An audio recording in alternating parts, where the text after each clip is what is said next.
If we look at a subset of smokers who are otherwise unable or unwilling to quit, they're going to continue to smoke that pack of cigarettes. Half of them will die prematurely later in life from that decision. If we could get all of those people to completely switch all of their cigarettes for one of these non-combustible products, that would be good for public health.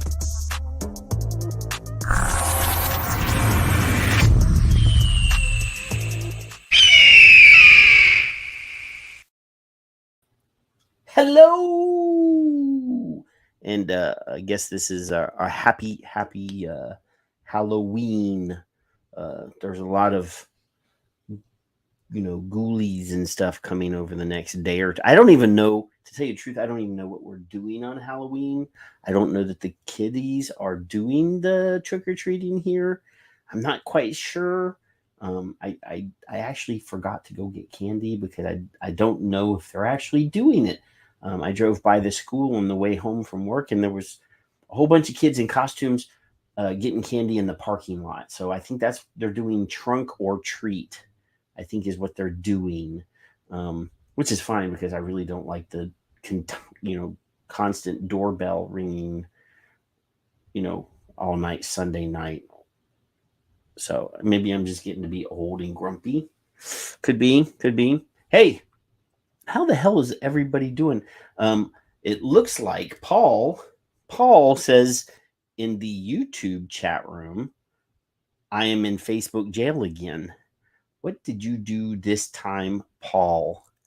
But anyway, Mallory and Tom and Shannon and Paul, looks like we might be suffering from some of the Halloween parties. People may not be doing smoke-free radio tonight, but I don't know. We'll see. There might be some late comers could show up, but we're gonna talk about stuff. There's stuff that's going on. Good news from Malaysia. Looks like UK is endorsing vaping by giving away free vape kits to smokers. Thomas Kersop is here, and Troop is here, and Joshua Apathy Miller just showed up too. So tell your friends, share us. Oh, and there's Victor Alltech, the wonderful sponsor of the Victor share screen that's currently sitting on Kevin's desk. But hey, speaking of Kevin, hello, Kevin. What is this curmudgeon bullshit? You don't want to open the doorbell's ringing. That's what they do. Damn brats! Get off my lawn. Give me free stuff. Give me free stuff. You are now the definition of grumpy old man. They're like, just give me free stuff. We have a thing here in vaping that we hated for years called the what was that called? Team free shit. Team free shit. But those dogged us. Those were dogged us. Yeah, that would but dude, I think I've said this on the show before, but years ago, I was at a vaping event, and the last day, a lot of these companies, they really don't want to haul this shit home. Well, no. So what they would do on the last day would be to have crazy cheap prices, and then at the very end, they would just start throwing bottles of e-liquid. Now, I know that was a blemish on our faces because these were companies that were using glass bottles and people throwing glass bottles at booths and hitting people in the head, and it was not pretty. But we sat. I'll say we, but I won't say who because they're famous advocacy people, and I don't want to. But we're sitting at the booth, and our booth was strategically located in the middle of the event. Right. So we're sitting there chatting about important things, and I hear Austin Hopper, who is the MC of the event, and he comes over the PA system, and he's like, "I'm over here at X Vape Juice Company on the far right of the event, and we're about to have a massive giveaway." And you could see it was like cattle, like just stampeding. Yeah. Like, and then you would hear a loud, another person on a bullhorn or whatever, but we're yelling and people screaming, and then I would see Austin briskly walking to the other side of the event, like all the way over to the other side of the event. And then after the sound died down a little bit, he would go, I'm over here at Y Vape Company, and we're going to have a massive giveaway. And people, again, just hordes of people just running to the other side of the event. And this went on for like half an hour on the last afternoon of the vape event. And I'm just like, this is why we can't have nice things. This is why I didn't go to events. This was not, I went to one. This was deeply, deeply embarrassing to me. Your grandmother could have died. So, Richard Pruitt's here. Hello, Richard Pruitt and Leanna. Hello, people. Andrew came in. Did you see Andrew? Did you see Andrew come in, Kevin? I did not. But, yeah, our friend Andrew is here as well. Addie Tooney is in the YouTube room. But yes, I have often and always said, if you produce a product that you are willing to just give away or to sell at below what is reasonable in the market, then you are devaluing your product. Yeah. You are saying that your product is not worth what you should be getting paid for it. And it, when companies started selling e-liquid for like 120 ml bottles for $15.99 or less, that showed to me that their product wasn't worth my money. If you're willing to say that your product is that cheap, it can't be good. Change my mind.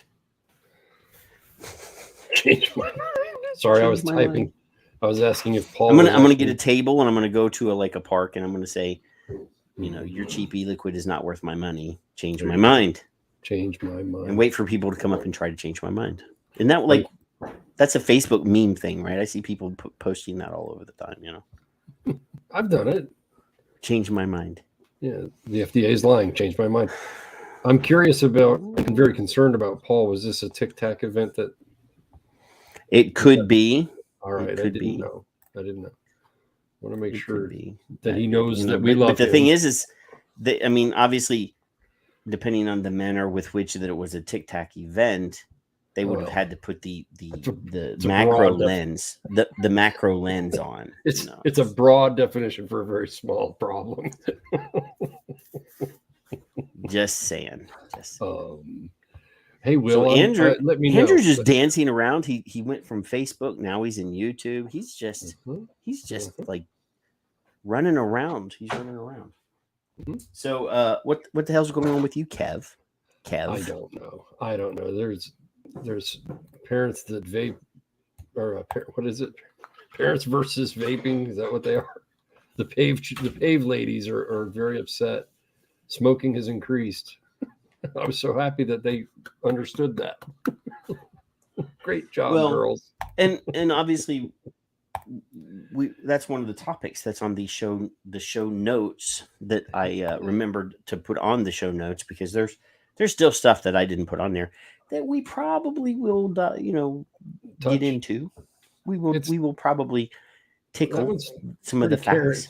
It's kind of Karen-esque for them to be saying that smoking's increased when we knew. Yes, that's a frog. So where's it at? I refrained. I used all of my what little control I have, Kevin.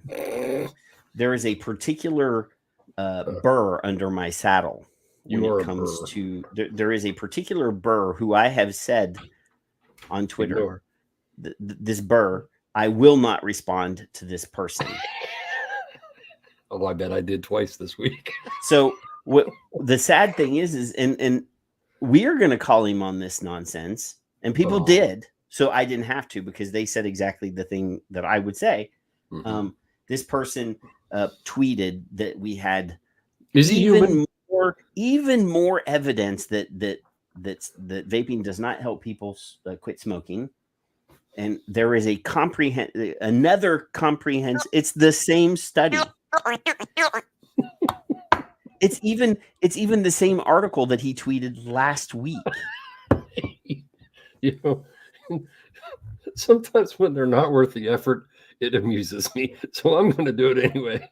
And I'm like, why? Not that I would ever do that. Am I the only person that noticed that this is the same exact link that he tweeted last week, and he's acting like it's a new link?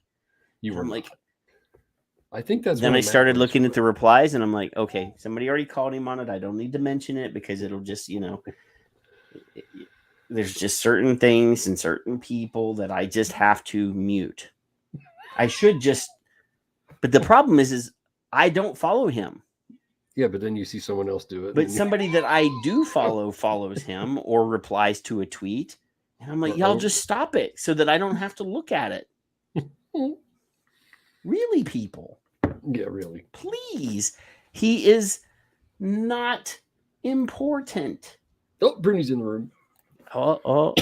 Did somebody actually set an alarm for him? Yeah, well, he's not. Or did he just show up on his own volition? Because, back in old-timey days, either you or Fig would have to tag him so that he would know that it's time. It's almost like he doesn't follow us because I even get alerts on my cell phone when I scheduled the show. He follows us. He's in tomorrow, so it hasn't happened yet. I don't know. I just think he doesn't follow us. Oh, Bruni does too. Of course he does. Hey, we have an inception moment, Kevin. Is that legal? Are you 18 or above? See, what is that? This is 8 seconds ago. All right. Inception. Did I wear a condom? What are we doing? What does that mean? No, what are you doing? Inception is what was first, the dream or the dream within the dream or whatever. Hey, Jeffrey Zamora. Aha. Jeffrey hasn't gotten back to me yet about doing a panel discussion with our Central and South American friends during the scope thing. He said on the show that he would find out if there was anybody interested, but he hasn't gotten back, Kevin. Maybe he will now. He hasn't gotten back to us. Well, I would really like to do a show talking to our brothers in the other Americas. Chuckleheads are us and everyone else. Right? Yes. All right. I'm just saying. I did call somebody a chucklehead in one of our tweeter groups the other day. Somebody was very complimentary of Dimitri. Yeah. In one of our secret Twitter groups. I'm like, he's just a chucklehead. Quit trying to blow his head up. Has he aspired to become the chucklehead? He didn't say anything in response to me calling him a chucklehead, but I did private message him and say, hey dude, stop being a chucklehead. Has Kafra or Inco or Kasa invited you to participate in the scope thing? Because I have an hour block every night. I think you and Phil should come on and do an hour with us. And he said, we will. So at least one of those nights, we will have Phil and Dimitri talking about advocacy stuff. And apparently that should be fun. It will. It should be fun. Why not? I don't even know what we'll talk about, but we'll talk about something. I say we leave it all the way open. Well, Dimitri when Dimitri owned this network, he never told me what to say or what I couldn't say. And I would have him on my show and I would never tell him what he could and couldn't say. The only thing I suggest is that they should not ogle each other live. Well, they can do that on their own time. One will be in Tennessee and one will be, he lives in Georgia. One will be in Georgia and one will be in Florida. I know those two states touch, but there's enough distance that they won't be groping each other on the show. I don't know. With today's technology, you don't know.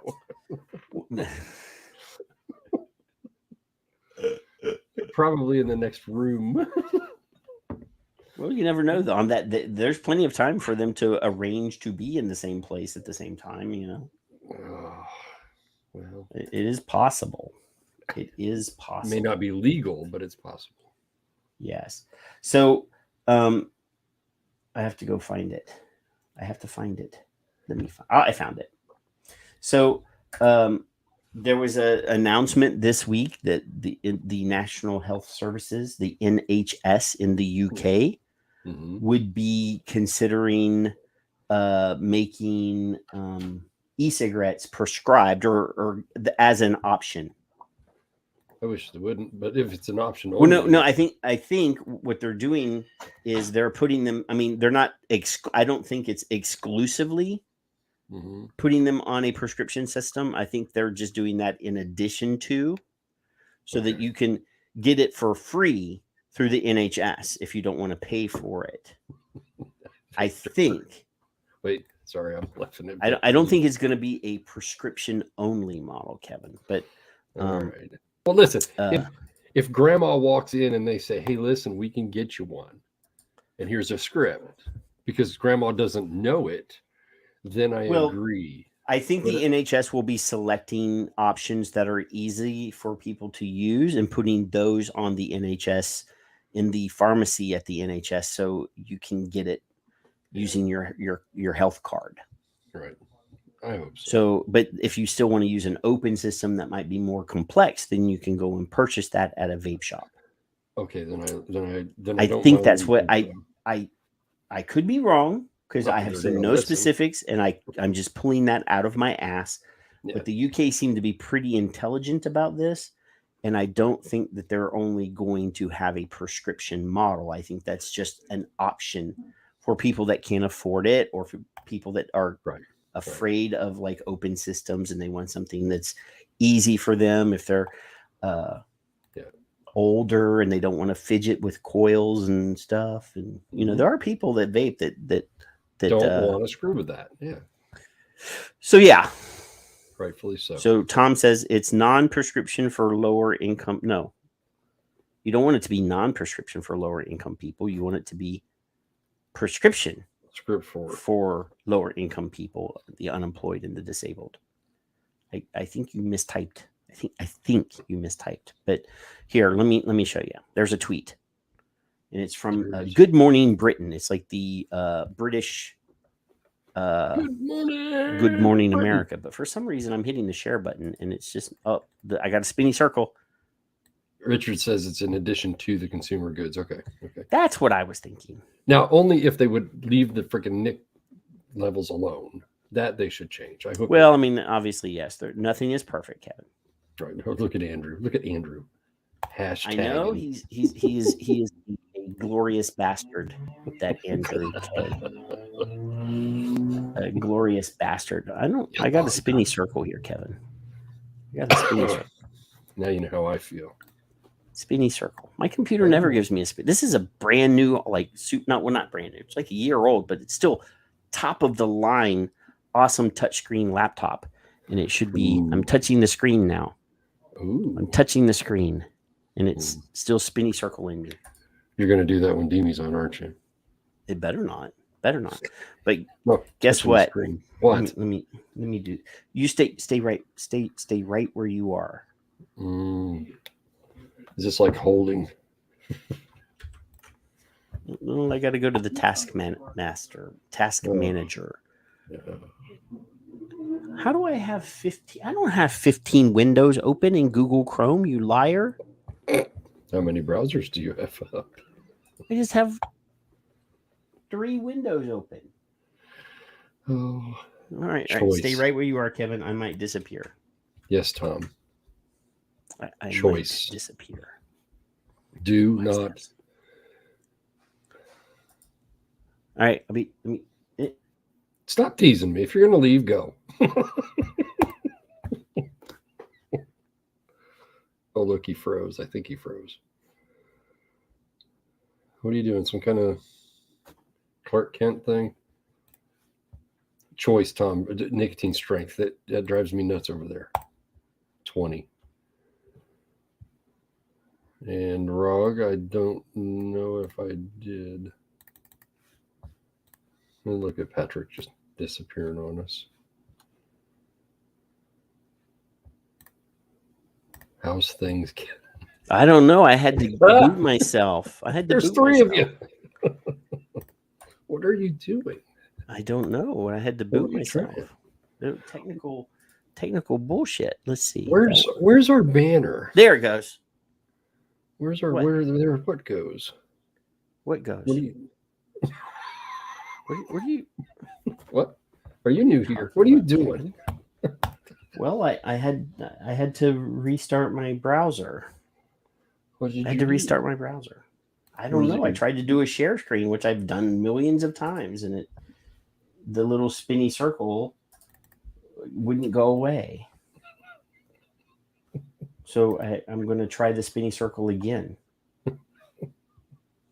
You're making me nervous. Why? I don't know. Why? See, let's do the share screen thing again. Let's see. Share screen, See what you share can do. audio, hit the share button. There it goes. See, that worked perfectly this time. Oh, there we go. There's Good the morning, tweet from Britain. Good Morning Britain. E-cigarettes could soon be prescribed on the NHS in a radical plan to help smokers kick the habit. Doctors in England could be the first in the world to adopt medically licensed vaping devices to save lives. And So Nick Dixon reports. So I could almost hear a few heads hit desks as this came out in America because, like, son of a bitch, now they're doing. What are they doing? well, They're making us there's work worse. There's two really good video clips, but we'll play this first one. Good. And then we'll jibber jabber for a minute, and then I'll show you All the right. second one. Okay. All right. So check this one out. Okay. This has gotten 8,000 views. Is around the country, there are many smokers who have looked at the possibility of using an e-cigarette, but they have reservations just in terms of the content of them, what's actually inside. And he's a Scottish. That's right. He's Scottish. Did you hear the way he said Luke? In the cigarette, but also the cost of them as well. So the option of getting an approved e-cigarette on prescription from a doctor will be reassuring to an awful lot of people who are thinking about making that transition away from a normal cigarette. Remember, around 64,000 people in England each year die from smoking, and there are many smokers who really have never looked at the option. So they're concerned about 64,000 people in the UK dying because of smoking. Mm-hmm. We have 480,000 people. Yeah. And we're not even acting like it's time to grab a bucket and start like getting the water out of the bottom of the ship. You see that? I need somebody to tag Glance on Twitter. You can tag me if you like, because I just want to retweet you that it's so safe across the pond that they're going to prescribe it. Yep. Of using an e-cigarette to actually help them. Now, this plan does have the backing of the Health Secretary, Sajid Javid. He is the Health Secretary. What? Health Secretary? This has his support. Can you imagine? This, ladies and gentlemen, is boiling the frog. So anyway. He has said that opening the door to a licensed e-cigarette prescribed on the NHS has the potential to tackle the stark disparities in smoking rates across the country, helping people stop smoking wherever they live and whatever their background. But remember, e-cigarettes are not risk-free. We know that from research that we've seen over the years, and there are concerns, health concerns about using these vaping tools. So in this case, doctors would use these on a case-to-case basis, Sean, really whether or not they are suitable for that particular patient. So here's the deal, Kevin. Mm-hmm. These would be approved devices. Yeah. Okay. And obviously, right. Yes, we already know that there are some things that are in vaping that are not perfect. Yeah. I mean, anybody that thinks that vaping is perfect is wrong. But again, 5% of the harm or 4% of the harm versus 100% of the harm, or less than 1%. Yeah. It just depends on what your risk threshold is. But I would say that 5% of the harm is 4% or 3% or 2% or whatever it is way more acceptable than 100% of the harm. Right. Call me crazy, Kevin. You're crazy. Call me crazy, but I would rather jump off of a 4-inch curb versus a 10-story building. Let me go to one of my favorite people, Charles. Charlie. There was a chart that went out this week on risk again, similar to what had been going on for a long time, and I can't see it yet, but keep on rolling. Do you have the little spinny circle now too? No, I just had, he's a busy guy. You got to look down his timeline quite a bit. Oh, see, Richard's talking some inside baseball. He says that there is a possibility. He says chances are the limit will go back to 80 milligram like it was before. Nice. I mean, that is not an out, full on like this is what's going to happen, but it is possible. So there are comments, Kevin, about the poor frog in the pot behind you. Yeah, fuck that frog. Do we need to explain that to people? Go ahead. You can explain it. Oh, Jonathan Folds actually was the one that did. Go ahead. Folds. Right, So correct. the thing about a frog is that you can put a frog in a pot of cold water. Yep. And put the pot on the stove. Allegedly. And slowly apply heat to the point where the frog will actually cook and never try to jump out of the water. Think of that. Where is it? That as tobacco control. Anybody so in this situation, who is the frog, Kevin? Well, it could be anyone you desire. Well, for me, I see that there is an illusion with an illusion to the fact that there are people in the industry, people that are users of these products that are the frog in that water, who don't realize that they are in the crosshairs and their days are numbered because the government is going to turn the heat up. Correct. And take your healthier options away from you. Yes, correct. Yeah. Okay. Just checking. Conversely, just checking. It could be anybody in tobacco control that you dislike. Oh, there was a tweet today that people are upset, Kevin, that vaping is threatening the control of tobacco control. No, who would that be? I saw a tweet. I saw a tweet. Was it Alice? I just retweeted it. I read it without remembering who it was. Okay, fine. I'll look. So, Dr. Folds. Are you going to rub that before I share it? I did rub it. Do you need to rub it? It's like 120% or something. Okay, that's actually all right. The relative risk hierarchy, yes, I knew that word, provides a framework for the assessment of relative risk across categories of nicotine products. Is that some sort of karate move? The hierarchy? Based on the best available evidence regarding their emissions and the observed risk of disease in the product users. Looks familiar. It's similar to something I've tweeted before. Now, if I click it, it gets larger, I hope. It's supposed to. So on the left is cigarettes as the baseline is 100. And for those who can't see, cut tobacco, chop, cigarillos, water pipe, cigars, dipping, chewing, heat not burn is very low. Snus is almost non-existent.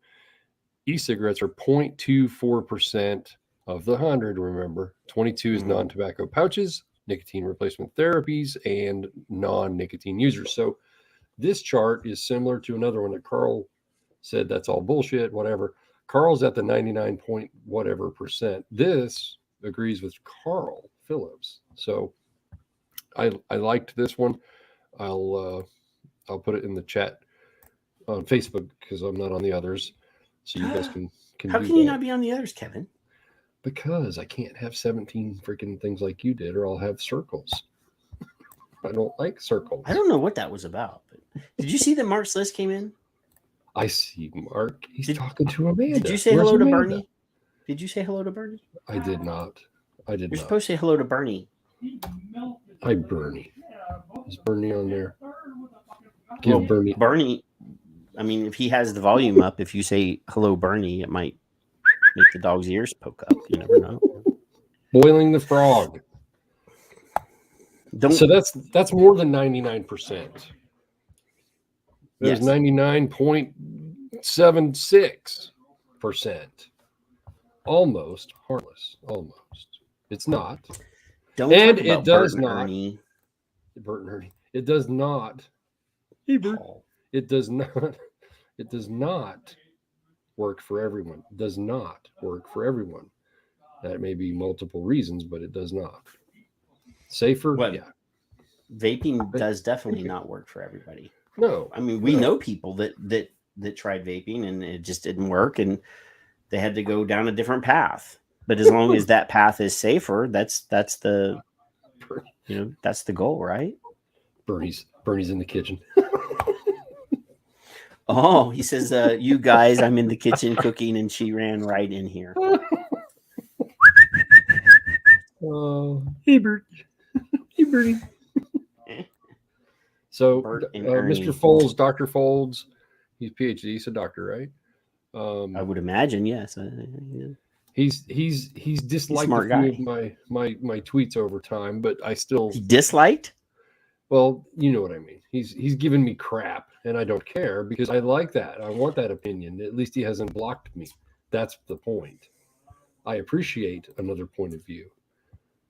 So there you go. So anyway, there's a second video. This is a doctor. This is a UK doctor. Doctor? So, yes, it's let's see. His name is Dr. Amir Khan reacts to the reports that e-cigarettes could soon be prescribed on the NHS and a radical plan to help smokers kick the habit. It's the same text that was on the other one. Good. So let's play this one. A safe way of getting people to stop smoking. Well, smoking kills about 78,000 people in the UK each year. It's one of the leading preventable causes of deaths here. Now, e-cigarettes Everywhere. are certainly much safer than normal cigarettes. They don't Oh, did you hear that? Cigarettes or vaping is much safer. That's correct. tobacco, tar, or carbon monoxide, which are some of the most harmful chemicals in tobacco, tar, or carbon monoxide. Now, e-cigarettes are certainly much safer than normal cigarettes. They don't contain tobacco, tar, or carbon monoxide. They don't contain tobacco, Kevin. Not 1 ounce. And I've said this 1,000 times. Hops is not beer. Milk. It is an ingredient of beer. Have you ever cut into a nice juicy steak and had milk pouring out of it? No, you've never done that. No, I doesn't prefer to have blood coming out of it, though. And if milk were beef, you'd have milk coming out of it, right? Is that correct? Possibly. Well, it could be Depending possible. on what part of the cow that you stab. If you're going to designate milk as beef, then you can say you're going to eat the udders. Or are you?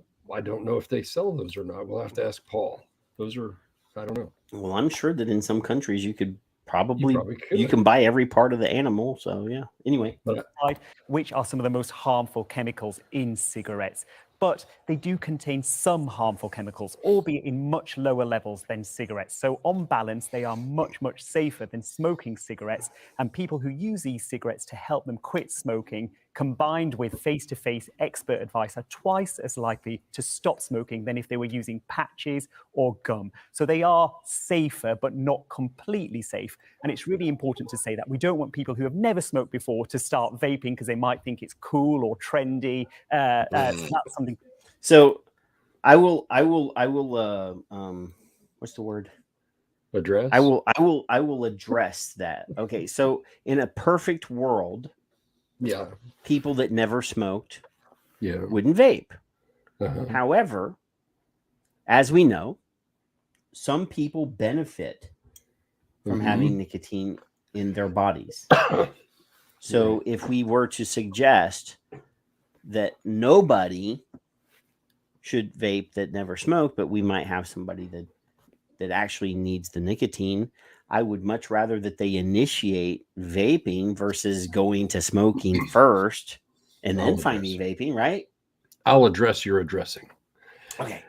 I believe in freedom of choice. Now, I've known, and I have an 80-year-old uncle who is a literal, what I would call a literal social smoker. Once every 6 months when I was a kid, He'd say, give me a cigarette. And he'd smoke a cigarette and he wouldn't touch it again for 6 months or 8 months or a year. He's allowed to do. Michael, you don't smoke. Yeah, but I like to have one once in a while. So why do I want to conflict a message that it's safer and not completely safe, and then say, well, no, you shouldn't do this? You're giving a double message to people. And that part I don't care for. And that's why I go, hang on. But no, normally under normal circumstances, I don't want my grandson starting to smoke or vape under normal circumstances. See, he's old enough. I can't tell if Abdul Ghani in the chat room is aping stuff that he's read on Twitter, and he's actually not. I don't get what he's saying here, because he's typing in a headline that I saw this week that vaping don't work. They go back to smokes most times, which is not absolutely not true. I think he's replying to something we said about the 20% or 20 strength. That's absolutely not true. I'm not quite sure. There's an asshole on Twitter who apparently can't read science who says that. There's a scientist that conducted a study and we will in depth talk about this particular study that has that exact conclusion here in a little bit, where they tortured the data to make it say what they wanted it to say. But if you actually just look at the data, it does not say what they said it said. The data is the data. So they only chose certain sections of the data in their analysis and did not take in the whole body of evidence that the data. Cherry picking is not a sport. Cherry picking is not a sport. I mean, when people try vaping and think it don't. Yeah, I think he's pro. I'm not, I'm just trying to understand what you're saying, Abdul. I'm not bashing you or anything, but yeah, this actual thing was already on the show notes. So, I mean, we're going to talk about this particular study that is being spread all over the place right now. That is this one of my favorite people? Says that. Dr. Well, Randy. I mean, obviously the reply is one of your favorite people. Not the study itself. The study itself is not one of your favorite. I don't know, because it narrows it down. It's not you. Just so the audience knows. I mean, obviously, there's in the United States alone, there's somewhere between 10 and 11 million full-time users of vape products that don't smoke anymore, that used to smoke. Yeah. So obviously it works. In the UK, there's, and I'm sure Richard Pruin can give you the exact data on the UK, and they're a country that promotes vaping versus smoking, and suggests that people that can't quit smoking vape, and they have very high success rates. And yes, I mean, obviously, even NRT, which only has a 6% success rate, those are FDA approved methods. Only, again, at the highest success rate of NRT, 6%. And that is 6% only if you have, you get psychological counseling in addition to the NRT. If you just use NRT, the success rate is around 3%. Yeah. So, yeah. 90s, 97, 94, 93% fail rates. That's good. Yes. Nobody tells you that. And then there is a vast body of science that shows, and there are studies that have been conducted with fairly large samplings that show that people that vape to quit smoking are about 45% successful. So, and that's over a long-term cessation. That's not like I quit for a week. Right. This is I quit for 2 years. Right. So, and people, I mean, it takes time to switch. That's why some people don't switch. Yes. So, we're going to address this before I share the screen, Kevin. Taste, when strength, people and backups. first started smoking, for example, it was noxious, it was annoying, And whether it was through peer pressure or whatever, we've talked about psychological issues on the show. We've talked about neurodiversity on the show, pressures and stress in your life, other issues. Some people will suffer through those first couple cigarettes because they're getting something that they desire or need. And they'll put up with the crappy parts of it. It's the same thing with vaping. When you switch from a dry smoke to a wet vapor, correct, with, depending on what product you're being sold, it can be harsh to some people. And it does take time. And, some people, I quit in one day. Kevin, I don't know how long it took you to quit, but less than 48 hours. I had like 3 packs of cigarettes left in my last pack of cigarettes. And I didn't ever, I bought my first Cigalike at the mall. I paid like $150 for it. I promised my wife I would quit. I had tried every other damn method. It didn't work.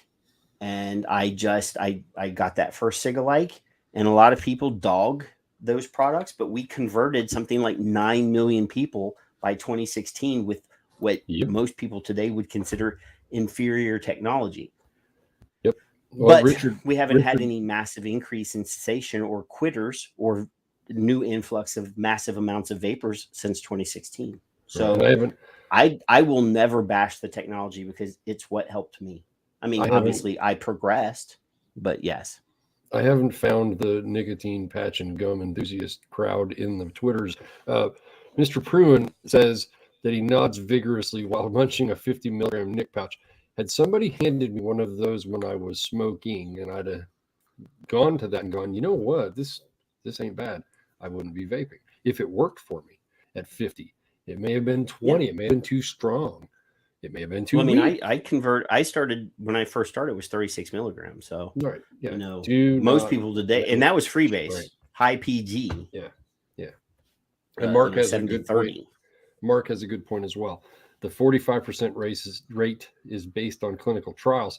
So no, it's not. No, it's not. It is not. This is an actual academic study of people invited in to participate in an online survey. It was not a clinical trial. That was no 40. And to be honest, Kevin, I mean, we have to be realistic about the facts when it comes to this product. It is not the miracle for everyone. No. And 45% is, I mean, I've seen higher numbers. I've seen 60 and 70%, but the design of those studies is not perfect. Well, there's 79 for a Moffitt study.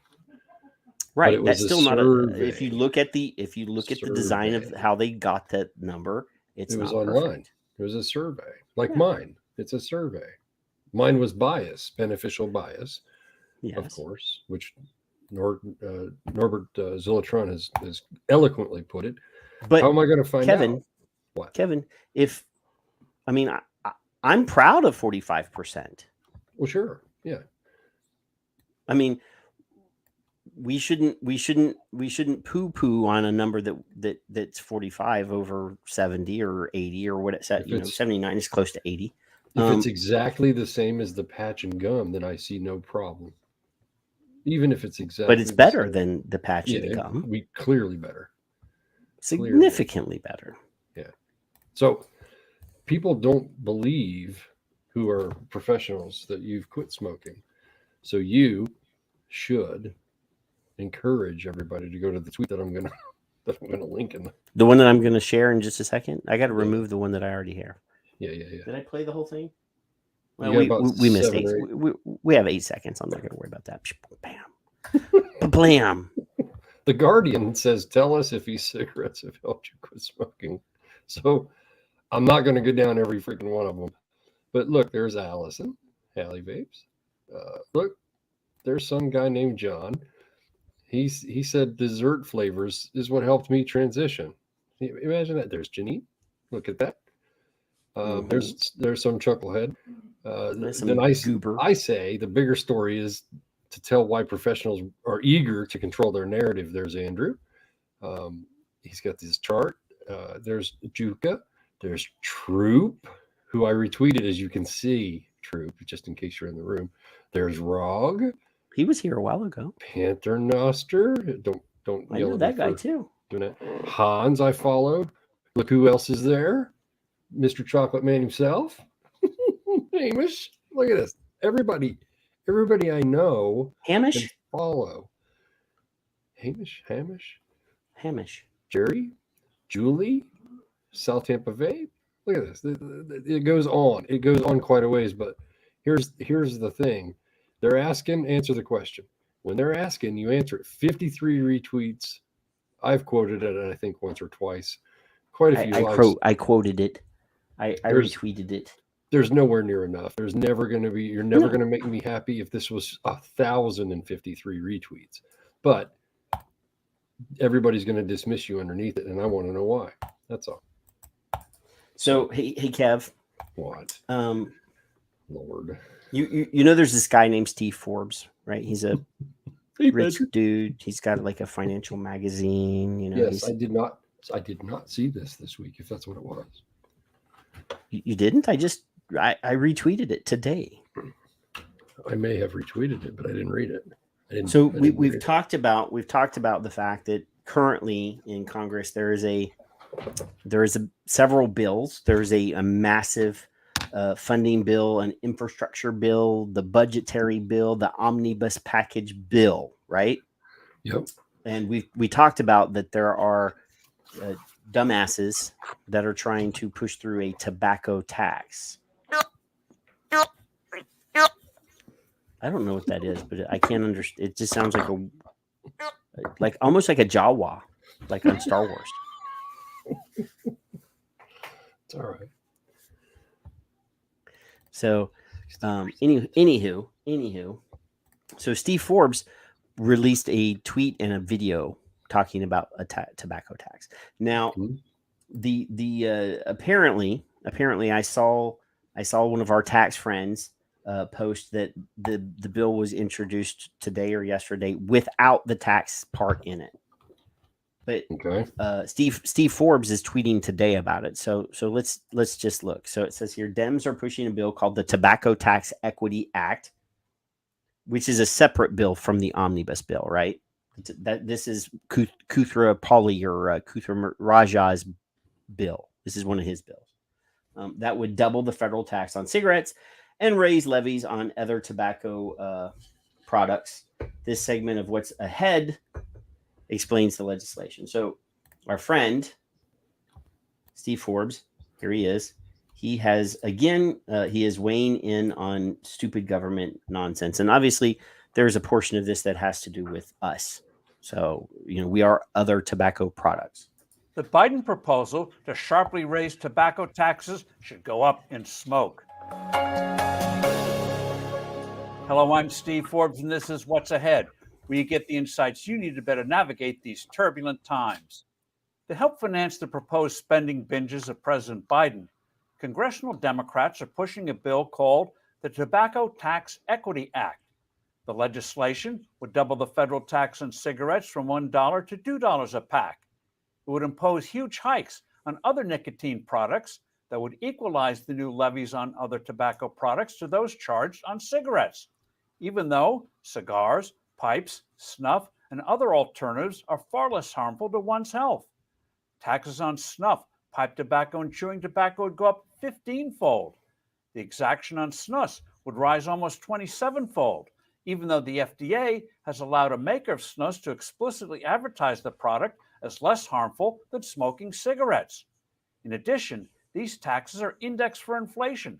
They'll go up automatically every year. So we've said this on the show quite a few times, but it actually bears repeating.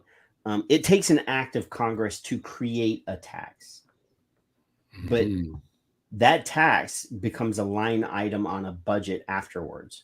And to increase that tax, it does not require that. All it requires is some schmuck in the tax assessor's office or the budgetary office to add numbers.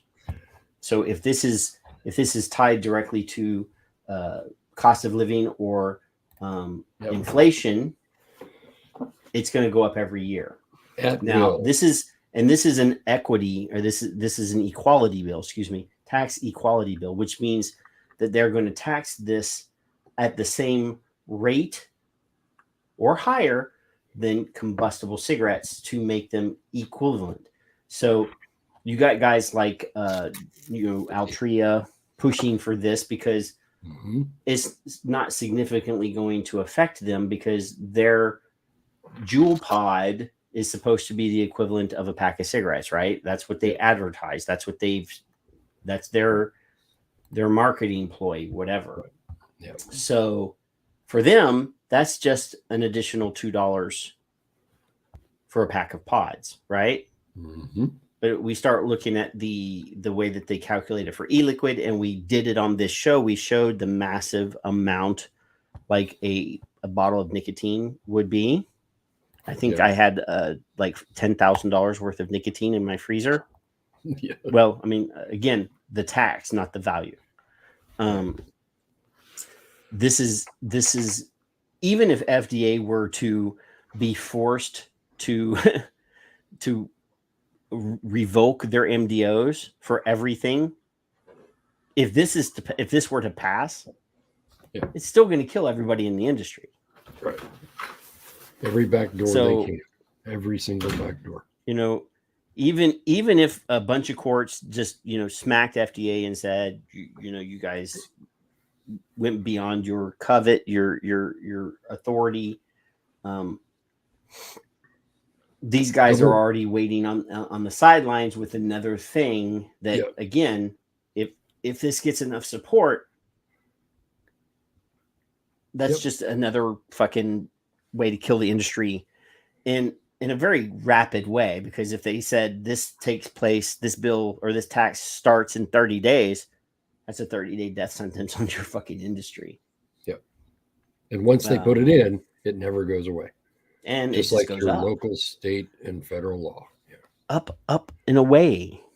The sharply higher taxes mean substantially higher prices on less lethal tobacco alternatives. This would reduce the incentive for smokers to switch from cigarettes. A study by health economists at Georgia State calculates that these increased prices would deter 2.75 million people from leaving cigarettes for less harmful alternatives. Along those lines, the bill would heavily tax e-cigarettes, which have no nicotine. Because they're 95% less harmful to users than traditional cigarettes, vaping has been an ideal way to reduce smoking, which is why public health authorities in other countries, such as Britain and France, encourage vaping as a highly effective way to reduce the consumption of cigarettes. Therefore, this bill would undermine the goal of the FDA and other public health agencies in reducing cigarette smoke. That's not their goal, though, Kevin. Well, no. No, he said do not contain nicotine. Well, no, it would still tax zero liquid. It would still tax zero liquid. It wouldn't be at the same rate as nicotine liquid because it's per volume, but it would still tax zero in addition to nicotine liquid. Smoking. The proposed legislation is bad in two other big ways.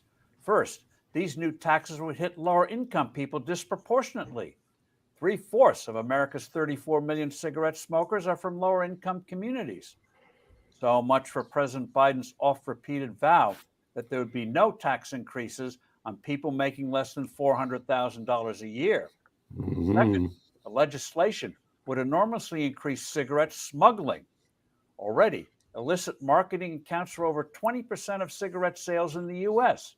The high tobacco tax state of New York, the rate is estimated to be 53%. In California, 48%. Criminal and terrorist organizations are salivating at the prospect of doing even more business in this highly profitable, low-risk activity. Of course, this would damage legal retailers, mostly small businesses of tobacco products. With this proposed tax law, one has to wonder what Congress is inhaling. I'm Steve Forbes. Thanks for listening. Do send in your comments and suggestions. I look forward to being with you soon again. You know, when I said last week that George Carlin, he to me, epitomizes the NIMBY crowd, not in my backyard. So Mm-hmm. when you're a person who smokes, you've become detached from reality and society because we don't like you. We being they, being us. So you use those terms loosely when you follow along. So now we have people who smoke / vape. Same thing. You're over there, not in my backyard. Go over there. And we already don't like you, so we don't care if you're going to be taxed. That's the problem. So I'm re-listening to one of my favorite books of all time. Okay. It's a book by Robert Heinlein. It's called The Moon is a Harsh Mistress. All right. And it is about rebellion against tyranny. It's a sci-fi book about rebellion against tyranny. But I was listening today, and there were quite a few awesome quotes in here. But there's one here. It says, "There's no worse tyranny than to force a man to pay for what he does not want merely because you think it would be good for him." Mm-hmm. That's just one. I mean, there ain't no such thing as a free lunch. Is also one of the most ones, but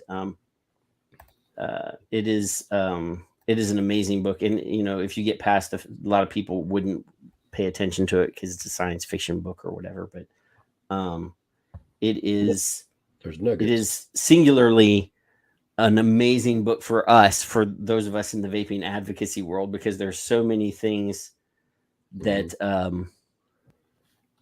correlate to our struggle right now. Yeah. I'm trying to find another one so you can talk for a minute.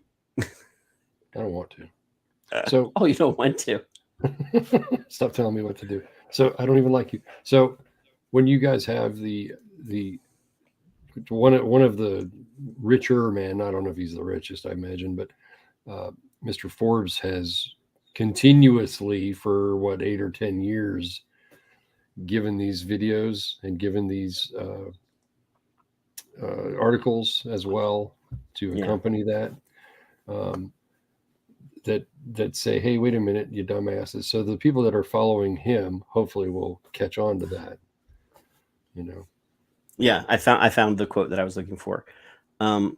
So it says, "Must be a yearning deep in the human heart to stop the people from doing as they please. Rules, laws, always for the other fellow. A murky part of us, something we had before we came down out of the trees and failed to shuck when we were stood up. Because not one of those people said, please pass this so that I won't be able to do something I know I should stop." Right. So, yeah, it says, was always something they hated to see their neighbors doing, stop them for their own good, not because a speaker claimed to be harmed by it, because I'm trying to stop you from having what you want. Morals are standards set by those who want their standards met by others. That's my quote. I don't like what you're doing. So. What is Mowgli saying here? Oh, it's a Heinlein. A human being should be able to change a diaper, plan an invasion, butcher a hog, con a ship, design a building, write a sonnet, balance accounts, build a wall, set a bone, comfort the dying, take orders, give orders, cooperate, act alone, solve equations, analyze a new problem, pitch manure, program a computer, cook a tasty meal, fight efficiently, die gallantly. Yeah, Robert Heinlein is an amazing writer, and he was kind of political. He was kind of political. Yeah, but yes, like he. But yeah, I was listening to that today, and I've read this book probably every year since I was like 15 or 16 years old. Yeah, it's just one of those books that I have to read or I listen to it on books on tape now because I'm driving all the time, and I'm always hearing new things that I forgot. Yep, that's a good thing. At my old age, my memory is not what it used to be. Increase your nicotine. That's my suggestion.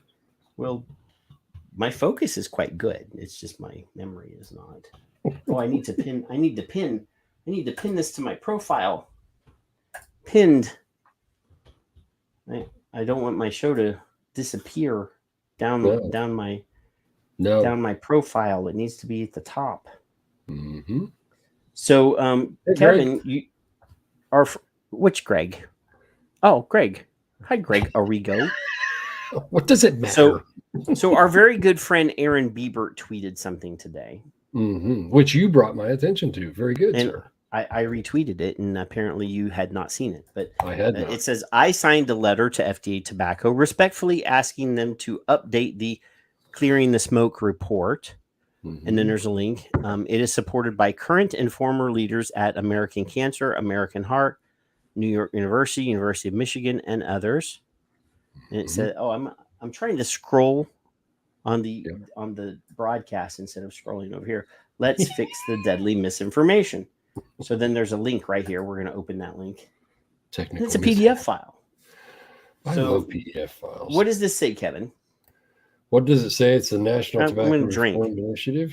The National Tobacco Reform Initiative, who also did a very quick but in-depth study on the National Academies for Science and Medicine, I think is what it is, NASM, in 2018, January 2018. And this is kind of recapping that is what it's really doing. You remember when we had Charlie on the show the last time? Yeah. I specifically remember this because obviously last 2 weeks ago or whatever, I was going through old shows to get clips for the scope thing. And I was listening to the Charlie show, and he specifically said in that show that in a SEM, which is the science dudes, should be doing a full safety analysis of nicotine. Correct. Not of vaping, but of nicotine for tobacco harm reduction, obviously. So this is very much like he was reading it. I don't know if he signed this, but this is pretty much like what he asked for on our show. So this is addressed to Mitch Zeller, JD, which is Juris Doctorate. So he's an attorney. He's not a doctor. He's a doctor of law, but not a doctor of health.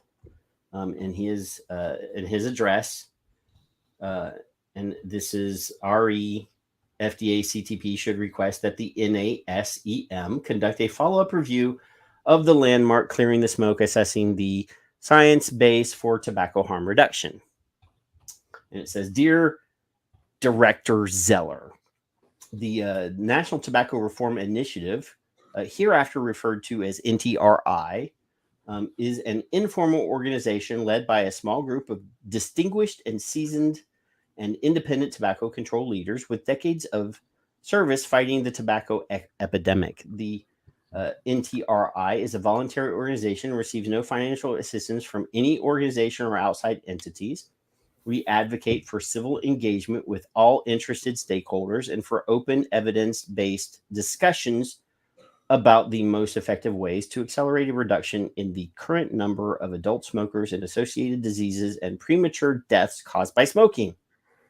One of NTRI's major priority areas is to establish a more rational tobacco and nicotine products regulatory framework based on their relative risks, and that it is adaptable to be adaptable to the increased speed of innovation of new technology of products that have the potential to displace deadly and addictive combustible tobacco products. So, and I'm definitely not going to read this because if you look over here, it's quite long. But what we do want to look at is the number of people that we know of that signed this. That we know, There are quite a people there, and I invite everybody to click on the link that Kevin just put in the Facebook chat room, or to go to my Twitter and find Aaron's tweet on my profile and click on the link if you're in YouTube, because I'm too busy I can't cut and paste. Oh, here, I guess. No, I can't. I got Aaron's tweet above the PDF. But you only put it in the Facebook. You didn't put it in YouTube. Yeah, you're right. So I'll just do it over here real quick. You just want me to say I'm right. You're right. All right. So anywho. Very familiar with these names. Very familiar. A couple I don't know. Some of these names are people that we know. Yeah. So obviously these are the two boss dudes. Yeah. So Scott Balin, Juris Doctorate, and K. Michael Cummings, PhD, a Master of Public Health. And below are other members of this organization, Dr. David Abrams, Aaron Biebert, who has been on this show, Alan C. Erickson, Dr. Ray Nyora, PhD, who I would love to have on this show. And then there's other people. So Jessit S., and I apologize, Luwalia, Anthony Alberg, Neil Benowitz, who we are quite familiar with on the Twitters.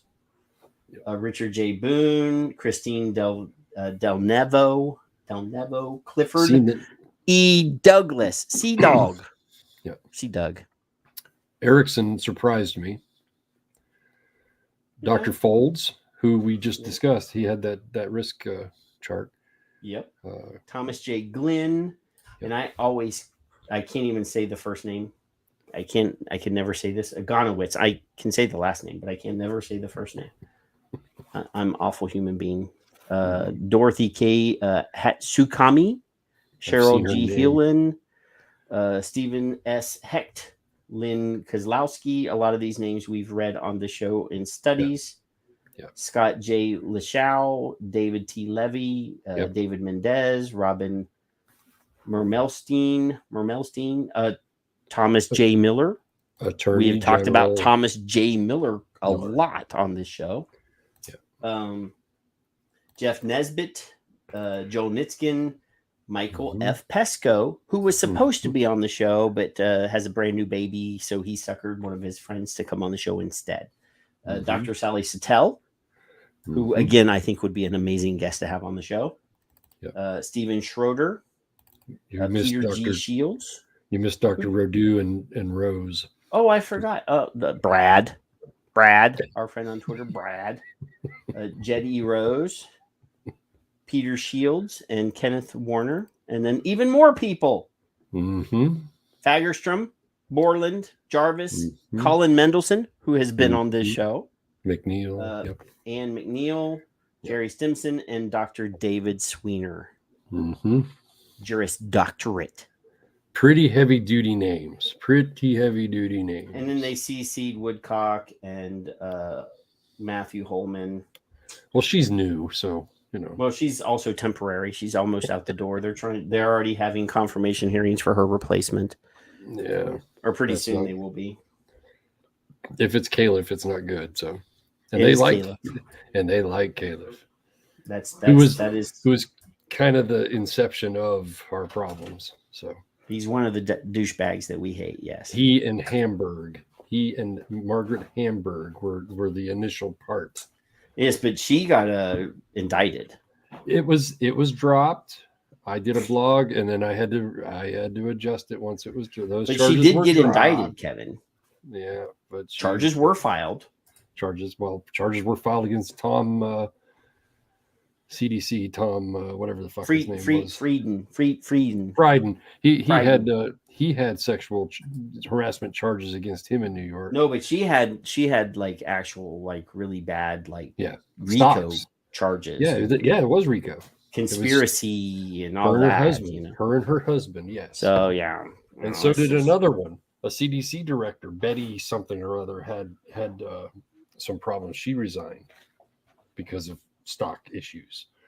Oh, let's buy stock. I wonder why. Stock. I still don't know what that sound is, Kevin. It's not funny. Find a funnier sound. Find the old like the Nintendo sounds that you had the last time. That was funny. Oh shit! I have not done that in a while. Those were way funnier. Hey, there's Chris Big Knowledge Garland in the chat room. We said his name. All we said was chocolate. I don't even think I said his name. I don't even remember saying chocolate, and he showed up. Chocolate is good. What do you mean? What's good, buddy? I don't know, man. So, Dr. Brad Rodu, since we just mentioned him, you say his name, and I have a tweet to share. Man crush. I actually would talk to him on the show. I definitely would have him on the show. He's a very smart and intelligent man. Learn how University of California, San Diego Health distorted path survey data. And this is the thing that we were talking about, Abdul, to incorrectly portray e-cigarettes as bad for smoking cessation. So, and then there's a tiny Earl. It's an Earl. It's an Earl. It's like when I think of tiny Earl, for some reason I think of Tic Tac. Tic Tacs, yeah. And Paul. Poor Paul. Poor Paul. So this is a blog from yesterday, written by our friend. He doesn't even know he's our friend, but with 30 Brad Rodu, years, we definitely, he knows. I saw him in Columbus. He knows. I don't know that he's ever watched our show, Kevin. Probably not. That's the embarrassing part, is the amount of love that we give him, and he's never actually probably seen our show. Sweet man, very sweet man. For the 5 minutes I had with him, smart. Is that all it took? Was 5 minutes for you to get for you to satiate your man crush? I got a picture with him and discussed some things. Yeah. Wow. And I got to talk to Lindsay and I got I got Lindsay drunk so bad. James, she forgot the entire conversation, and like the next day she's like 4 hours late to the conference, and her hair's all screwed up, and she says, "Did we talk last night?" I'm like, "Yeah." Leave that girl alone. I got like 2 hours sleep, and I had like 14 or 15 old fashions at the bar that night. Oh. That was on Demand Vape's credit card. Somebody gave Fig their credit card. That was a mistake. Team free stuff. Duh. Free booze? Hell's yeah. Free team booze. There you go. All right. What has Dr. Rodu to say? Well, it says here, e-cigarette opponents torture path one puff relapse data to deny e-cigarettes cessation impact. And then he has a little graphic of text here that says, if you torture the data long enough, it will confess to anything. Yes, they put it in the Guantanamo Bay of science. That's what they did. Cherry picking is they not waterboarded the data. They waterboarded the data. Glance naked standing over it. So this is Ronald Coase. He's an economist. He won the Nobel Prize. That's his quote. If you torture the data long enough, it will confess to anything. So it says you may have seen headlines like this one from CNN. Using e-cigarettes to prevent smoking relapse doesn't work well, study finds, with quotes from the study's lead author, Dr. John Pierce of the University of California, San Diego. The research, which appeared in the journal JAMA Network Open, relied on data from the FDA's population assessment of tobacco and health, the PATH survey, which for 5 years has followed smokers and other tobacco users. Dr. Pierce generated news coverage largely by making a number of hyperbolic claims. So do we need to look up the word hyperbolic, Kevin? Do you? It's under glance. Under okay. If So you've ever been glanced. Hyperbolic.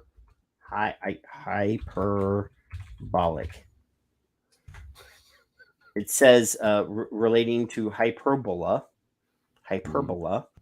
See, glance. I always said hyperbole, but that says hyperbola. Exaggerated, hyperbolical. Why is this translate? Why is that there? Go away. I don't want that. Hey, we'll go to Merriam-Webster. All right. All right. Says of relating to or marked by language that exaggerates or overstates the truth. Look at Clifford the Big Red Dog. I want to watch cartoons now. Of relating to or marked by hyperbole, hyperbolic. That's actually talking about a hyperbolic curve, though. That's not. Yep. It's an exaggerated curve. But anyway, so it's exaggeration, Kevin. I just want to make sure that you understood the words that Dr. Rodu was using. It's Glancean. That's all it is.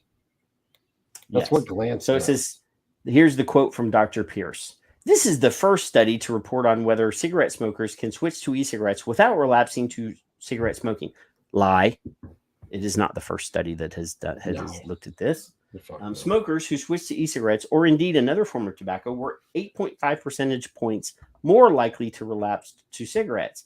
If switching to e-cigarettes was a viable way to quit smoking, then those who switch to e-cigarettes should have much lower relapse rates to cigarette smoking. We have found no evidence of this because he ignored half of the data. I have worked extensively with the PATH data. I have tortured the data extensively. 2 years ago, I found that and this is actually, I'm sorry, Brad. This is Brad talking now, not Dr. Pierce. I have worked extensively with the PATH data. 2 years ago, I found that the authors of one study knowingly included vapors who had had heart attacks 10 years before picking up an e-cigarette. And obviously that we've covered the glance lie rejection retraction study quite enough. And Brad was the one that was key in getting that study retracted. In the new JAMA Network Open Report, the authors took a different approach to mischaracterize the facts. They teased and tortured PATH survey data, which collected information on thousands of factors to fit their preconceived narrative about e-cigarettes and smoking relapse. Pierce and colleagues focused on 13,000 participants who were adult established smokers the first year they participated in a PATH survey. Pierce then identified 1,228, 9.4%, who became former smokers 1 year later. At that time, 459 were using e-cigarettes and or other tobacco products, while 769 were not. A year after that, this is year 2, the researchers used this question to determine who had smoked in the past 12 months. Have you smoked a cigarette, even 1 or 2 puffs? That's right. At year 2, Pierce counted anyone who had even taken 1 or 2 puffs on a cigarette as a failure. So, Kevin, if I quit smoking, I'm 1 year smoke free. I saw what you typed there, but I'm in the middle of a sentence. No, I'm talking Don't about interrupt Chris. me. Well, check out the big brain on Brad. Brad is very intelligent. But anyway, so if I quit smoking with a vaping product, and I have a bad day, you could, and I smoke 1 puff of 1 cigarette, just took a hit off your brother on day 366, and then I don't touch another one for 364 days, right? On year 2, they're failed. gonna call me a failure because I took 1 puff off of a cigarette Just in like that year-long period. Sounds like the youth survey, doesn't it? It does. It does sound exactly like that. Quite. Selective data is not data. So it says here, but here is a fact from Pierce's study that they did not promote. Former smokers who were using e-cigarettes at year 1 were more likely to re-quit and be abstinent for 3 months at year 2. 17%. So if you relapsed and smoked 1 puff, then you were still more apt to re-quit with vaping. But it's not okay. But it's okay if they're doing it with patches, gums, lozenges, hypnotism. Dual use is never discussed on any other platform that there is. Zero. So never seen it. So why not? So here's the thing that Brad points out. So if we were to scroll up, it mentions that at the end of 1 year, 759 people of the number were using no tobacco products at the end of 1 year. So they quit with vaping, but by the end of that first year, they had even quit vaping. Right. Because they're 759 people had, so they completely ignored the fact that more people, 759 versus the 200 and something, there were what? Let's scroll back up. I'll see the number. Yes, Which 459. Yeah. We're still currently vaping. Mhm. But 769 We're had not. quit everything.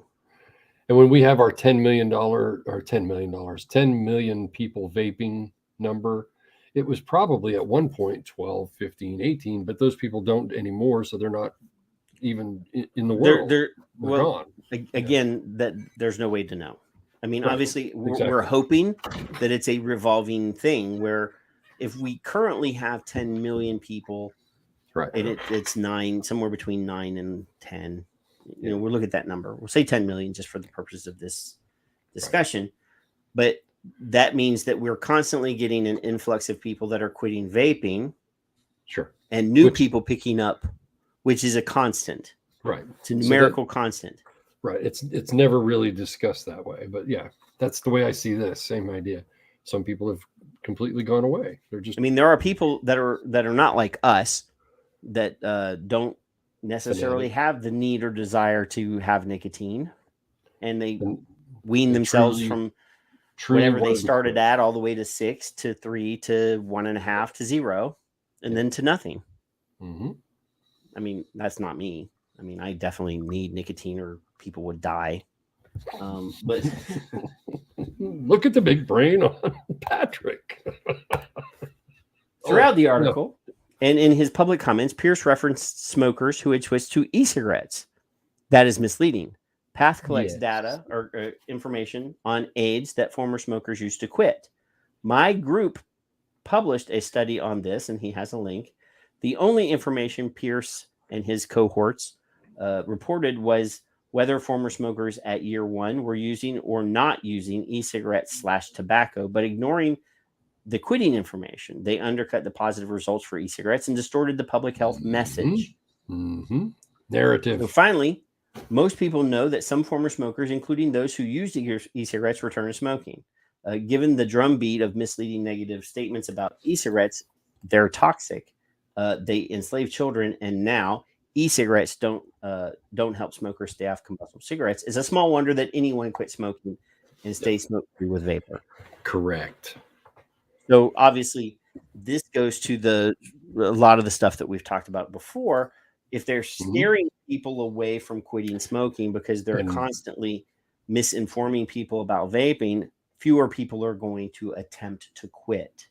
Because it's a fear factor. Period. It's pretty logical. I mean, people believe what they read on the news, Kevin. They believe that these public health people actually care about them.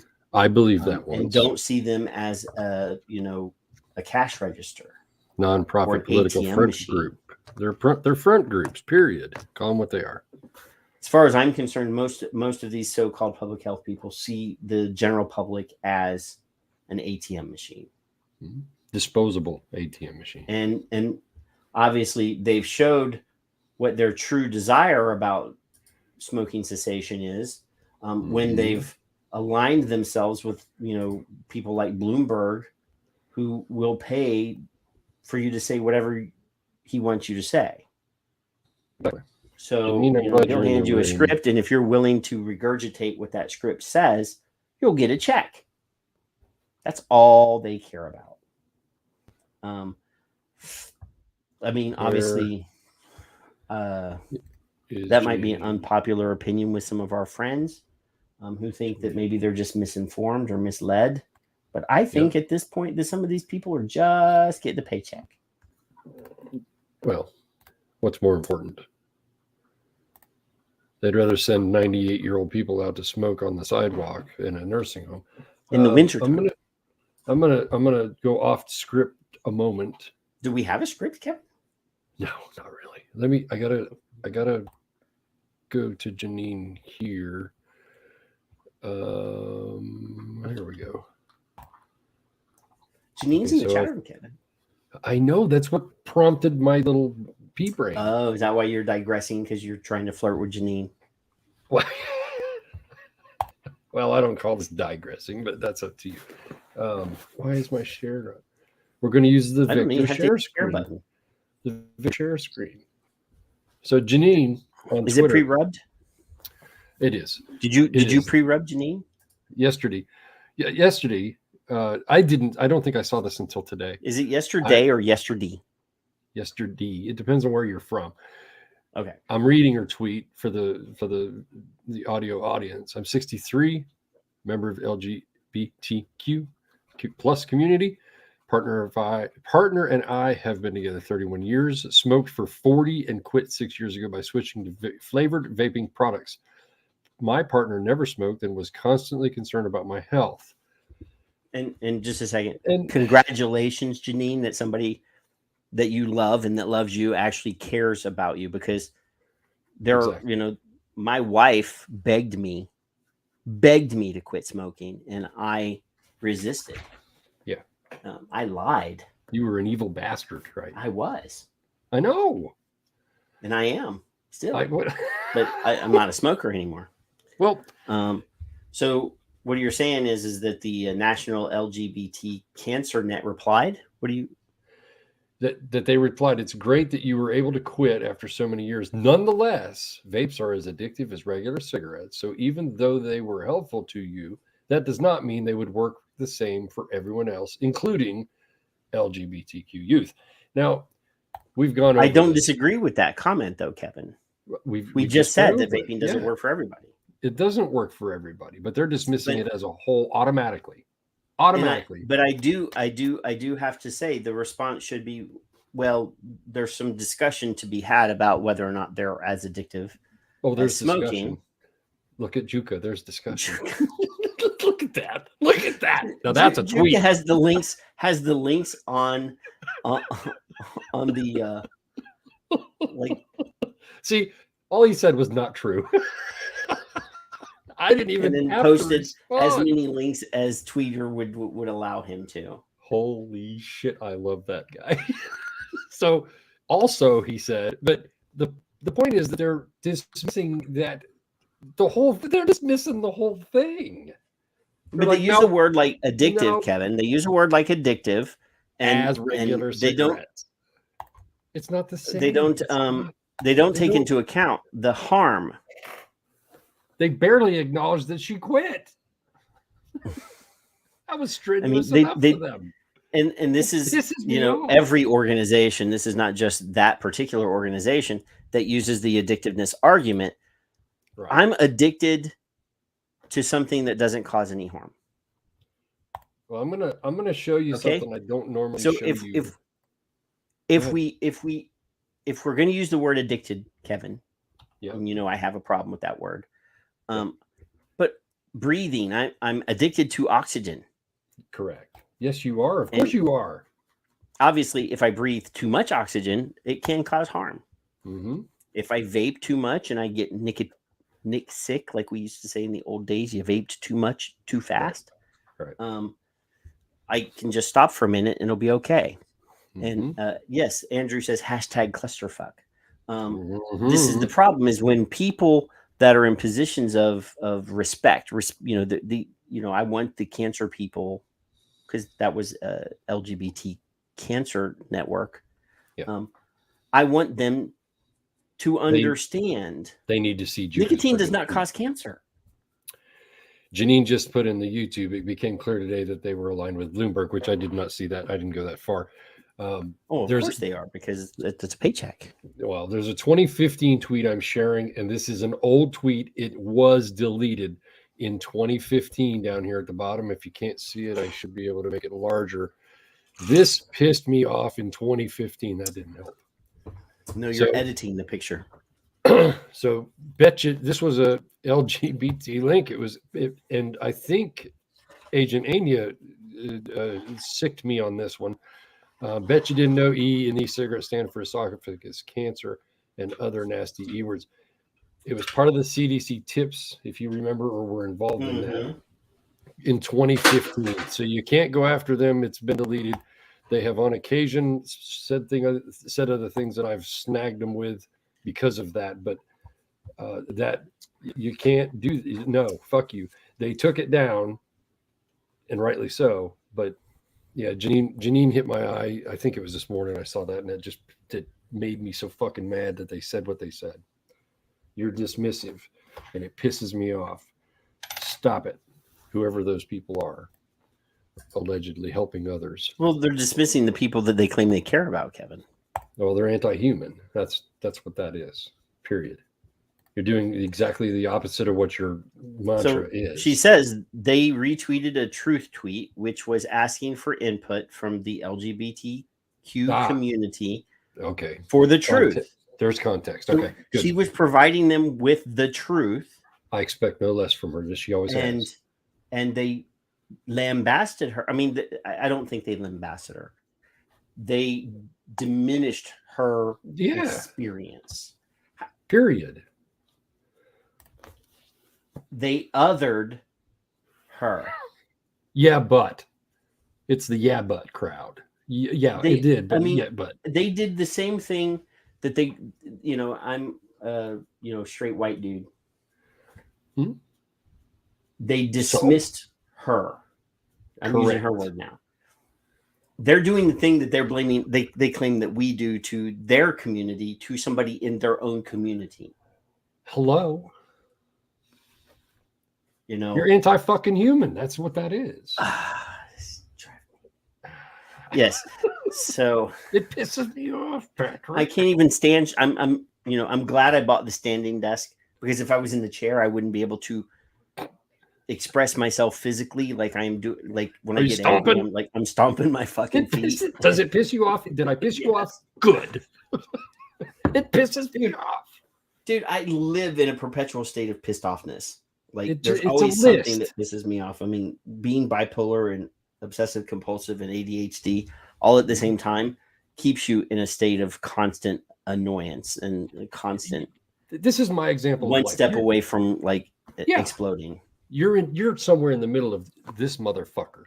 I've got a list. This motherfucker. This is one of those motherfuckers. It just pisses me off. And she did it eloquently, in my opinion, but I did not do the follow-up, and I did not know the context. I didn't know about the truth part. I didn't see the connection there. Mr. Obvious. Anyway, I love Janine. Janine's a sweetie pie. Janine's awesome. I can't. Janine is an amazing human being. And she has to admit she was more than annoyed. I'm annoyed for you. Just stop these fucking people. Stupid. Again, I'm going to go off on a tangent, Kevin. All right, go ahead. So, because I'm a big child, I was looking on Amazon last night. So if you've watched the Lego movie, if you've watched the Lego movie, you're a grandpa. You should have at least watched the Lego movie. Come on, Chris, have some chocolate. They have a cop character who has two different faces. They have the good cop and the bad cop face. Yeah. So I wanted to just buy the little Lego dude, the good cop, bad cop Lego dude.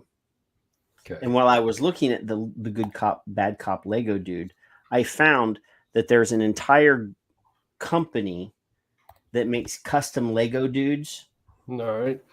Of like advanced military Lego dudes with like chain guns and like I was like, I have to buy this now. I don't think you military should. Lego dudes. That's wrong. I don't like it. Logan's too young for that yet. For Lego? No, for the movie. He's not going to follow that long. He'll be bored in 30 seconds. I don't know. It's pretty cool, dude. I got a Finding Nemo game. Even Chris Big Knowledge Garland agrees. He says the Lego movie is so good. Exclamation point. It probably tastes like chocolate. Chocolate Legos. I don't think you should be licking movies, Kevin. Well, if they made chocolate Legos now, that would be a seller, right? They would melt. Well, once you eat them, sure. While you're trying to put them together, your body heat would cause the chocolate to melt, and they would deform. You couldn't build anything. What would be more fun? It'd be messy. It'd be messy, Kevin. He advises that we should chill, but no. Does he know us? Really, Kat? Really, Chris? So Colin, who was a signatory to that letter that we just showed. Here's another. is retweeting the RACGP guidelines that advises general practitioners in Australia, because now that they've put through their prescription model, where possible, avoid flavors or limit to tobacco flavor. So they're telling GPs to tell their patients, you need to limit the flavors, or you should stick to tobacco only flavor. Stop telling people what to do. And apparently, and Their obviously, job. we know the negative consequences of a flavor ban, or even if it's not a flavor ban, if it's just telling people you'll be more successful with tobacco, Does he want to? which was quite okay for Kevin and I because both of us vape tobacco flavors, but other Doesn't people mean are you not like Kevin it. and I. Doesn't mean you like it, right? So yes, if tobacco only is your option in Australia, they say that 28% will black market, use illicit flavors. That's either make their own shit or import zero nicotine if that's possible, or 17% will return to smoking. And there's a link to the study. Responses to potential nicotine vaping product flavor restrictions among regular vapors using non-tobacco flavors. And this is the findings from the 2020 ITC Smoking and Vaping Survey in Canada, England, and the United States. Hey, we're included. We're included. Let's see who's on here. Do we know any of these people? Did some of these people sign that letter? I don't know. I didn't look. David Sweener. There you We know him. go. Ann Mitchell, I've seen her name. I don't know who she is offhand. But he was on that letter. Yes. I don't think any of these other people were on that letter. Yeah. But highlights the majority of vapors who use non-tobacco flavored e-liquid nicotine vaping products, or NVPs. They don't use Ns, they use NVPs. Oppose flavor restrictions. Predicted behavioral responses to a hypothetical NVP flavor ban were mixed and largely varied by smoking and vaping status and by the level of support of a flavor restriction policy. Most vapors said that if non-tobacco flavors were banned, they would either continue vaping in an available flavor or find a way to get banned vapor flavors. So, yeah, let's see the conclusions. Let's see the results. Overall, 53.6% of vapors were strongly opposed to flavor bans. 28.2% were opposed. 9.3% were in support. 3.6%. Who in the hell that vapes would support a flavor ban? Unless these are the tobacco assholes that don't want anybody to have something that they don't like. Oppose means brainwash. You know that. 3.6% were in strong support. So somewhere around 13% of these assholes decided that since it didn't affect them, these were probably the tobacco flavored people. Correct. That they said, fuck everyone. That's not me.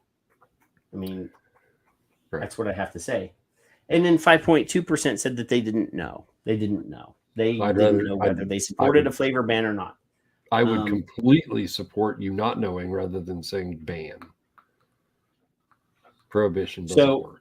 Behavioral responses were 28.8% would continue vaping in an available flavor. 28.3% would find a way to get their banned flavors, black market. 17.1% said they would stop vaping and smoke. 12.9% said that they would stop vaping and not smoke. How can you predict that you won't relapse? Well, there you go. And then 12.9% said they don't know what they would do. Responses to a potential flavor ban largely varied by smoking, vaping status, what I said a while ago. So at this time, it is not clear what net population level consequences would occur if non-tobacco flavored NVPs were prohibited. While a majority of vapors in this study oppose this policy, many vapors would not be willing to switch to available flavors. There was considerable variability in predicted behavioral responses. So I don't like the fact that they use the word majority. No. When it's like such a small difference percentage wise between the people that said that they would continue with what was available or they would go black market, right? Those numbers are pretty close together. Yeah. 28.8 and 28.3.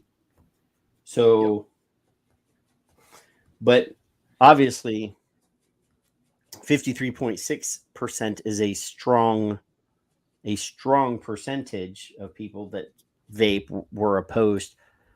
And again, it confuses me why 9.3 would support and 3.6 were strong supporters. It depends on the wording. Reducing your own.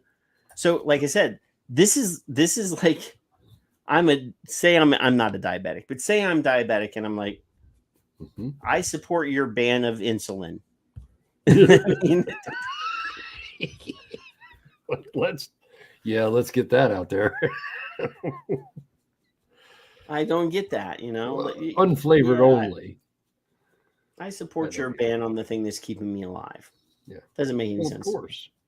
Right. Or somebody that doesn't know how to swim on a cruise ship saying, I support the no lifeboat policy. That's right. Well, unless they have holes in them, then they're okay. Because you want to have that percentage of data that you're going to sink, but you'll go slow. They're small holes. I don't get these people, Kevin. I don't get them. How about leave? Why would anyone? Why? Well, right. I was going to say something political. But yeah, never mind. I mean, half the country did vote for a president who will, no question about it, will reduce the number of freedoms that you have. Right. Period. So when you said it. I mean, I'm a gun nut. He said, we're going to take your guns away. When you and I meet someday, we're going to sing Kumbaya and hug, because I know you don't like to hug. And we're going to invite each other for coffee. There will be no hugging. And we're going to invite each other for coffee. And then I'm going to put my sugar and cream in there. And you're going to have your latte, farte, cappuccino. No, I don't put sugar in my coffee at all. Well, that's wrong. I don't like that. You should. It should be required. Why do you not do that? I don't understand. That should be banned. That should be banned. I will put some cream in there, but I will not put sugar in there. That should be banned.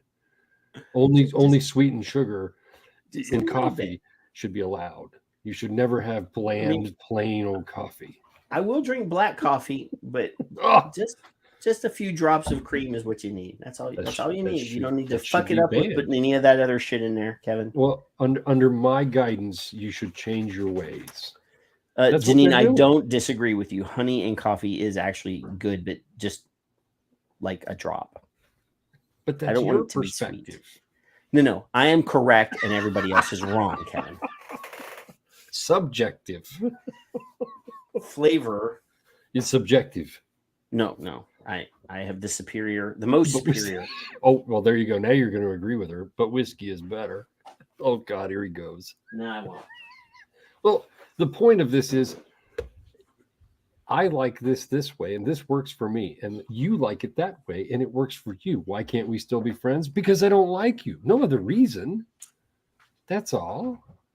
You drink your coffee the way you like. I'll drink it the way I like. No, you have to drink it the way I tell you, Kevin. No. Have you not understood the whole purpose of regulation is to control you? Is to do as you're told. So when the doctor tells you in the UK, well, or whatever that study, wherever that was, you don't try any flavors now because those aren't good for you. What are you saying? Shut up. Leave them alone. I mean, tell them the public health job. If they actually polled Aussies for that, if they had actually polled Colin's countrymen, I mean, yeah. It is an island of convicts, Kevin. Well, look at Paul. I mean, I'm just saying, I don't think that obedience is in their vocabulary. That's right. I don't like coffee. If you're going to tell somebody what to do, what better way to do it than make it a law? See, Will and I agree. Mm-hmm. He says, just admit it, Kevin. People who add cream and sugar to their coffee don't like coffee. That's right. 24 hours a day. It's like if you order a T-bone steak or a beautiful ribeye or prime rib at a an amazing steakhouse and then you ask for A1. But don't even shake your head in agreement. If you, I will reach through this camera right now and no. But what if I like A1? I will grab that bottle of A1 and conk you on the head with it. Because you are insulting. What about Sweet Baby Ray? Again, that's the onion. You're one. hurting my brain. I don't like onion, but I like their onion one. On a steak? See, you're doing exactly what Janice does. I would like to have this. Well, that's nasty. To you, it's nasty. To me, it's no. It is. To me, it's pleasure. It is just wrong. Why would you deny my pleasure? Wrong on every level of reality. If you're gonna take a piece of prime rib and put nonsense bullshit on it, you do realize that those condiments were designed specifically. Heinz 57, even ketchup. To kill. No, not to kill. Those were designed to mask the flavor of rotten meat before we had food preservation, refrigeration. Those things were developed specifically to destroy the flavor of rotten meat, so that you didn't know what you were putting in your mouth was bad. Kill the flavor. Chris and I are now soulmates. See, Willie, Ray, not on a fucking steak. I will banish you, Chris. It's chocolate with baby. Oh,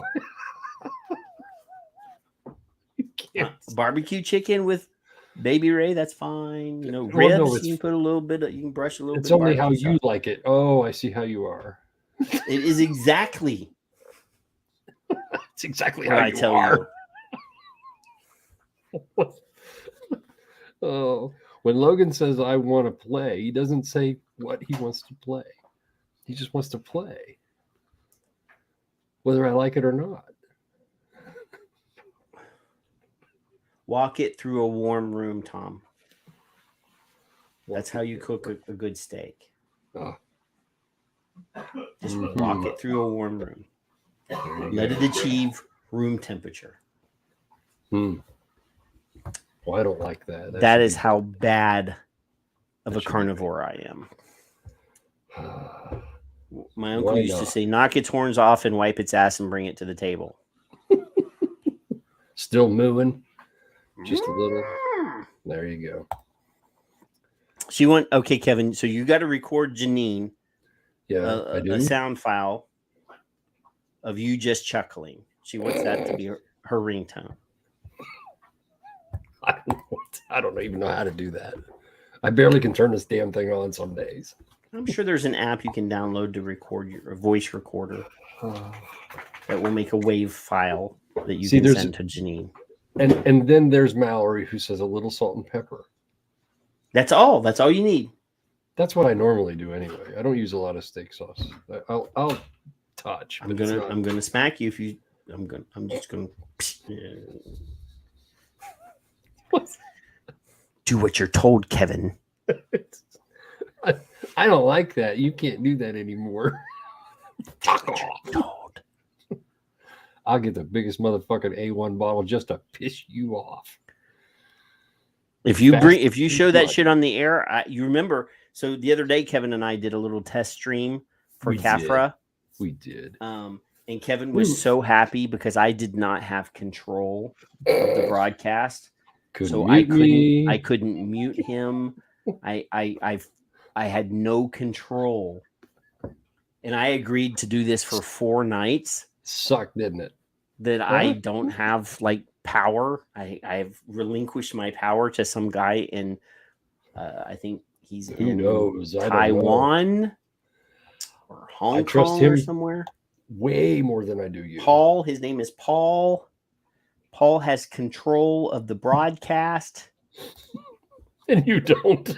And I don't. And I'm like, dude, I don't know about this. I said we have a WhatsApp group for everybody. I should add you to that, but I need your telephone number for that. And I'm like, you mean I can't? I have no control. And they're like, all you have to do is if you want to share a screen, as soon as you share it, they're going to throw it on screen. And yada yada yada. And I'm like, oh, I don't know if I can handle it. They did control. Little time Yes, delay. it was very I mean, smooth. obviously they had already been broadcasting for 22 hours to see if they could go for 24. Correct. So by the time we got there, I'm sure that there was a little bit of an audio delay. My lips did not match, the words. Looked like we were watching Kung Fu Theater for a few minutes. But I'm sure they found the flaws. I mean, it was a private test stream, so only a few people knew where the link was. And they're mixing live and recorded content during the show. So they played the Indian Vapors show that I think it's AVI. Yes. Was a show, and it was a couple Indian Vapors, and they had Dimitri and Phil on, and they were interviewing Dimitri and Phil. There were some good-looking men there, I'm telling you. We had to follow Dimitri and Phil, and I'm like, I said to them in the chat, don't put them in front of me again. Well, they were opening. I guess they were the opening act. I guess I could look at it that way. Good night, Victor. They were the Fluffers. Thank you, sir. The Fluffers. The old odd couple before the chucklehead couple, right? I don't like that. I don't like that. I enjoy what we do, Kevin. I mean, we get to have fun. We get to shoot the breeze. We have a chuckle or two. I get to yell at you and tell you to obey. And I know. That's just our dynamic, I'm not very good at it, but all right, you can tell me all you like. Well, your wife says you're very obedient. I will be. 30 years next year. 30 years of obedience. I'm very versed in that. Yes, dear, you're right. I'm sorry. Those are the 3 things I need to know. That's all you need. Shit else. Nothing else. Literally nothing else matters. All right. Are you going to? Yes, dear. Did you? You're right. I did. I didn't. I'm sorry. See, it any order you go with that is highly suggested. Highly. Yeah. Let's see, Kevin. Yeah, well, I kind of like them both. It's Patrick. Let's see. What are you doing? Are you leaving? No, I'm just going have to. Have a nice day. I decided I did want to have a drink. Have a nice day. This is Metallica's bourbon. Really? Yes, it's called Blackened. Well, somebody probably in the world doesn't like that. Are you going to water it down with ice? Hell's no. Okay, because that should never happen on the rocks. Oh my God. So there you go. Thank you, Tom. Dad gave me some advice when I was young. Those 3 phrases in any order. Yes. Blackened bourbon. Yes, it is a blend of straight whiskeys finished in black brandy casks. So the deal is when you buy this whiskey, this is batch number 89. So this bottle's like 2 years old now. Okay. So, I haven't really drank a lot of it, but what they do is once it's in the barrel, they have speakers in their aging area in the barrel house. Yeah. And they play a mix of Metallica's music to vibrate the casks. It's got to be the best freaking bourbon ever. It's actually surprisingly good for it being a sort of a mid-lane. Yeah. No, I mean, Dave Pickerel is he's like he's dead now, but he was the guy that came up with this blend.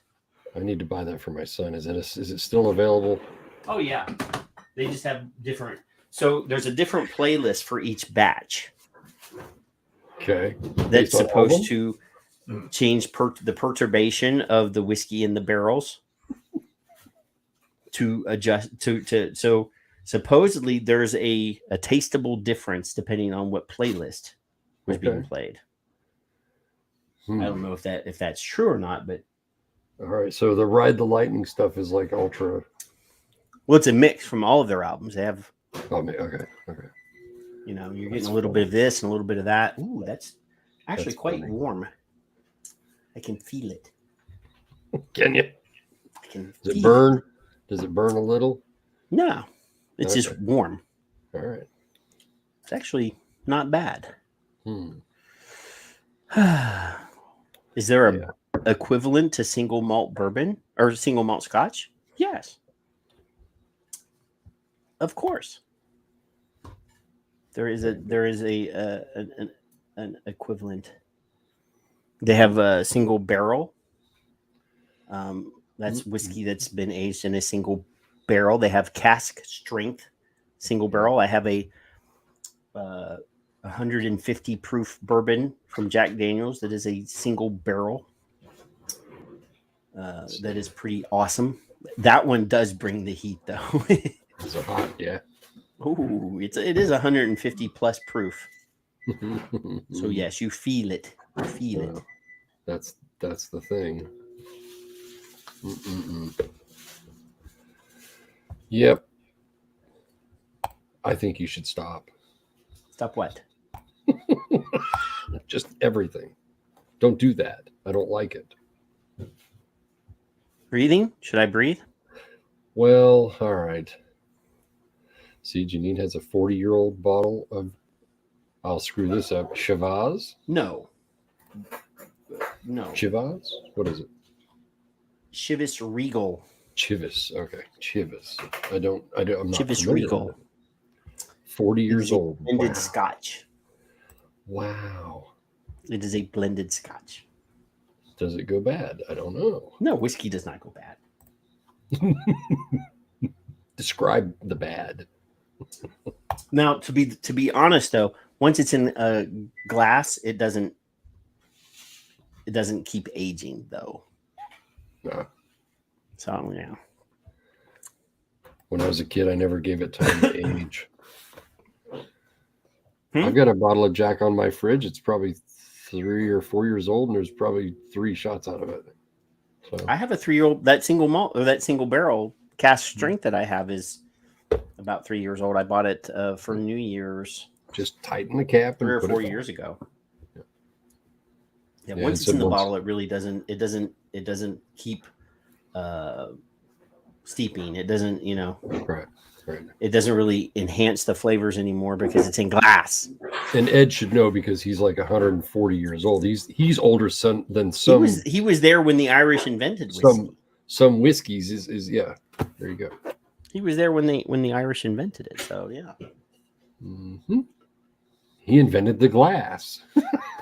He said, "Wait, we should put hey, this." Look, there's lightning, and lightning struck the beach, and look where. Maybe if we heat the sand up, we can make containers for this whiskey. That damn Ed is so innovative. Will says the only whiskey that goes bad is Southern Comfort. It's actually bad. It doesn't have to go bad. It starts out bad. So yeah, Mallory says I'm really frisky. I got a bottle of Everclear. The last 5 bottles of Everclear that I bought were all used to clean Addies. Mm-hmm. Everclear is good at cleaning atomizers. Which reminds me of my Mad Dog days. I had a phase. It was grape, of course. Do not clean your atomizers with Mad Dog. No. Mad Dog. I liked Mad Dog. Cheap. Night nasty. Train Express. Mad Dog 2020. No, I would think that shit would go bad as soon as you open it. Well, wine does go bad. Wine will eventually become vinegar. Oh, so yeah, that was so nasty. Don't know how I lived through it, but here I am. See, Richard's over there. He says, I brew my own beer. I have a nice barley wine that's 9 months in an oak barrel. It's almost ready for bottling. But see, he's over in the UK, so that really doesn't help me at all. Thunder Rose. Oh. It's almost as bad as Boone's Farm. Ugh. Can he send it to you, though? Well, he could, but it probably would break. I was going to say it'd be gone before you got it. Mm-hmm. Only if customs opens it and sees that it's something that they want. Right. Yeah. Well, there you go. Nope. I use SoCo in my flaming Dr. Peppers. See, I don't do so. When I was a kid, I would do like cocktails, but as I got older, it's too much effort. Just give me the booze. I'll just drink the booze. I wasn't a mixer, no. I almost went to the liquor store and bought vodka the other day because I don't have any clear stuff. And I should have clear stuff. I should have some clear stuff. What's pierogi? You never know.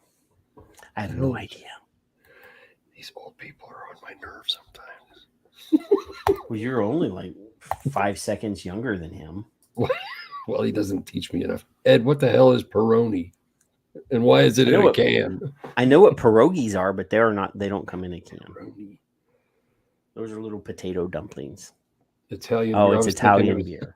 He remembers Prohibition. I mean, so well, he could have been anything. Al Capone. He was one of Al Capone's henchmen.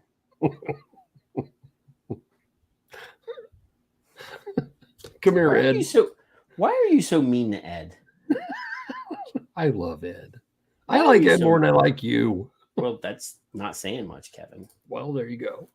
Really? I mean, I don't know what grappa is either, Will. That's Greek. Is that wine? That's wine? Okay. Yeah, I'm not a well-versed person for wines.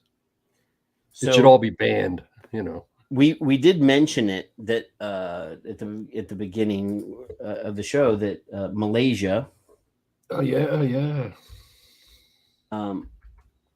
Malaysia. I'm typing Malaysia as I'm saying it. Has as of yesterday legalized e-liquid, but caveat.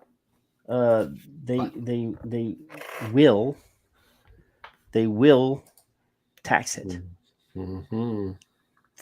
So the government of Malaysia has legalized liquid nicotine and nicotine e-liquid, but they have decided that since they're legalizing it, that they need to tax it.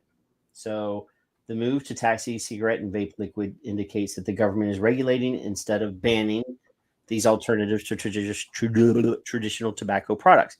Now, I remember about 2 years ago, there was a political cartoon, and it showed a character in the cartoon. The male character was asleep, and he had his vape on the bedside table, and the female character was on the phone calling the police that her partner had a e-liquid or had a vaping device, and they showed him in jail because he had vaping stuff.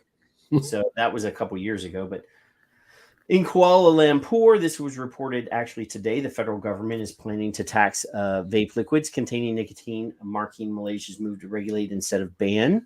The government plans to introduce excise duty on liquid or gel products containing nicotine used for electronic cigarettes or vapes. This is from the finance minister, and I am not going to say his name, said during the tabling of the budget for 2022 in Parliament. The health minister recently told the WHO that Malaysia will soon regulate e-cigarettes or electronic nicotine delivery systems so that they do not become accessible to school children. The finance guy added today that the government will expand excise duties on pre-mixed sugar-sweetened beverages in line with the government's 10-year plan and focus on healthy living, as stipulated in the Agenda Nasional Malaysia Sehat blueprint. In our efforts to promote a healthy lifestyle, the government intends to extend the imposition of excise duty on pre-mixed sugary beverage products based on chocolate, cocoa, malt, coffee, and tea.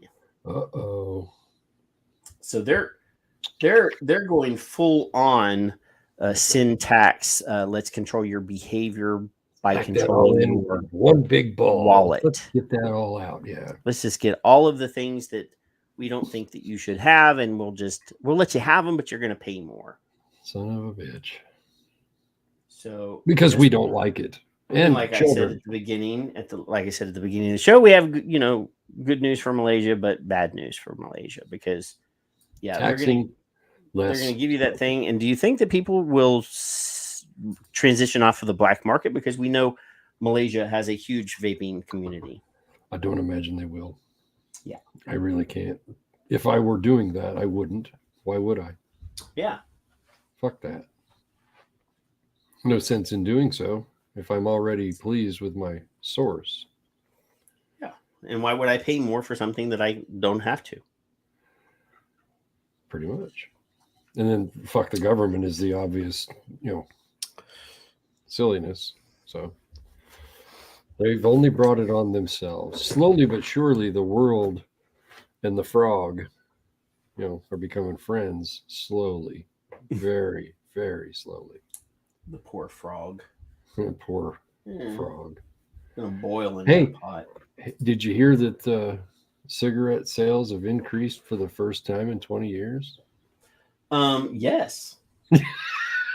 I had heard that. Who'd have thunk? Who'd have thunk that? Do you have an actual link to that information? I can probably get you one. Because it's probably buried way down on my Twitter. I'll just steal the first one I find. It doesn't matter, honestly. Let's do if I'm allowed to read it. Raj is saying that our show is a clusterfuck. It's we're kind of the definition of, honestly, aren't we? Really? Come on, Raj, man. We put absolutely no effort into bringing this show to you. Come on now. And if you don't like it, we'll double your money back every single time. Every single time, no matter what. Oh, I've reached my article limit. Hang on, that. Stop sharing. These fuckers don't like the. Come on, incognito that shit, man. Private browser it. You're probably right. 20 years. Not that you guys can't find it, but now Raj is trying to pull back. He typed in #clusterfuck in our chat room. Now he's saying that he's not me. I didn't mean you. Well, you meant you, not me. It's your show. Don't blame me. I'm just here for the ride. I don't think I better rub it. Just in case. Ed's in the room. I want him to be able to see. There, that's better. So, cigarette sales went up last year for the first time in 20 years. 20 years. 20 years. They got the guy with the mask, which is ironic. Smoking with the mask on his. Well, yeah. Now, 0.4% is what the FTC says. So they go based on sales, obviously. 203.7 with a B billion. Please keep smoking. We need the money. For the first time in 2 decades, cigarette sales increased last year during COVID-19. Tobacco companies also beefed up spending to promote their products. Well, that's so it's almost like people are stressed out, Kevin, and since they're locked up in their house, they're living in a police state. Boredom. They're a little bit stress. They're putting up with their kids and their wives. Since they can't go to work because they don't know the words "yes, dear, you're right, I'm sorry," and they become there you go. And they're stressed out, so they're going back to smoking. Exactly. They compiled a report from data submitted by 4 tobacco companies. We all know who they are. This dog is having a blast behind me. If you guys can hear him, I apologize. The report said the increased advertising and promotion to $7.84 billion in 2020 was from 7.6. So they upped it a bit, not a lot. To them, that's a drop in the bucket. The report did not indicate if the coronavirus pandemic and the ensuing lockdowns last year had anything to do with the increase in sales, but Bloomberg reported in April 2020 that Altria's first quarter sales had jumped. Partly here's his version, partly as a result of bulk purchases. Fuck off, Bloomberg. I'm going to use those words for Paul because that's what he would say. Dickhead. bulk DJ. purchases, what the company calls pantry loading, which I'd never heard of this phrase I before. mean, Pantry panic loading. buying. I mean, yeah. I mean, Right. there's obviously. In cigarettes, I've never heard this about cigarettes before. Oh, Suggesting smokers stock up. Kevin, Well, if you were a smoker and you were paying $70 or $80 a carton, and they told you that they were going to double the tax, well, sure. I never heard be out like buying 100 cartons or however many cartons you could afford. When I went to Kentucky, I could get them for $8 cheaper. I'm sure I pantry loaded, but I've never heard that term, and I never, I guess, made it with smoking. So in total, 2020, total nicotine. It's not cigarettes now; it's nicotine. Keep that in mind. Nicotine consumption in the U.S. was up 3.4%. So they went to everybody and they said, "Oh, you're using more of the patch and gum, Bob. We need to put that into our data." What? So nicotine consumption, not cigarette consumption. Now it's nicotine. We changed the narrative of the story halfway through, Patrick. Didn't we already cover this, Kevin? I think we did. Which part? We did cover the fact that Campaign for Tobacco-Free Kids was changing their mission statement to nicotine-free future and not smoke-free future. Truth as well, yeah. Yes. So yeah, I mean, we already talked about the fact that all of these assholes are changing their mission to not be about smoking, to be about nicotine use. Yeah. So when they said to the president, or Don Burke, the president said, allegedly, clearly the pandemic has had an impact on the overall total nicotine delivery category. Does that include patches, gums, lozenges, and the like? I don't know. I'm a little confused. I'm befuddled. So blah, blah, blah. Sales of electronic cigarettes were down slightly. There's a surprise. Although they had risen 7.5% year over year. So traditional cigarettes are up. Although they were steadily declining, now they're up. And now e-cigarettes have seen a surge, it says, particularly among minors who are not allowed to buy them. So 6% of adults say they vape. So yeah, I mean, obviously, they're not going to ever include in the narrative that it's already illegal for these kids to have these things. No, they don't want anybody to know that. Kevin, come on. And we've already addressed the fact that when you ban safer products, the sale of the less safer product will increase. Right, it will take over on its own. So San Francisco is a perfect example. I mean, we have all of the data that we need to show. Right. If you ban flavors, people will go back to smoking. Right. Silly, isn't it? What's the word? Natural selection.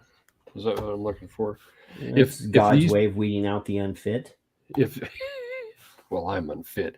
If basically anybody that is against the vaping would have left this alone, or will leave it alone, the smoking rates worldwide, in my prediction, I've already timestamped this quite a few shows ago, is going to be around 5% worldwide, because there's going to be an increase in other places that are always going to have smoking, and there's going to be a decrease in others that are going to go, this is good, I like this better, and then there's those that are going to quit if they leave it the fuck alone, but they can't leave it alone.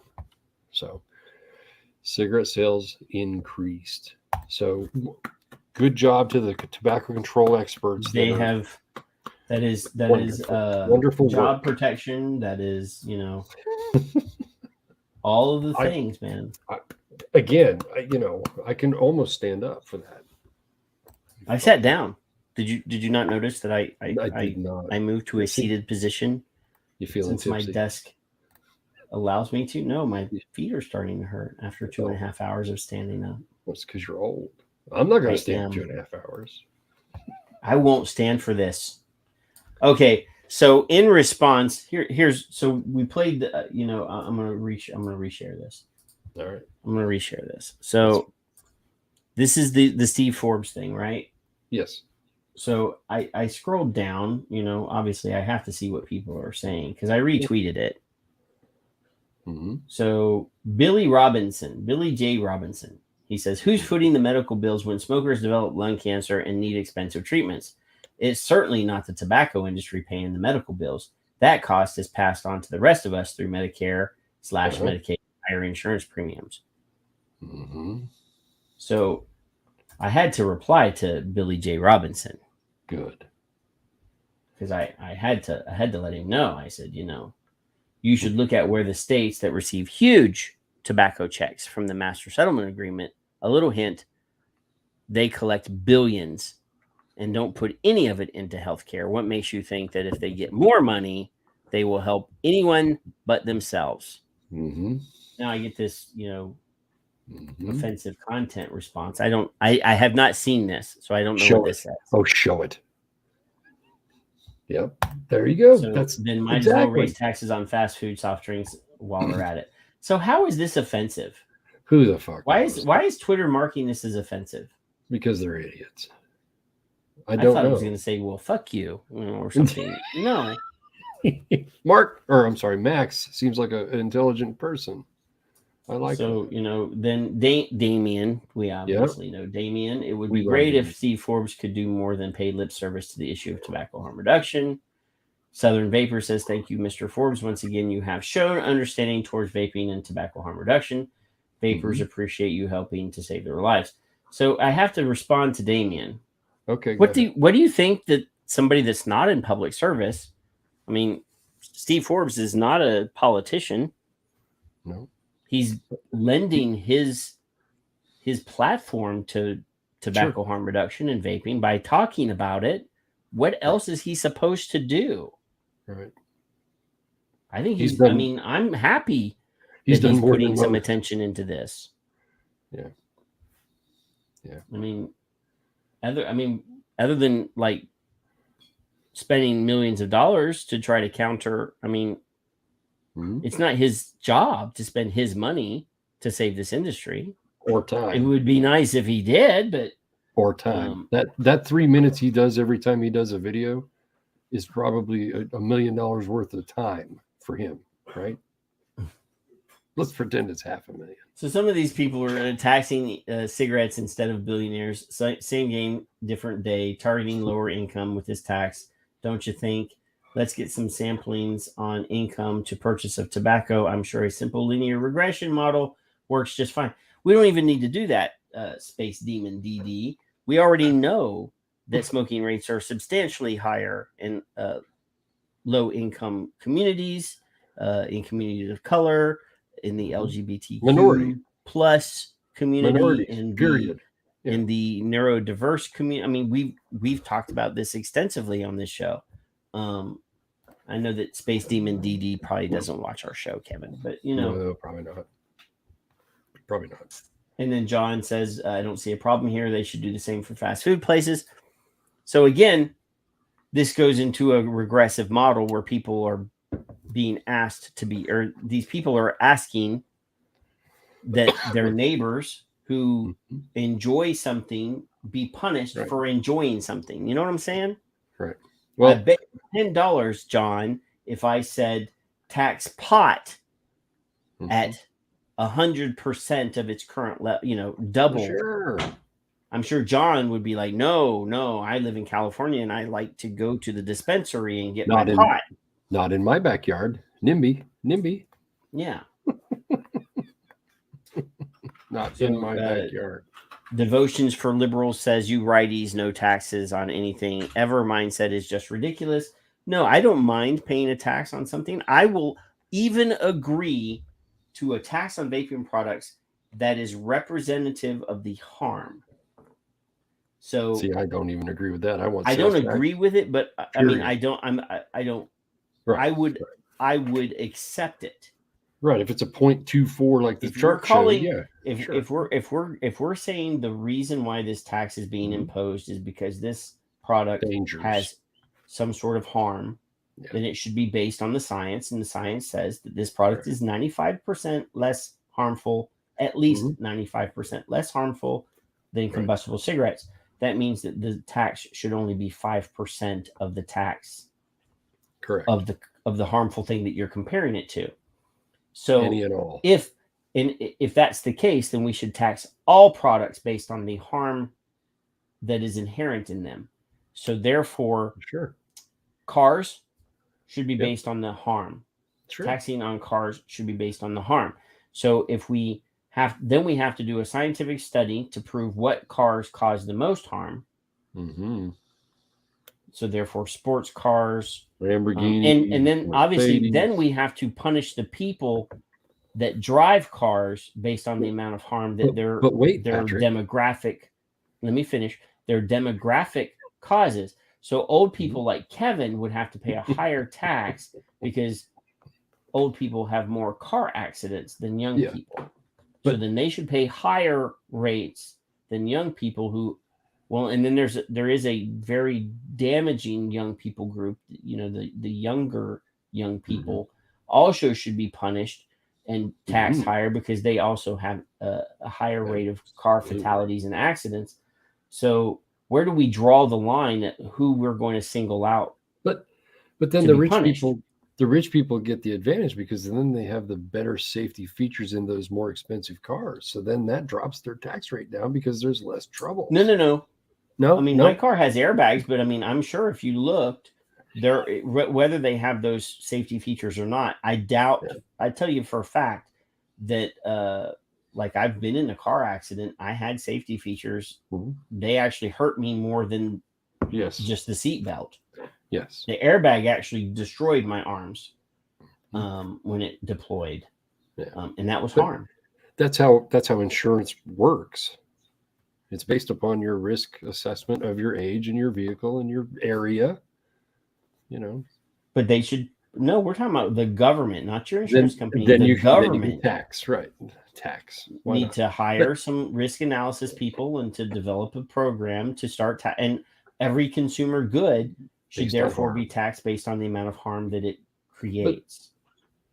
But when you're talking about the, let's say, lower income community that's only able to go get fast foods for $7 where they could buy healthy food for 30, they're going to the fast food. So you're automatically. So if we tax fast food to the point where it is more expensive than the healthy food,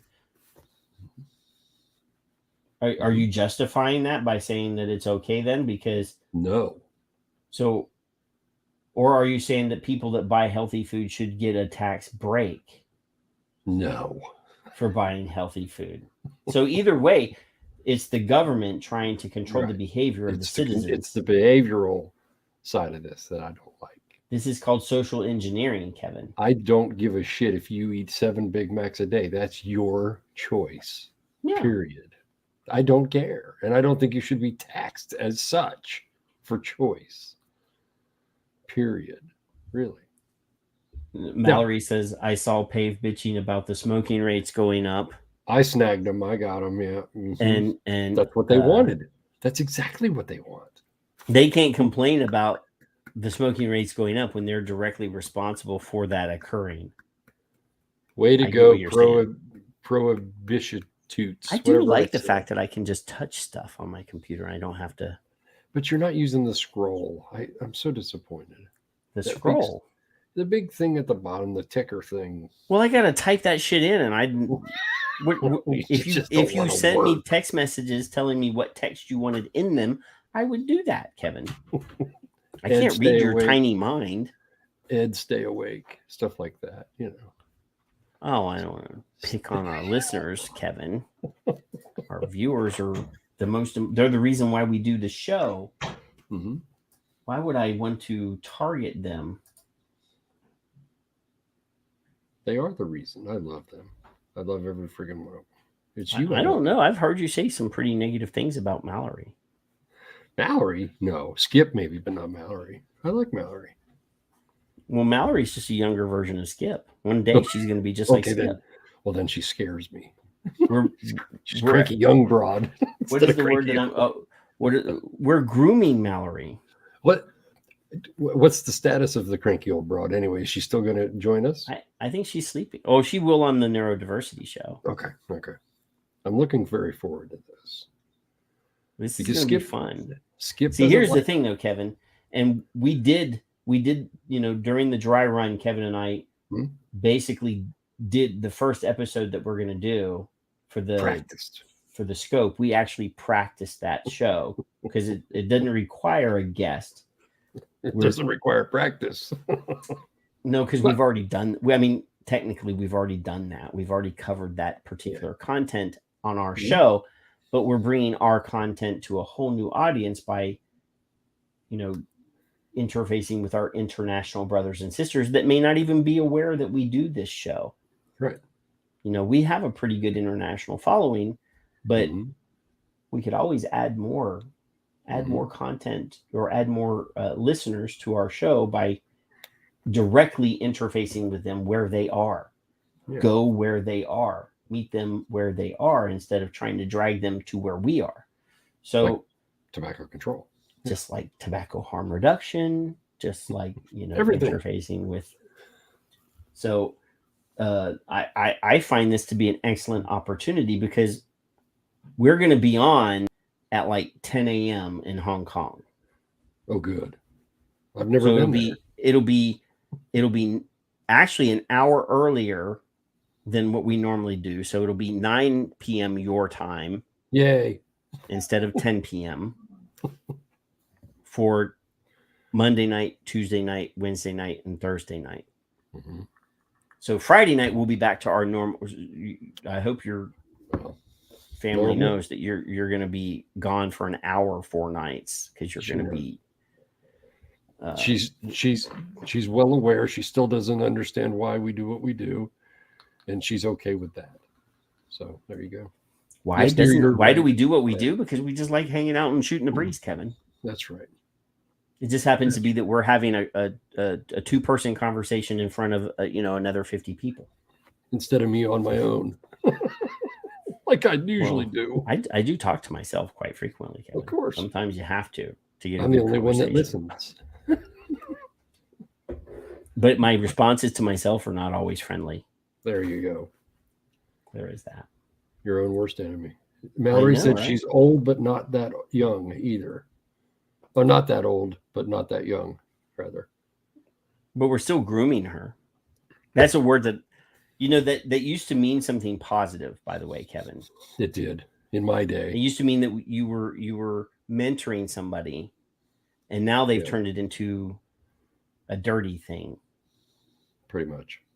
I mean, the word grooming now is used to refer to dirty people doing dirty things.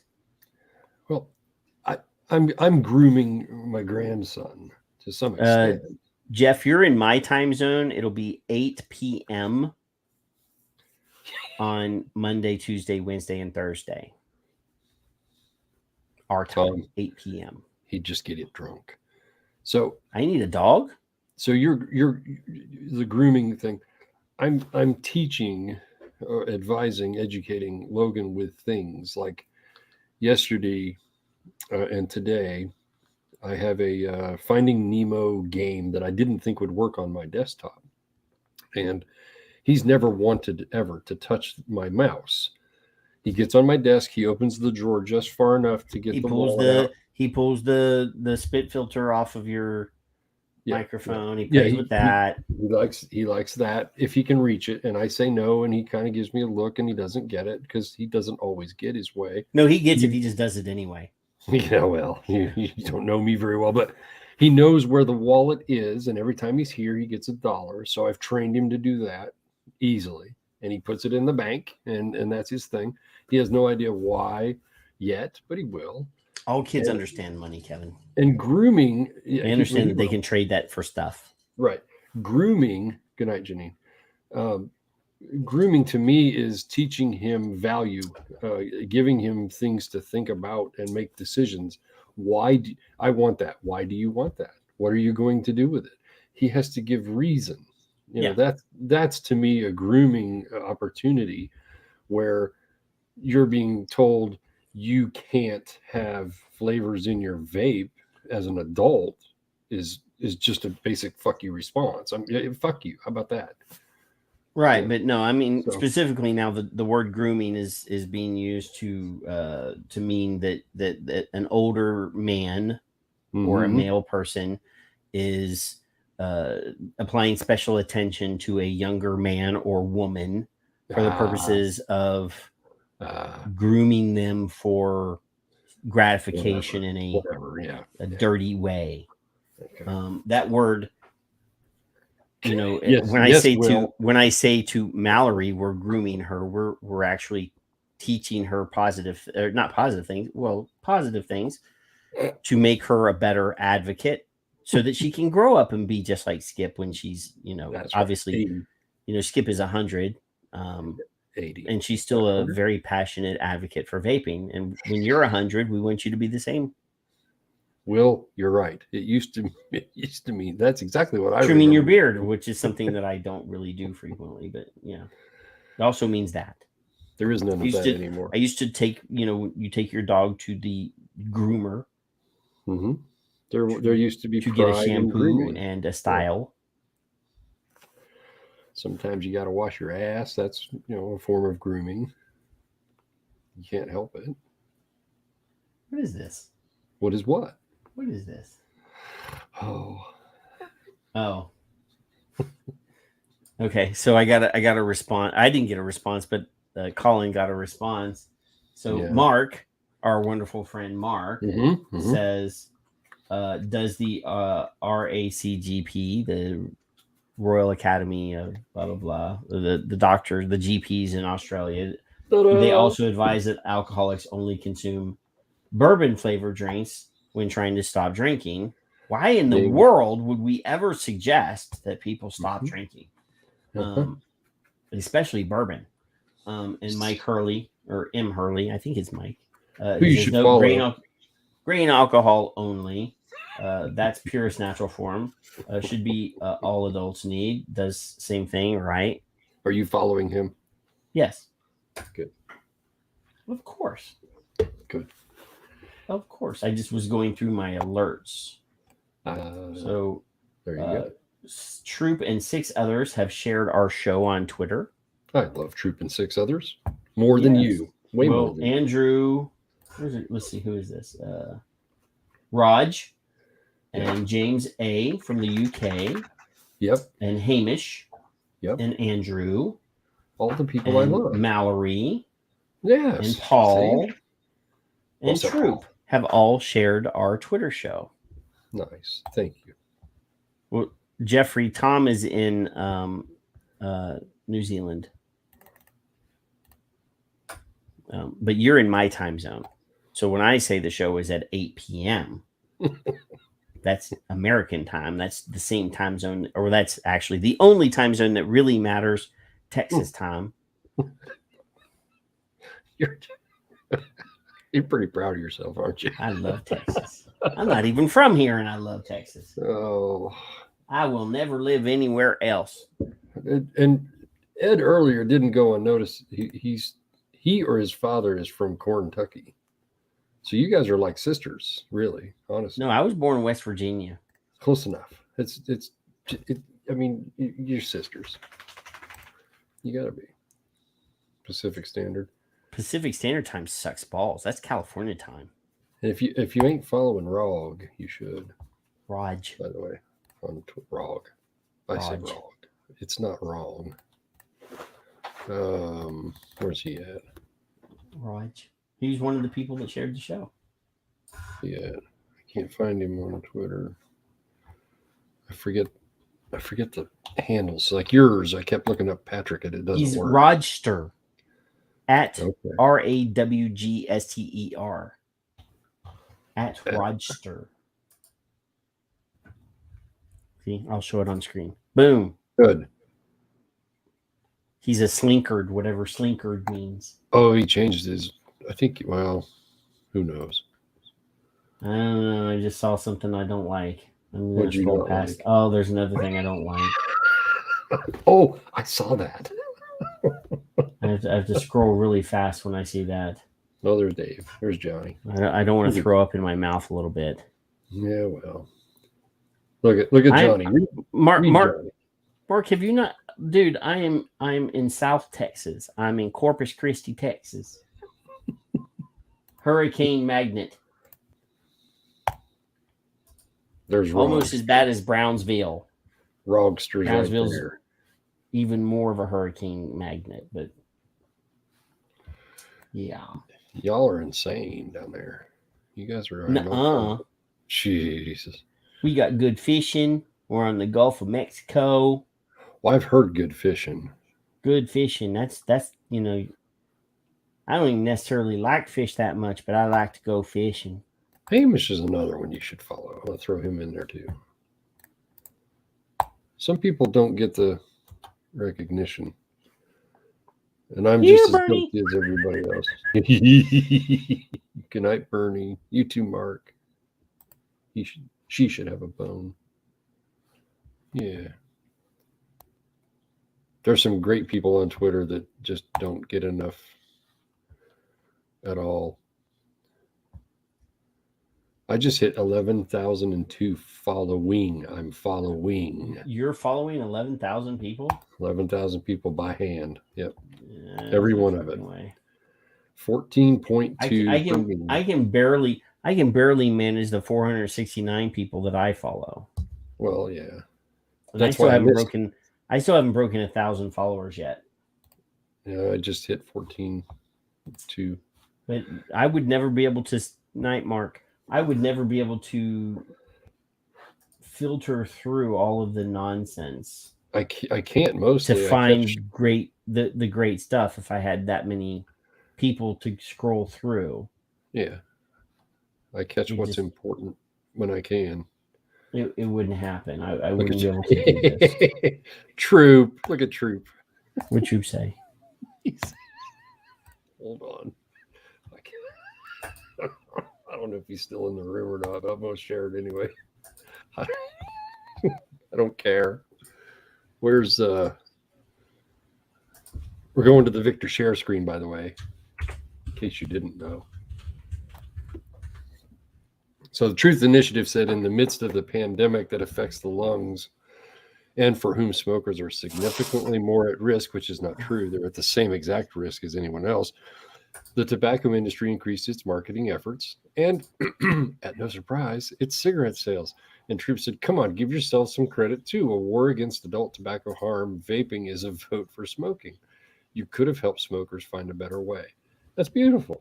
I love that. Shh, my ass.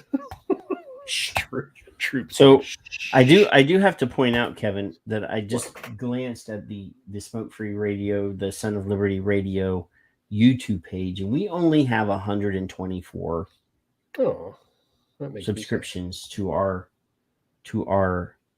wonderful page, our wonderful YouTube channel. We'll link it on the chat and everybody can follow. It hurts my feelings that we don't have more. Well, it does me too, but that's what feelings are for, Patrick. What, to be broken? Yeah, well, that's true. Yeah, to be hurt. That is true. I mean, for. You don't actually have to watch it there, but it would be nice if you followed it. Yeah. You can watch the show wherever you want. But yeah, I mean, it would be nice. So, Troop, there was an example of me not seeing tweets, and then I hit my feed and I dropped down, and there it was. They call that shadow ban. Shadow ban like, what? When something that somebody that you follow doesn't show up on your timeline, or you don't get alerts, but you're still listed as a follower, that is the algorithm trying to steer you away from that content. I have been shadow banned 3 or 4 times now. And then there is a way for you folks to check if you are, when you're not seeing stuff and people are not responding to you. I will put that. This is my Twitter tip. What are you talking about people's tits for? That's not cool. So you go to Shadowban EU. I don't know why it's EU, but that's where it is. And then you type in your handle on it, and it will show you if you're banned, if you're ghost banned, if your replies are deboosted. Oh, I gotta see this. Let's see. It's a general. Put it on screen, shithead. Don't be. I did put it on screen, shithead. Share it. I did click on your comment. No, are you going to check your shadow banning? Well, I will once I type in the URL. Earl, that damn Earl. The URL. Earl. Shithead.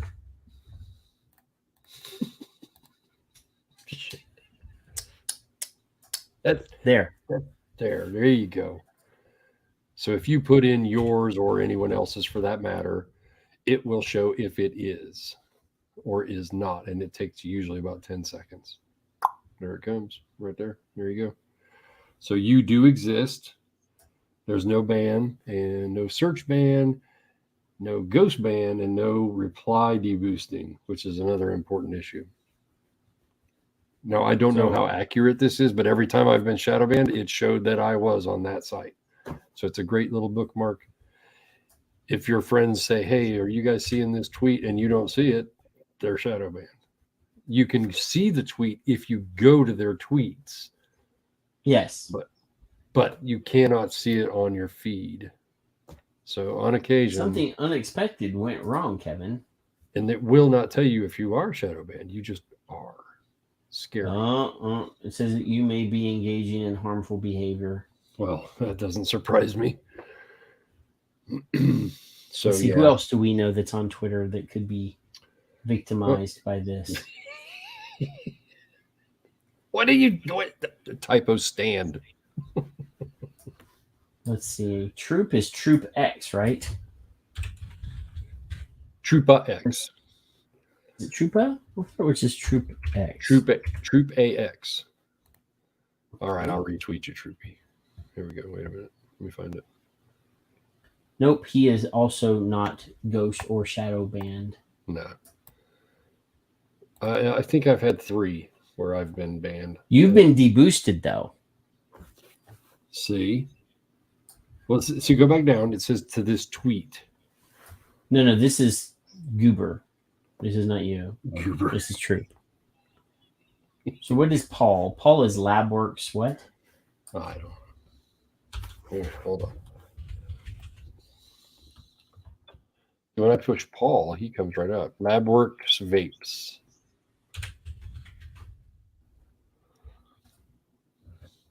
Because he's supposedly banned from Facebook right now. So let's see if he's... Mm-hmm. Oh. Mm-hmm. He is deboosted as well. Speaking language. So your weirdo algorithm, you know, all the subsets of the world that I don't understand in Twitter affect people. You're supposed to be the Twitter expert, Kevin. Not internet expert. I'm not even a Twitter expert in my opinion, but you're so awesome at Twitter that you have frightened them, and they now think that you're a robot. I'm bot like. It's kind of like ninja like, only it's bot like. Beep bop boop 0101. That kind of thing. Now don't do that because Gina Carino got canceled for saying beep bop boop on her Twitter. Really? For what? Those were her pronouns. She refused to list her pronouns. Her pronouns? So, yes, her preferred pronouns on her Twitter profile. So she got fired from Walt Disney because people said that she was pretending to be a bot. She was conservative and she was pro-Trump or whatever, but that she was anti-transgender people because somebody said you need to list your pronouns on your Twitter account. Like she, her. That's the thing now is you're supposed to list what your preferred pronouns are. So you would be he, him. That if you want Paul me to would be Tic Tac.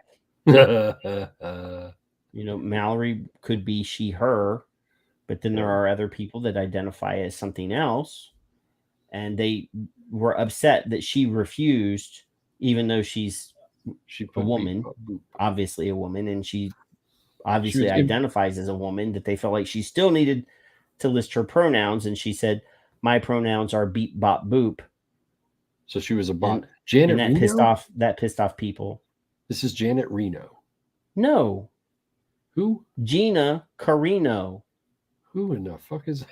She was an MMA fighter who became an actress, and she was in Star Wars. She was the new Star Wars TV show.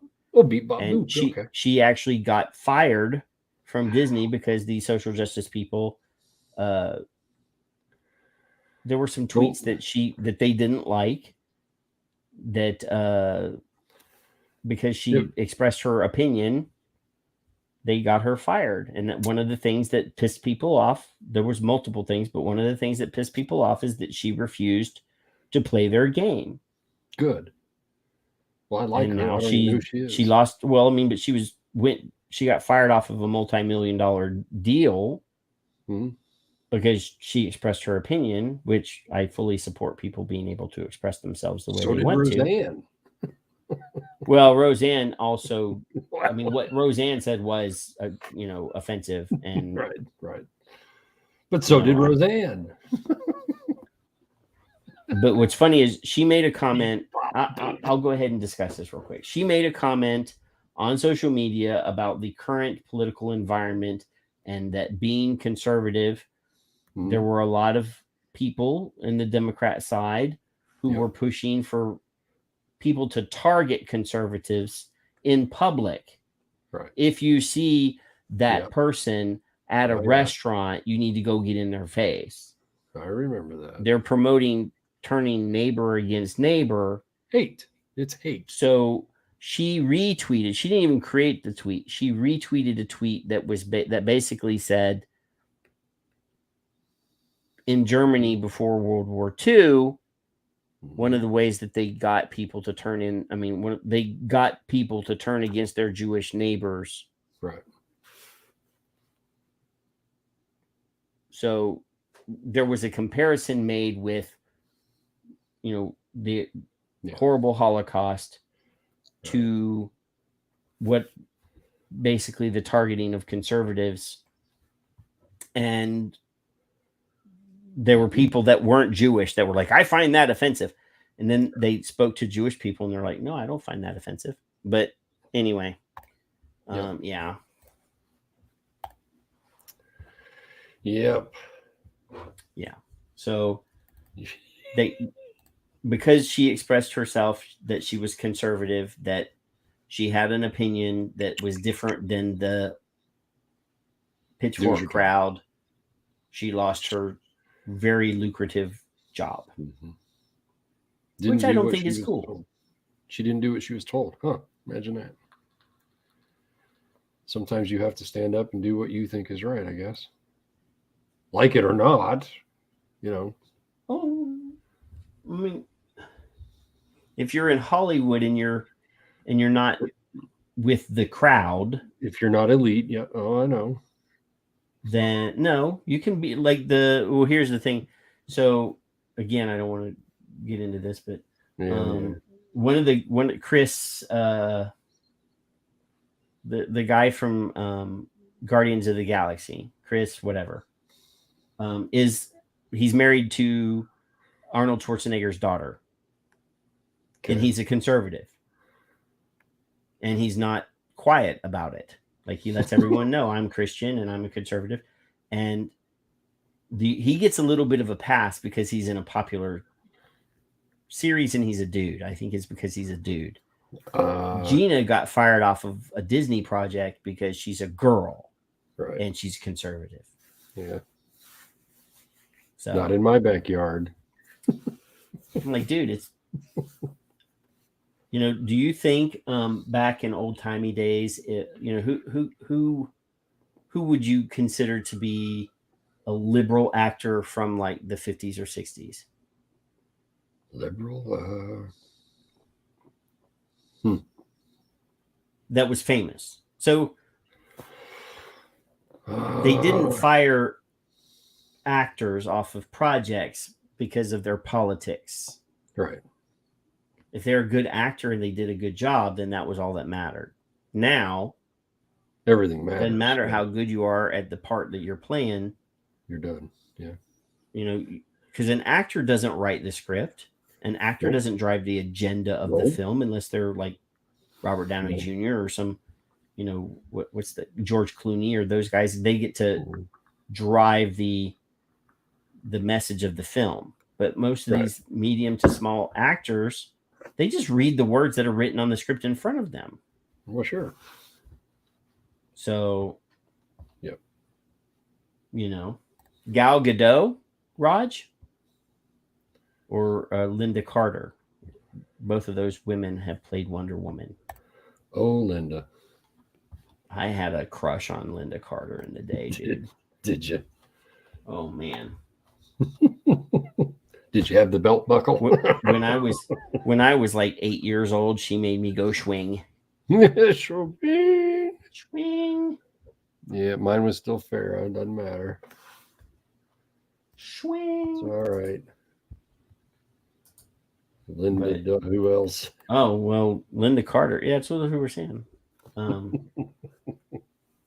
Let's see. Yeah.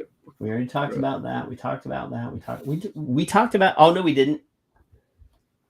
No, we didn't. We didn't. There's one thing that we didn't talk about that was on the show notes. Ugh. So we should cover this real quick because it does have something to do with content that we've talked about on the show. Mm-hmm. That's not necessarily vaping related, but it is about neurodiversity, and it is about stuff that we've talked about on this show. Good. So, obviously we need to talk about it because continuity. Where are you at? There it is. So, Dr. Paul Lipnitsky. He's a PhD. Oh, yeah. They have. He says he's thrilled to announce we've received ethics approval for the world's first trial investigating psilocybin-assisted psychotherapy to treat generalized anxiety disorder. So the trial is the first ever to test psilocybin for a primary anxiety disorder, the world's largest psychedelic study in Australia, and the first research project ever approved to provide psilocybin with support as part of therapist training. So then, there's links out to the group. So this is the Turner Institute for Brain and Mental Health. Really? Look at all that fucking cookie bullshit on the bottom of this, man. So psychedelics, mushrooms, right? Yeah. So we talked about psilocybin when Charlie was on the show last, and how psilocybin has been known to be beneficial for people with neurodiverse issues, but it's also there's a lot of positive research that shows that psilocybin in small dosage, one single small dosage, can actually reset people's brain and break their addiction to smoking. Isn't there maybe it might have been Paul, forgive me, whoever said that, isn't there or maybe it was Charles, no side effects? Yes, that was Charles. It was okay. So because I just watched a documentary on Netflix called Magic Mushrooms. Okay. And it's really good. You should watch it. But and Dr. because we talk about mental health, we do talk about neurodiversity, we talk about all sorts of these topics. And obviously, I'm not a prude. I think that if something is beneficial, and psilocybin has been shown to be really positive and really helpful for people, knowing that in Australia, where you have to have a fucking prescription to possess nicotine, except in cigarette form. Well, no, you can get that for free. Not for free, but it's really cool that they're actually looking at this. It's extreme. This is like outer edge shit to me, because psychedelics in general, I remember in the 5th grade when we had the drug thing. Is that when you first did your first dose of LSD? 1926, I think. And they had they had LSD back in those days? The scary music and the psychedelic bullshit. Don't do this, kids, which makes you want to do it. Just say no, Patrick. That's all you got to do. Just say no. So, yeah. Why would anybody deny? And I always go to the little Florida girl who's probably 20 now. Deny. Well, listen, we don't know what's wrong with her. She keeps having seizures, so we're going to try a nicotine patch. Do you think those parents said, well, we can't do that? They said, okay, we'll do that. And it worked. If it's psychedelics, if it's cauliflower, whatever the fuck it is that makes you feel better or helps you with your daily process to be better and positive, I got no troubles. I don't care. It doesn't affect me. Give me a second here. Fine. Keep jibber jabbering for a second. I don't know when LSD was invented. Wasn't it the 50s or something? I don't remember. I'm not that old. Oh, Rog said Ethan covered this on his podcast. Dr. Nadelman or Mr. Nadelman. I think he's a doctor. And I will babble all you like, because I can get to... But Ethan, yeah. I really wish he would have responded to the numerous times that I've tweeted. Yeah. Saying, please come on my show to talk about this. He's actually... He's got his own podcast now, so he doesn't want to bother with mine. So he is actually someone I consider a true warrior for humans.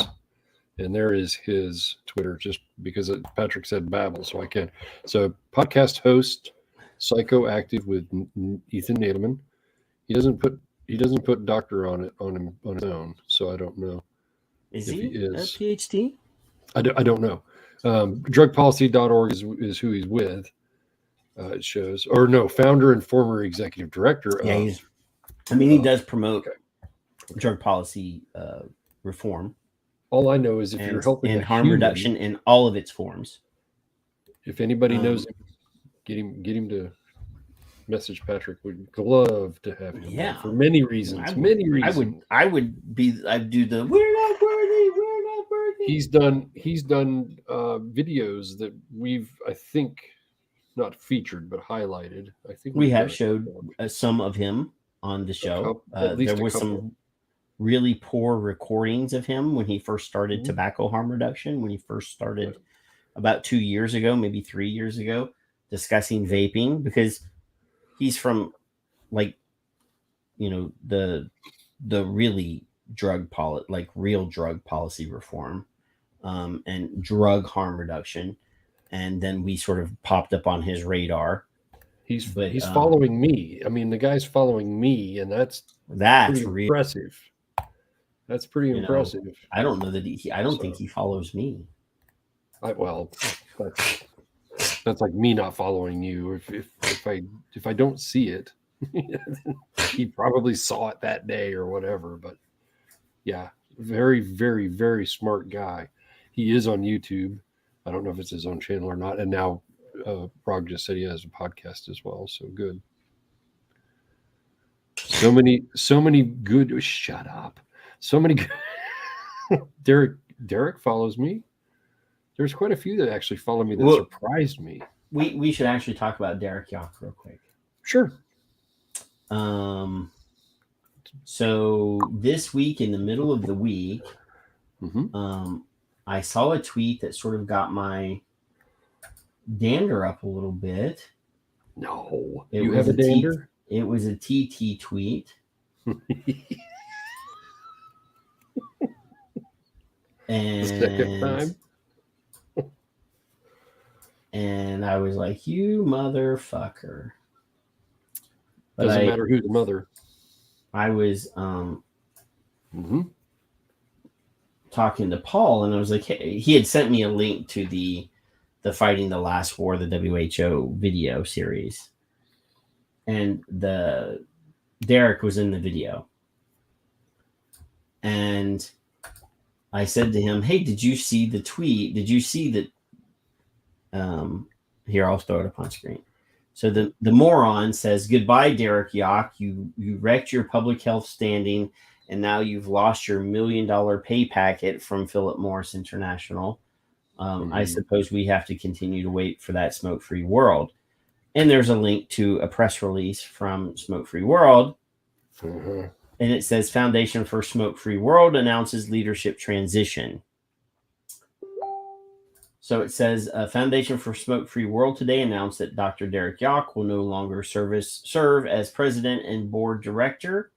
Heidi Goldstein, general counsel, and David Yanazzo, CFO and EVP of operations and finance, will serve as interim co-presidents effective immediately, while the board conducts a search for a new president to lead the foundation in its vital mission forward. So the next paragraph is a quote, and it's from Pamela Perazak, the chair of the foundation's board of directors. And it says, after careful consideration, the board has determined that now is the right time for a new leader to guide the essential efforts of the foundation, its team, and its work with partners around the world. As we continue to take urgent action to accelerate progress toward ending smoking in this generation, we look forward to this opportunity to take the foundation to the next level of achievement. The foundation remains squarely focused on its mission to improve global health by reducing death and disease caused by smoking. And Heidi and David, together with the rest of our talented team, will continue advancing our global research, grant making, and range of innovative programs and powerful public health collaborations without interruption. Mm-hmm. So then Derek has a quote down here. It says, the foundation's ongoing work to end the world's largest single preventable cause of death could not be more needed today. I leave the foundation with deep satisfaction that we now have an emerging cadre of hundreds of researchers, advocates, and industry scientists dedicating themselves to this goal. My future efforts aim to complement them. Yep. So I'm a little concerned because the way this is worded, after careful consideration, the board has determined that now is the right time for a new leader to guide the essential efforts of the foundation. Mm-hmm. Does that have the flavor of you got to go? Right. Well, or did Derek decide that he wanted to go on his own? Maybe he has other opportunity on his part down at the bottom. But it does read. Right. It does read. We're not going to tell you the real reason or whatever. Yeah. Like we're separating from him. Right. And, we're giving him his package. But, Jeffrey, we do not mind. No, I'm actually pulling. I can't click on the link. So I have to actually go and find it on INCO's website. Yeah. Because of the nature of this doohickey that we're using. Yeah. So, this is from today. Yep. So it says, damn it. Hey, it's not even on Twitter. I'll do it. I don't care. Twitter it. I'm right now. Twitter it. I'll tag Jeffrey just for fun. Rally at Parliament Square. Everyone deserves harm reduction. So this is a scheduled protest at Parliament Square in London on November 8th at 10 a.m. And I'm more than willing to go. If somebody wants to buy me a plane ticket and put me up in a hotel, I will go. I only need to go for the one day, but I'll go for longer. If you want to pay, if you want me to go for a week, I'll volunteer. But anyway, delegates from some of INCO's 37 member organizations in North and South America, Europe, Africa, and Asia will gather in London on the 8th of November to applaud the UK government's evidence-based support for tobacco harm reduction and to highlight the importance of the 9th Conference of the Party, COP9, of the World Health Organization's Framework Convention on Tobacco Control, the WHO FCTC, which begins that day. So on the first day of the scope, which we're doing virtually, they're actually having an in-person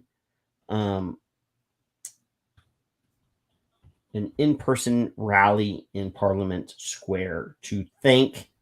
Essentially, this is not a protest. This is a rally. We'll call it a rally to basically thank the UK and the NHS and the Royal College of Physicians for their support of tobacco harm reduction. Mm-hmm. So if you can be in Parliament Square on November 8th, you should go. Absolutely. Definitely. Most definitely. Yeah. Anything. I'm gonna preempt you. Anything you guys have. I'm doing something right now. You just babble along. When you guys have any I'm dealing with something behind the scenes over here. Advocacy stuff, share. if we don't see it, that's just as fine as if we do. We did, Jeffrey, and abso-freaking-lutely. Oh my goodness. Jeffrey. It just makes me want to watch Bill Cosby again. Oh, well. Have a glass of water before you do. That's all. Mr. Pruitt said I was going to do the live stream, but however, I could go to London. Well, it depends on what time of day it is, Richard. You could do both. Could be raining. You never know. It is London. It does rain there all the time. I've heard. Sparkly went over there, and she's never come back. If I go there, I may just move in with her and Paul. Yeah. Well, Paul. Oh, Richard? No. Paul. Oh, crap. I don't know his last damn name right now. Such language, Kevin. So speaking of language, speaking of such language and personality and rudeness, linguistics. Andrew is here. Uh-oh. What's Cluster up? What's Andrew. up? Hey, how are you guys? Andrew. We Good, just call him sir. Owl. We just call him You guys Owl. hear me? I don't know. I checked my mic there. You sound fine. Okay, good. So what's up? Well, clusterfuck is on its way. That is a fact. Woo! Really? Yeah. What do tell is that? That's clusterfuck for you. Hashtag clusterfuck in our patriotic red, white, and blue. Thanks to am I Judy. mistaken? Am I mistaken that these also radiate light? Yeah, they are supposed to glow in the dark. That is correct. Woohoo! This is like cluster. And these are 24 millimeter, I think, what you're looking at right now. And then they are 22 millimeters for Kevin as well. So Well, and anybody else who both. wants I them need as well. 22 and 24 because I have big tanks and little tanks. I want all of my tanks protected by cluster fucks. I'll just. So I guess then the question could be like, how should they be packaged? Should you get 2 cluster fucks, or should it be a cluster fuck? It should be. Should it be a cluster fuck that you have to purchase, 2 of each? No, I to get the cluster fuck deal of maybe I don't know. I think we should package them in by themselves by size, and give people the option to order both sizes. One clusterfuck or the other. One clusterfuck at a time. You can order them separately. because Buy one clearly there are plenty of people that only have 24 millimeter tanks. Because that is trendy now. But there are 24 millimeters. I think 25 is trendy. 26, 25, 26. 24 is just great because the size. You have to make a 24 millimeter band for a 25 millimeter tank. Well, it'll stretch a little bit. These will stretch quite a bit. They'll go to 20. You can't put a 22. Probably put them on a 28 millimeter, maybe even more. Thank you. It might cut off this. That could cut off the circulation, though. Well, it might stretch. It might stretch the fuck out of it. Just kidding. You have a Tic Tac size one? Pun intended. 50 millimeter RDA. You could do maybe. I'm not saying it won't snap before you do that. But. It might hurt. It might hurt. Oh. You can use them on lobster claws. You could. There you go. Other uses. So they're coming. They're ready from China. They're on a slow boat from China. They're in Anchorage. Oh, there so you go. they, with the backup at all the ports, it could actually be like a month until they're in our hands. Well, they said that they should be here Monday, but it's interesting. They have been stuck in Anchorage for like 2 days. I heard a report that there are container ships off of the coast of California at waiting to come in. The Oxnard shipyards that have been waiting, and I ordered comic books because I'm a nerd. and that they're actually sitting in crates in cartons on a ship that have been sitting in the harbor for like 4 weeks. So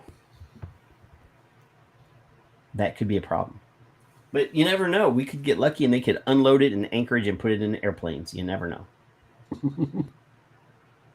I mean, you did order like 10 million of these, right?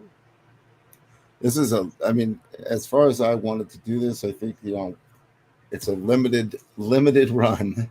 There are going to be enough. I did make enough so that everybody could try to get them. Yeah, well, but who knows? If they sell out, they sell out. If they do arrive on Monday, then by next Friday, when we do our show next Friday, we could announce that they're live on your store. We could actually have them go live at a particular time, so people have to watch the show. Yeah. Tell all of your friends. Yep. All that Bruni's upset that there are no wristbands. Clusterfuck wristbands. That could be the next. That could be the next thing. That could be easy, way easier than the Son of Liberty logo. Yeah, I'm still having troubles with that one, but we'll talk about it. Hashtag clusterfuck could be quite easy. It's just words. It's just words. Well, we could put Judy's face on a wristband. Oh. Now we would have to get permission. I've done Jimmy Garcia. I could certainly do Judy. We'd have to get permission before we. Yes, we would. And I'm a little concerned about putting that video up on my website too. So I'm not sure if it's something I could do. I don't know. It's a little. Is the word clusterfuck offensive? No, but imagine if it was you and I did that. Would you come after me? And she seemed quite happy that I made the video.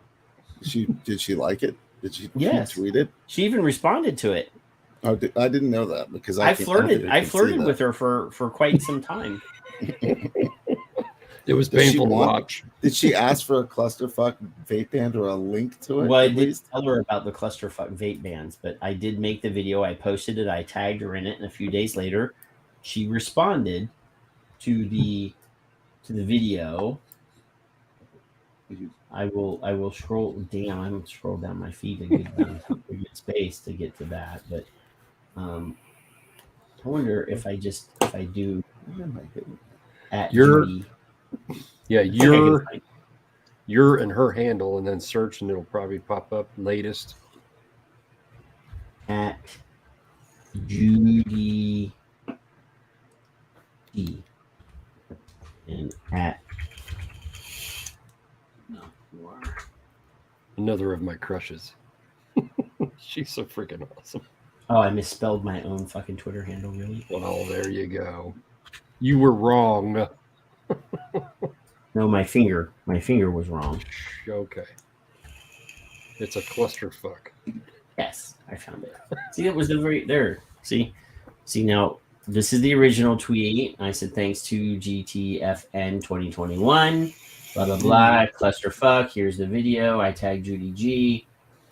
And we scrolled down, and John Fell responded, and then Judy G. She said, "Hey ho.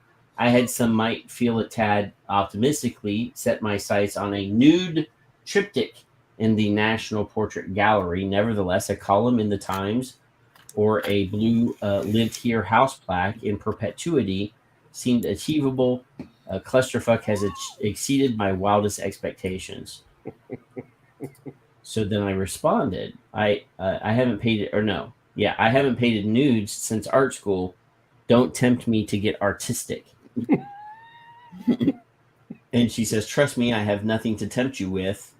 Edward Munch would think twice." And I said, "There's such a thing as creative license." And then your beauty, you're dazzling, you're lovely, blah, blah, blah. She says, "Oh, stop it." Oh, stop. Clusterfuck. So I don't imagine she wouldn't be offended by it at all. Maybe if I link directly to the Twitter post, or if yeah, I got to put it on YouTube. So in order for it to be viewed, I guess. So I don't know. I might even put this on a hidden page. I don't know. clusterfuck. I'm excited about it though. I was a little upset that they didn't come quicker, but I think that the They're factories here. are only open. They're My here factory's now. only open 2 days a week. Yes, I was speaking of nerds. I was watching a video. It was an action figure YouTube channel, and they said that all of the factories that make toys in China are shut down and are only open 2 days a week. Instead of running 7 days a week at 3 shifts a day, they're stuck to 2 days a week. I'm hearing that they can't get do workers because I'll use workers my favorite want to word do again, delivery. Clusterfuck.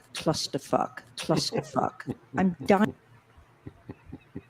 Delivery? Yeah, they'd rather do delivery of food or drive taxis. So I think Uber Eats is starting to take over in China. Well, we actually know what's his name, Kevin? Who? Our friend in Hong Kong or China, who's an advocate, had to what's his name? He's an Uber Eats driver, or he's one of those food delivery. That's what he's doing because he can't make enough money with tobacco harm reduction right now. I can't remember his name. I have a friend who's himself doing that too. He used to own a vape shop. Now he drives an Uber. Yep. So, hey, well, since you showed up, I mean, obviously, we may be, and we'll know for sure next Friday if they're actually in hand. We will. You'll know Monday. I'll let you know. We Monday. will debut the sale of the hashtag clusterfuck vape band during the show next Friday. That would be cool. So everybody get your funds stored away to buy vape bands to help raise money for stuff. For more crazy shit. How about that? We'll find something to do with it. There you go. Kevin, I bought a new camera. If you're in like Australia, you may want to team up with somebody if you're near them. The shipping. Just get one person in Australia to buy like 50 of them, and then. Yeah, I'm thinking of doing two packs of each one. So you buy two. You buy one, and it's 2 packs. So you get 2. So 2 22 millimeters, 2 24 millimeters. So if you're a vapor in Australia, get your vape shop to order them. There you go. Or they can order a bunch of them. There you go. And then you can just buy them from the vape shop that ordered them to save on shipping. Yeah, because Tom says he likes wristbands too. I hope you've got Visa payments sorted. Yeah, I take Visa. Yeah. Ta-da. I take PayPal. I think I take PayPal too. Yeah, because it's not against their terms of service, right? Yeah, I've been having to kind of laugh at that this week. You know, I having trademarked vape bands back in 2014. I never wanted to be. Was it Hannah Mods? Yeah, it wasn't Hannah Mods, but somebody came out with, maybe it was, somebody sued somebody in the industry. We all know everybody, and it just didn't go over too well, you know. So, like, you know, the people who got browbeated for trying to sue and, you know, protect their rights to their device and designs and so on. How dare you defend your own intellectual property? That's exactly. Right. So, but I never wanted to be. I never wanted to be that guy. Well, here's the thing about property rights. Here's the thing about creative property rights and intellectual property rights and trademarks. You can own the trademark in something, but if you can't prove that you're defending your trademark, they'll take it away from you. Yes, they will. So, you know, why not? If, for example, I'll use a comic book. So if I draw a comic book with Batman in it, and I'm not DC Comics, and DC doesn't slam the door on me, yes, they're not defending their trademark, they're not defending their copyright, and I can use that in a court of law and say, hey, I've done 12 issues of this comic book and they haven't said anything until issue 12. So they're not defending their trademark. An interesting thing about trademark and copyright, though, is there's a time limit. So, for example, the original version of Mickey Mouse, the Steamboat Willie version of Mickey Mouse, will be public domain next year. So Disney will not own the trademark on that version of Mickey Mouse. So after next year, anybody can make a cartoon with that version of Mickey Mouse because he will be public domain. Now, if they try to reproduce the modern version of Mickey Mouse, then they'll get spanked hard. But that particular version will be public domain, and it's whatever the year. There's a certain number of years. I think it's 100 years. The 100 years of Mickey Mouse will be up. The original version will be up. That's pretty incredible. So if I use Truth Initiative's logo and they don't defend it, they have nothing to say. Yes. Good to know, because I've used it umpteen times. I've tagged them with it. Good. Yeah, okay, I mean, they can't hit you with a trademark lawsuit if you've used it for years and they haven't smacked you. Right. Well, I've done it on purpose, so they will, but they won't. But they haven't, and they aren't. So they're themselves a clusterfuck. So there you go. Either which way can be. So Andrew, I mean, technically, if an American company were to clone Vape Band, right, you literally to defend your trademark, you actually have to go after them for that. Yeah, you do. And I did go after, how many people could I go after that? I mean, every single vendor that was selling online was selling the word vape band on their website. So, imagine how many there were. Okay. Yeah. So I looked at this whole thing just recently. In the last year, they've shut down all the websites, right? That you can't sell. So all of the vape shops closed their websites.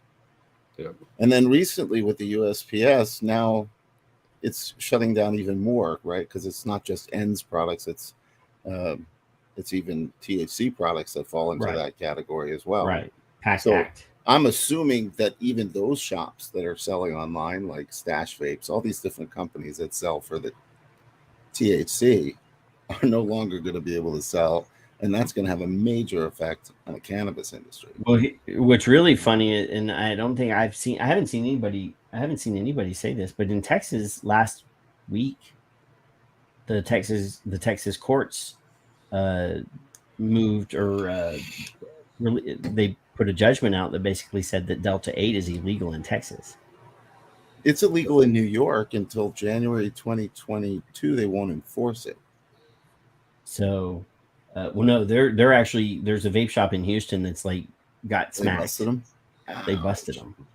So, I haven't seen anybody in the vaping world, especially the vape people that I know in Texas that are into that world, haven't said anything about it. And I saw on Twitter that this had happened and that this vape shop was filing suit. But the chain, this is a vape, it's called Vape City. They have a chain of 100 stores in Texas, are filing, and they're seeking damages because he pulled, after this thing happened, he pulled in all of his stores, all the Delta 8. He says, I'm sitting on millions of dollars worth of product that I can't sell because of this judgment, yada, yada, yada. So I'm just surprised that more of my vapey people that, a lot of vape shops went to more of a hybrid model, and I don't care. As long as you're not selling combustible product, which some of them are, I have an opinion about that.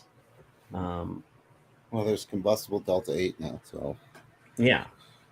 Which makes no sense. Pre-rolls and things like that. If you're a vape shop and you're promoting harm reduction, burning vegetable or plant matter and inhaling it is not good for you.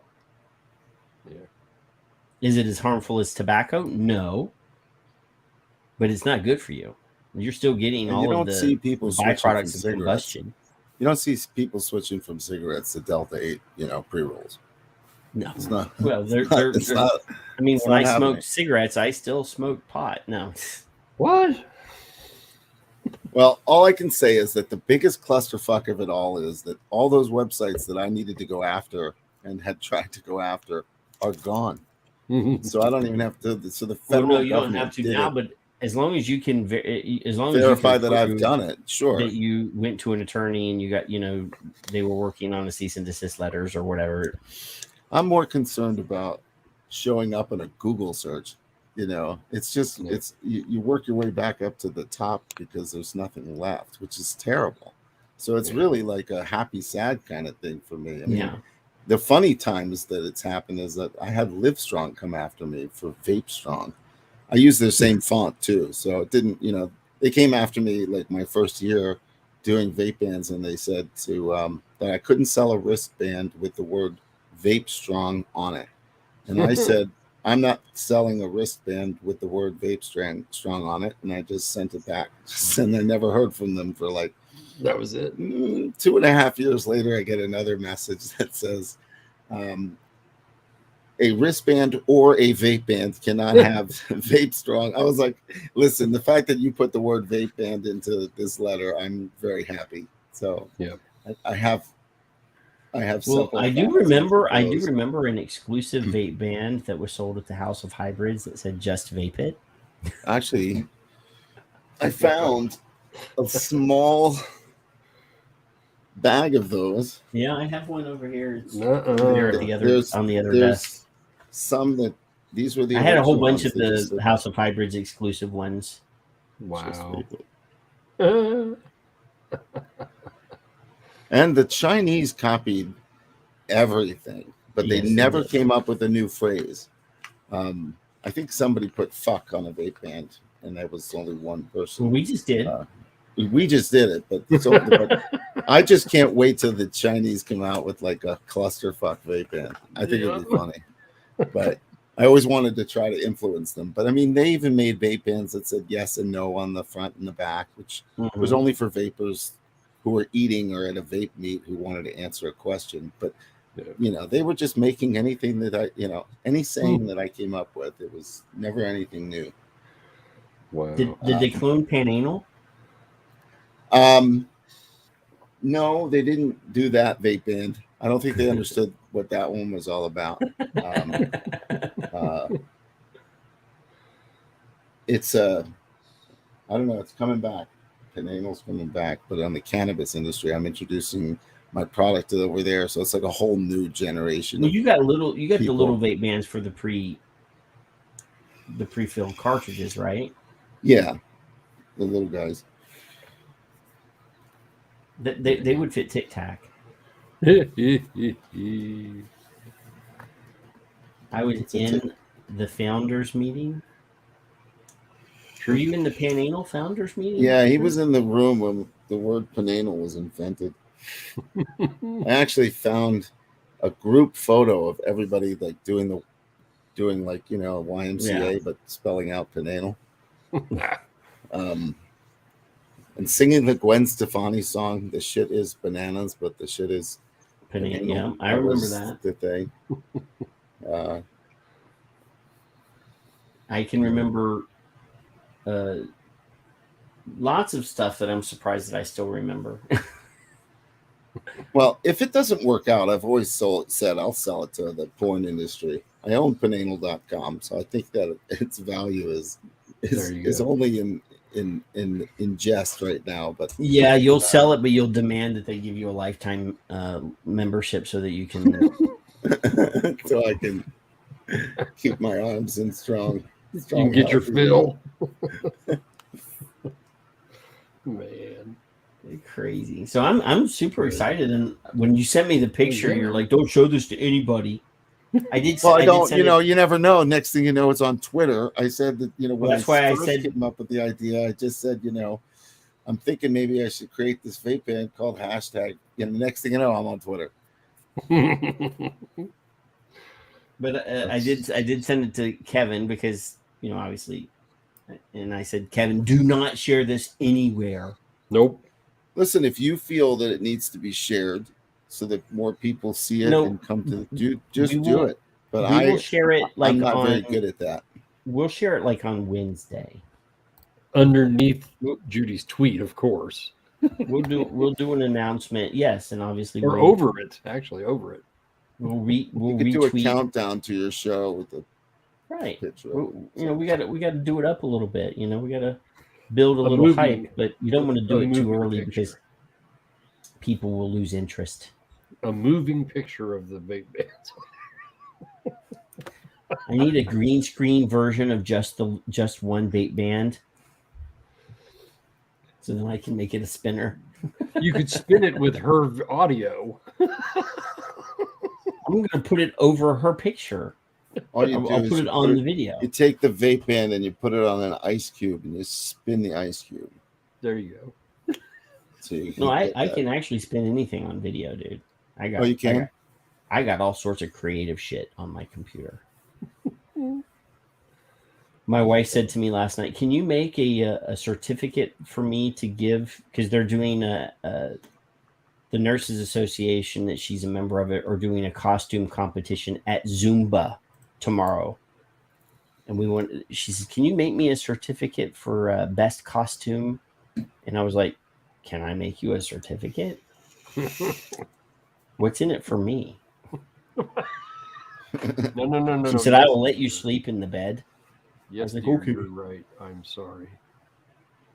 Okay. Yes, dear.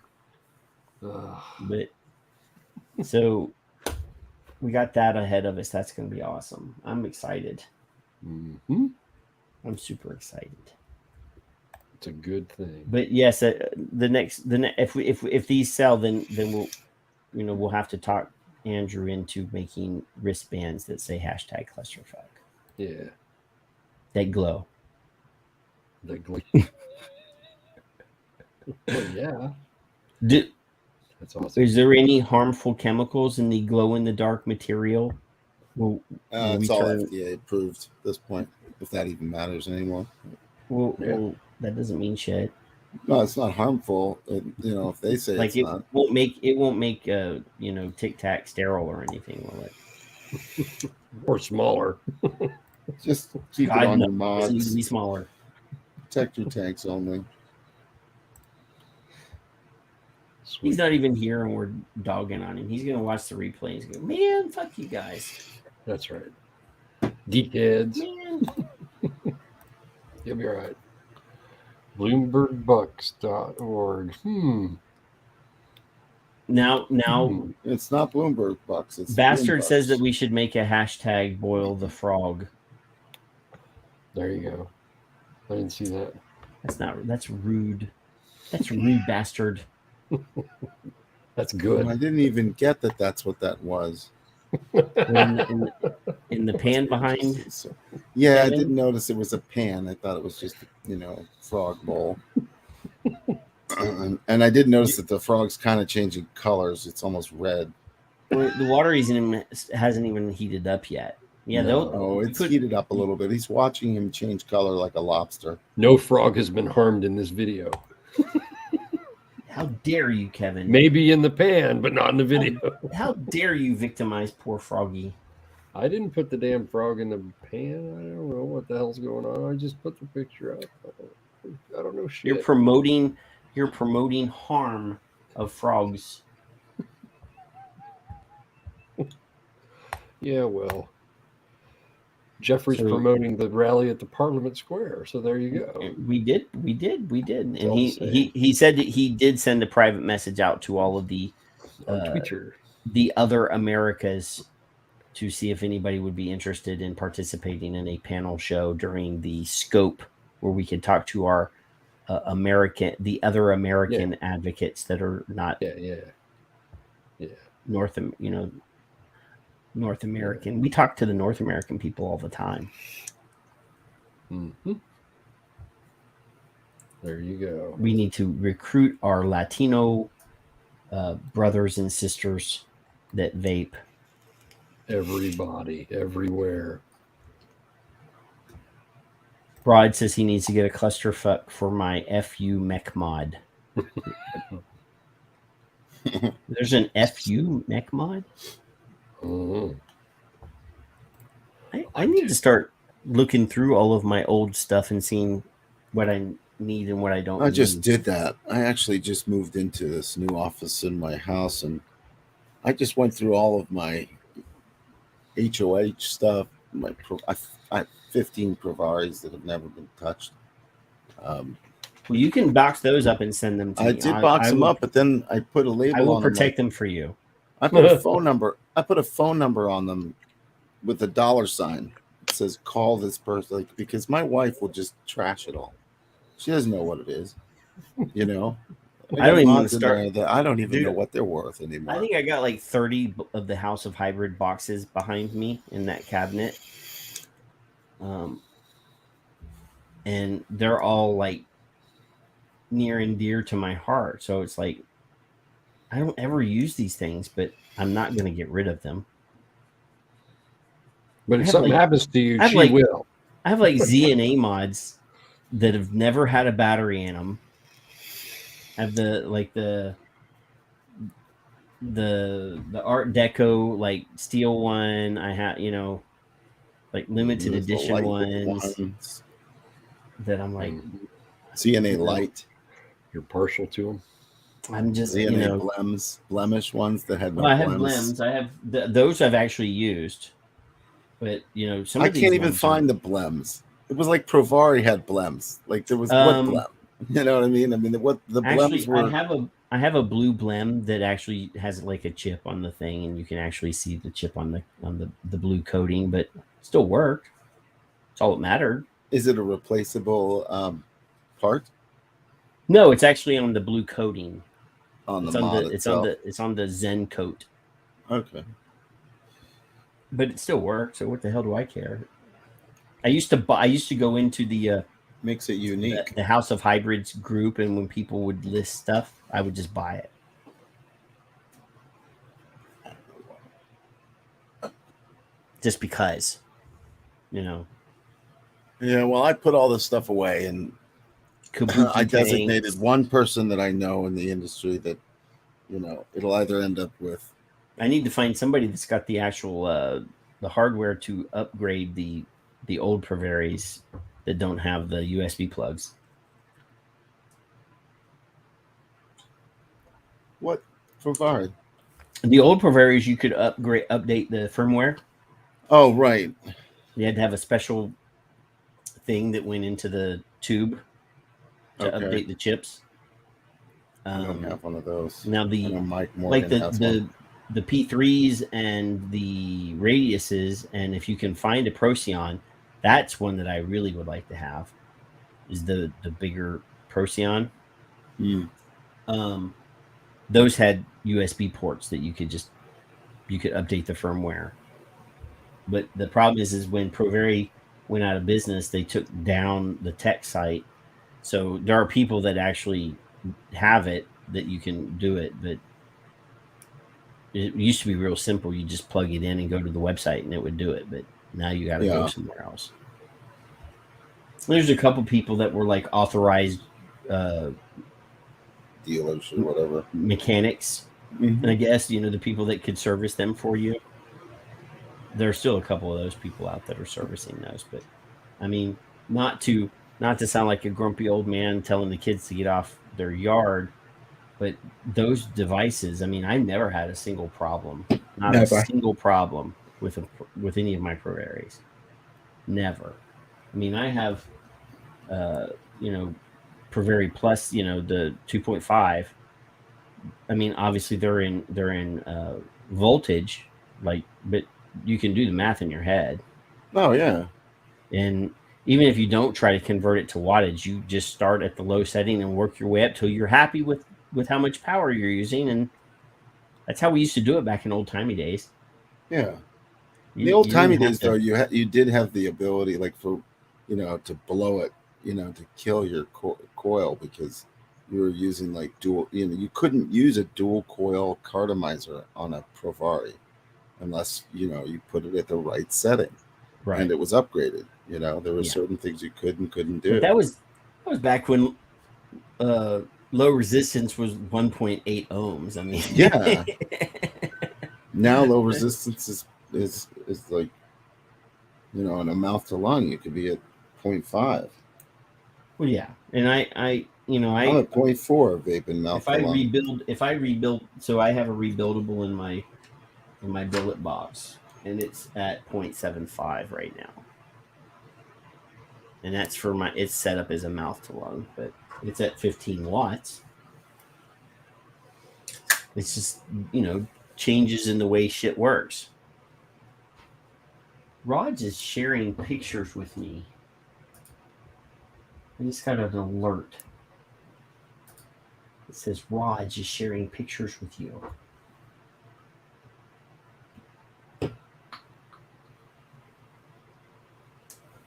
I just don't know where he shared pictures with me. Was it on Twitter? Is it on Twitter? No.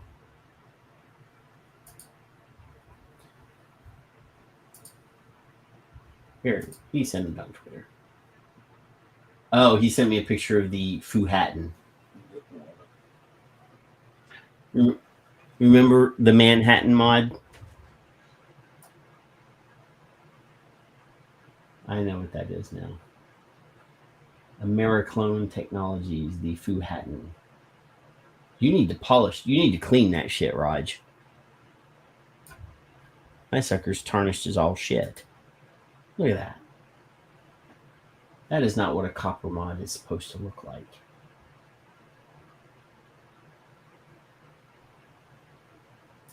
That is embarrassingly dirty. Are you Kevin, are you muting yourself and showing your ego? Yeah. Well, I muted myself on purpose, but no. Kevin, That's a very small. That's a very small ego. I don't have a very big ego. What kind of mod do you use regularly, Kevin? This is I always got to look. I forget. Chroma Z with my Aspire. That's okay. He's got his Nautilus. I'll pretty much use. I'll use. Phil sent me this one, but and thank you again. This one and Phil never sends me shit. I found a bag. I found a gallon bag of those tanks in my or Aspires. Aspire tanks and Aspire shields and covers. Yeah, those things are fucking awesome, dude. I'm telling you. I mean, the Nautilus coil is still stellar.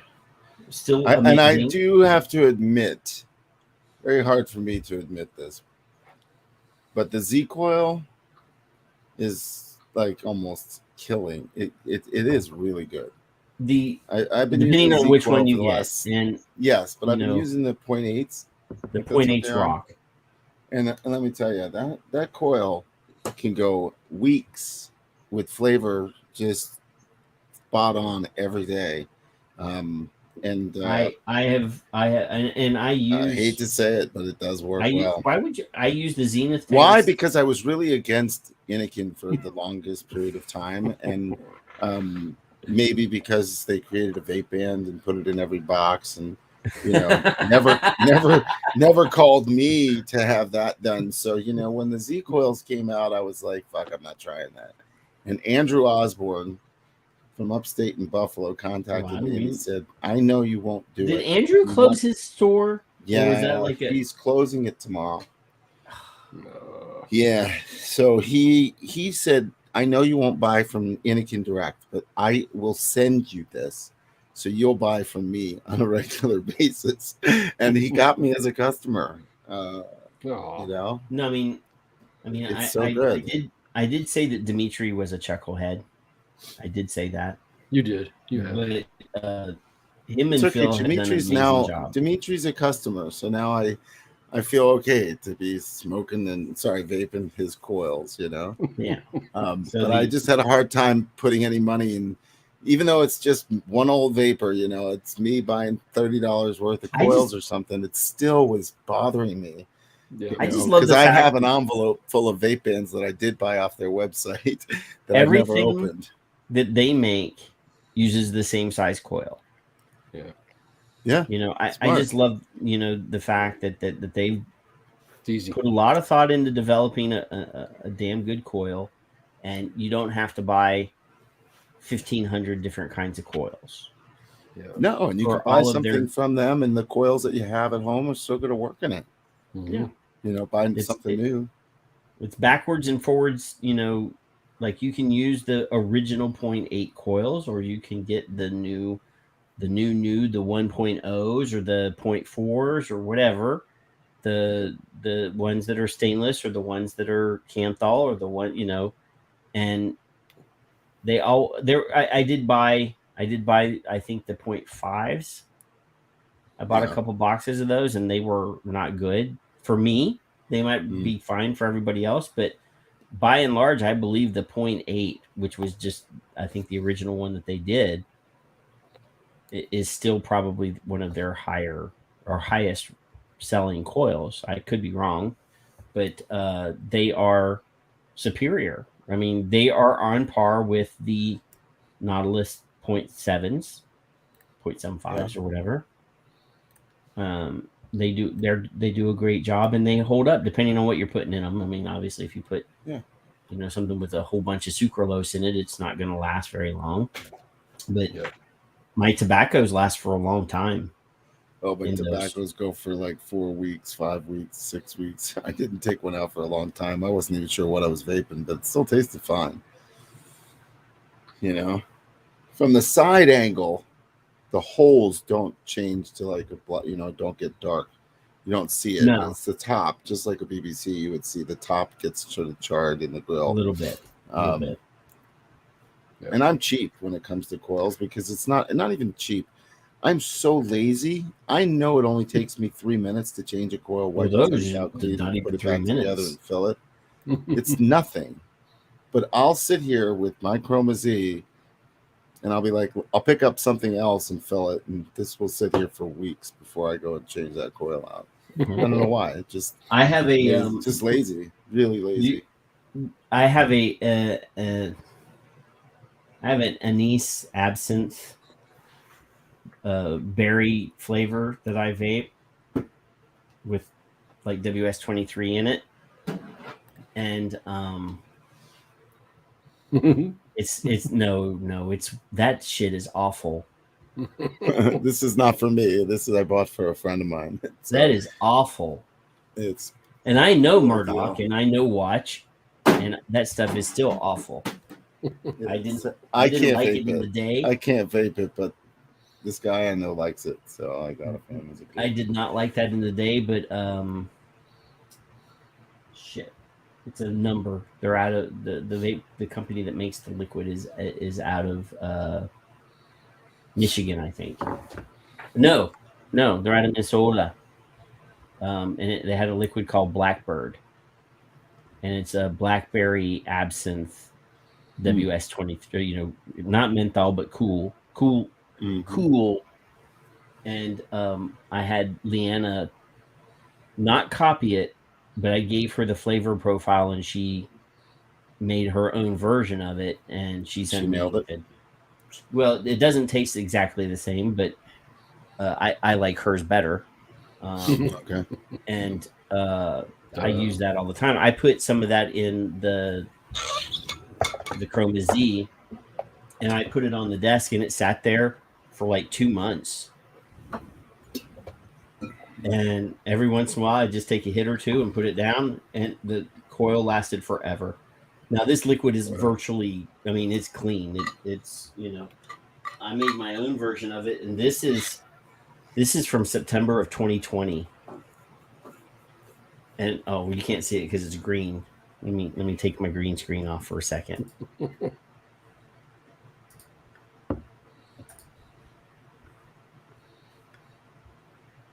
Damn. And it's clean. Looks like scope. That's good. There's no discoloration. There's no browning. and this is almost a year old. Damn.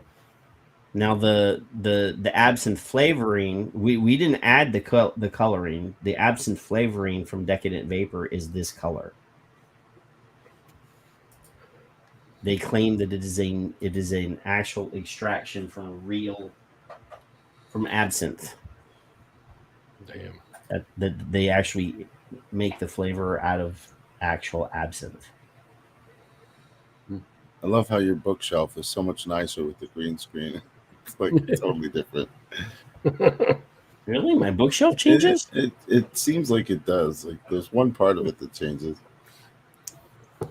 Interesting. Pretty cool though. I gotta do something with my walls. Those are all graphic novels. Because I'm a nerd. Batman and the Punisher and Daredevil and Green Arrow, all sorts of shit over there. There's a couple $1,000 worth of books with funny pictures in them.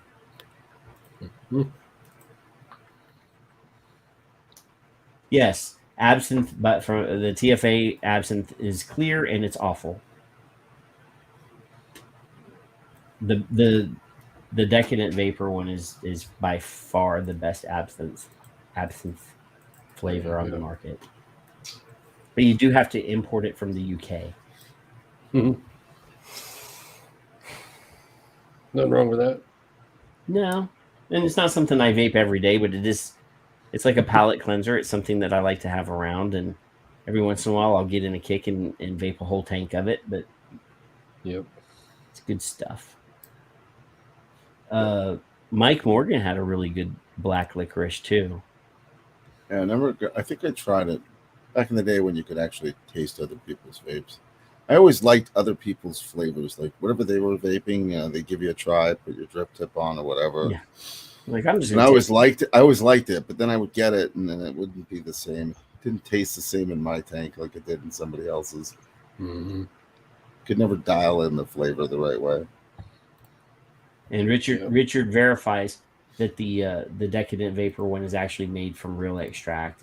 That he's been to the factory. Yep. But yes, I've tried the TFA one. I've let it steep for months, and it's awful compared to this real one. Stuff. It's awful. But I've drank quite a few bottles of absinthe over the years. An expert. There's a little island in Greece where they actually absinthe was not invented by the Greeks, but there's an island in Greece where they still make it, mm-hmm. and it's still it still has all of the stuff that's supposed to give you hallucinations in it. Yeah, and I don't recall having hallucinations, but it's possible. There you go. Hallucinations. But I've also drank quite a few bottles of Ouzo, which is also an anise flavored liqueur from Greece. Dimitri probably will smack me because I don't think he likes Ouzo. Oh, he doesn't. I think I remember him saying something negative about Ouzo. Yes, wormwood is the hallucinogenic part of the absinthe that was banished and outlawed in most countries back in the day. But apparently, in some countries in Europe, they have decriminalized or de-legalized wormwood. But America, it was illegal for absinthe to be sold in America for 50 years, and they just in the last 10 years or whatever, actually made it not illegal. But the absinthe sold in America does not have wormwood in it. Yeah. So, anywho, there's a bar in New Orleans called Ye Old Absinthe House. When it wasn't illegal back in old timey days, you could go there and drink absinthe and probably have some hash or something else, and and have visions. Have a good time. Mm. What? We'll have New none of Orleans? that. No. Let's ban that. You can't have fun. No. That's illegal. The fun police are here. So Andrew's going to let us know if the hashtag clusterfuck vape bans arrive. Mm-hmm. And he will inspect them and make sure that they are awesome. Yep. And then we will release them for you guys to buy them from Andrew next Friday. So when we start sharing it on social media that the hashtag clusterfuck vape bans will be live and ready to sell on Wednesday, you guys must share them. Yep. An important note in our history. Poor Judy. No. Will be so happy. Yes. That hashtag clusterfuck will live on beyond her, because she says in the video, it is one of my favorite words. I have no doubt she's going to order. That'll be the funniest thing. When I get an order from Judy, that would be fun. We just need to get her address and send her some, but oh, that's true too. But I think if you post it on Twitter, you may not have the time. Well, Richard is in the UK. He could seek her out and get her address. But I think that even if she purchased them, I could refund it. Right. True. I could do that, but I could also just send her a few extras so she could give them out to other people. So that it's worth her while. Yep. But everybody has to pay for clusterfucks. So that's right. We've all paid for it in general. Yeah. So, he actually says that she lives near where he lives. There you go. Cool. That'll work. Cool, Richard. I mean, it is a very small island compared to us. Just down the road. Near is relative. Anybody know where Trump is? Donald Trump? Goes to Donald. Got to get him a vape ban. What was I was just thinking the next vape band should be we had we did a whole show maybe 2 years ago with Mara Glover, and it was me, Kevin, and Fig. Yeah. And this was the first time we had a real respectable person of she's educated, she's a doctor of public health, and we do the entire show without saying a single profane word. Not one. Not a cuss word. Everything that we said was nothing off color. Church boy clean. And Bucky says in the chat room that we all three look like we're about ready to explode, that we look like that we're sitting on the front pew of the church, yada yada yada. And we're talking about Kevin, because this was when we were using hashtag not a bot, because they had released another study that named Kevin as being not human, that he was a bot. There was other people named in the study as well. Yep. And she says, well, I created my own hashtag this week. And we're like, oh, do tell. And she said, bot shit. And we crumbled. You just all had to have lost it at that point. We did. And we were like, oh my God, we've been holding this in for so long. And she's the first one that drops a cuss word in the thing. So that was hilarious. That's great. Bot shit. That's right. I was like, son of a bitch. We could have been cussing the whole fucking time. So she's been on the show 3 times now. We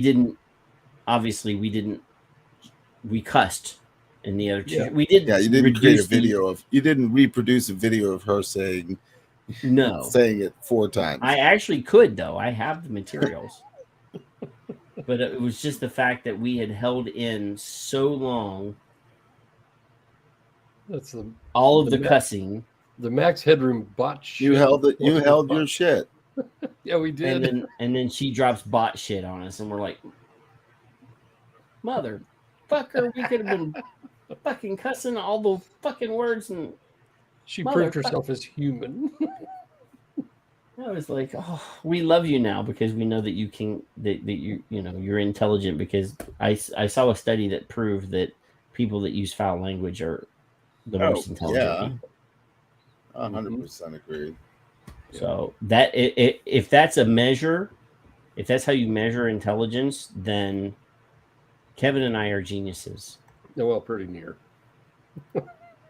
Because we cuss a lot. Close. I cuss way more than Kevin, though. So that means I'm even more smarter than Kevin. Yeah, you are more smarter. More smarter. That's right. Damn, what time is it? Late. It's 2. Damn it, we need to go to bed. Yeah. So yeah, that'll be good. Andrew, thank you for your efforts in creating the hashtag clusterfuck bait bans.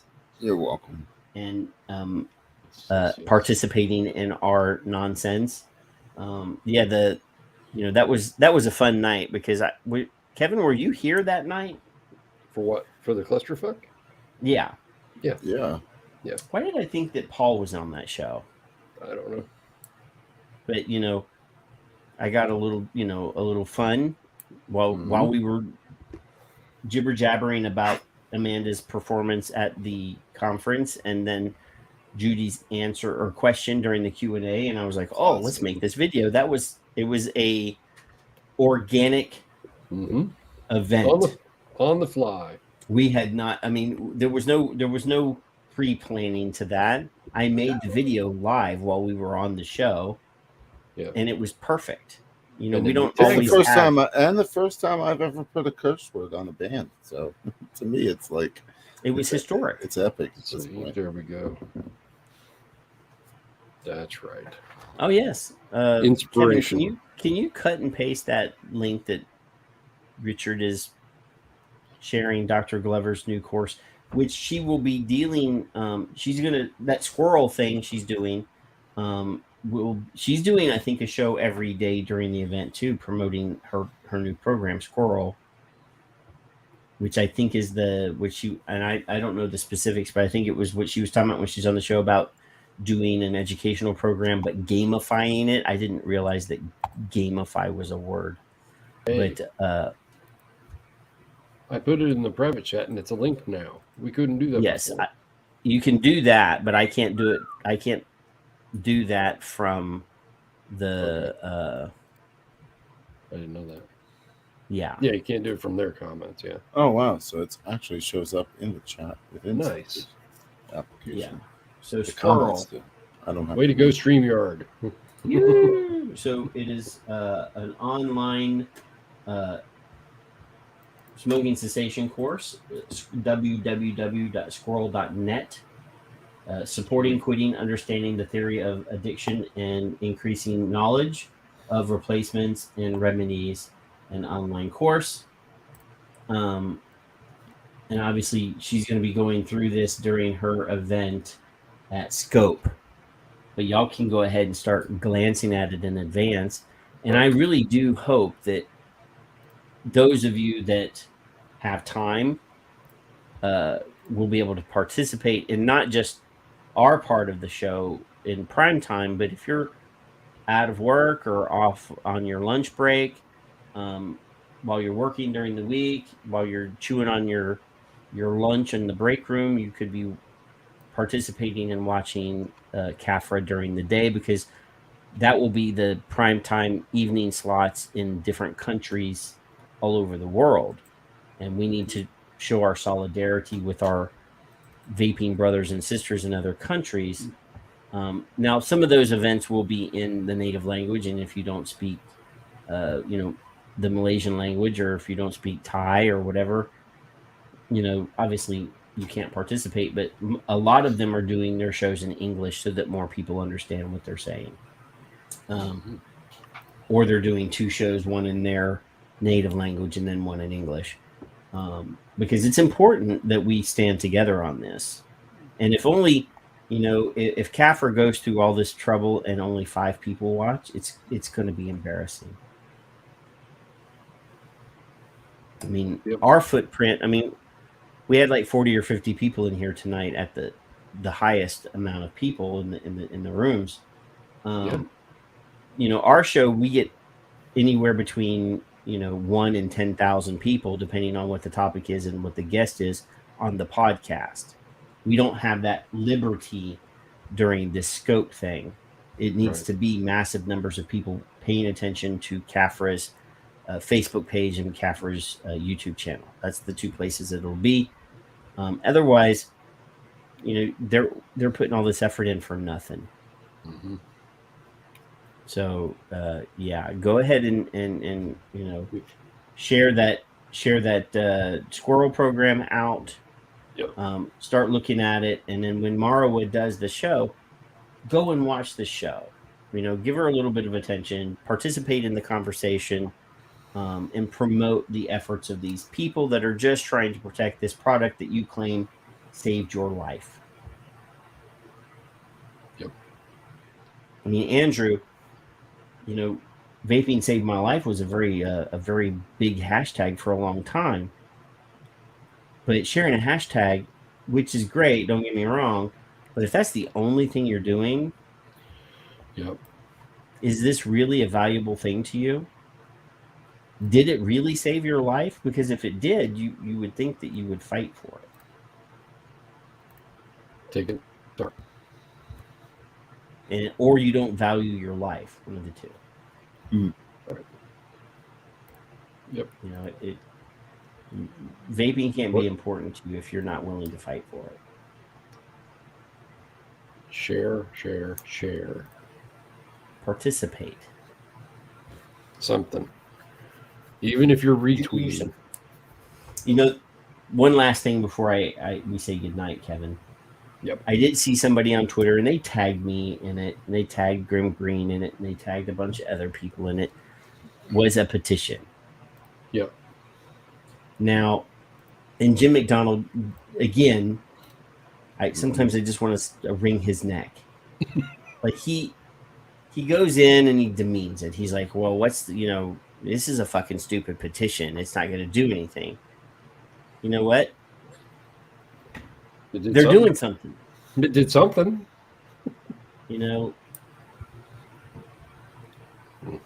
Whether you agree with it or not, shitting on somebody for doing something because they believe differently than you, they believe a petition can change the world, is not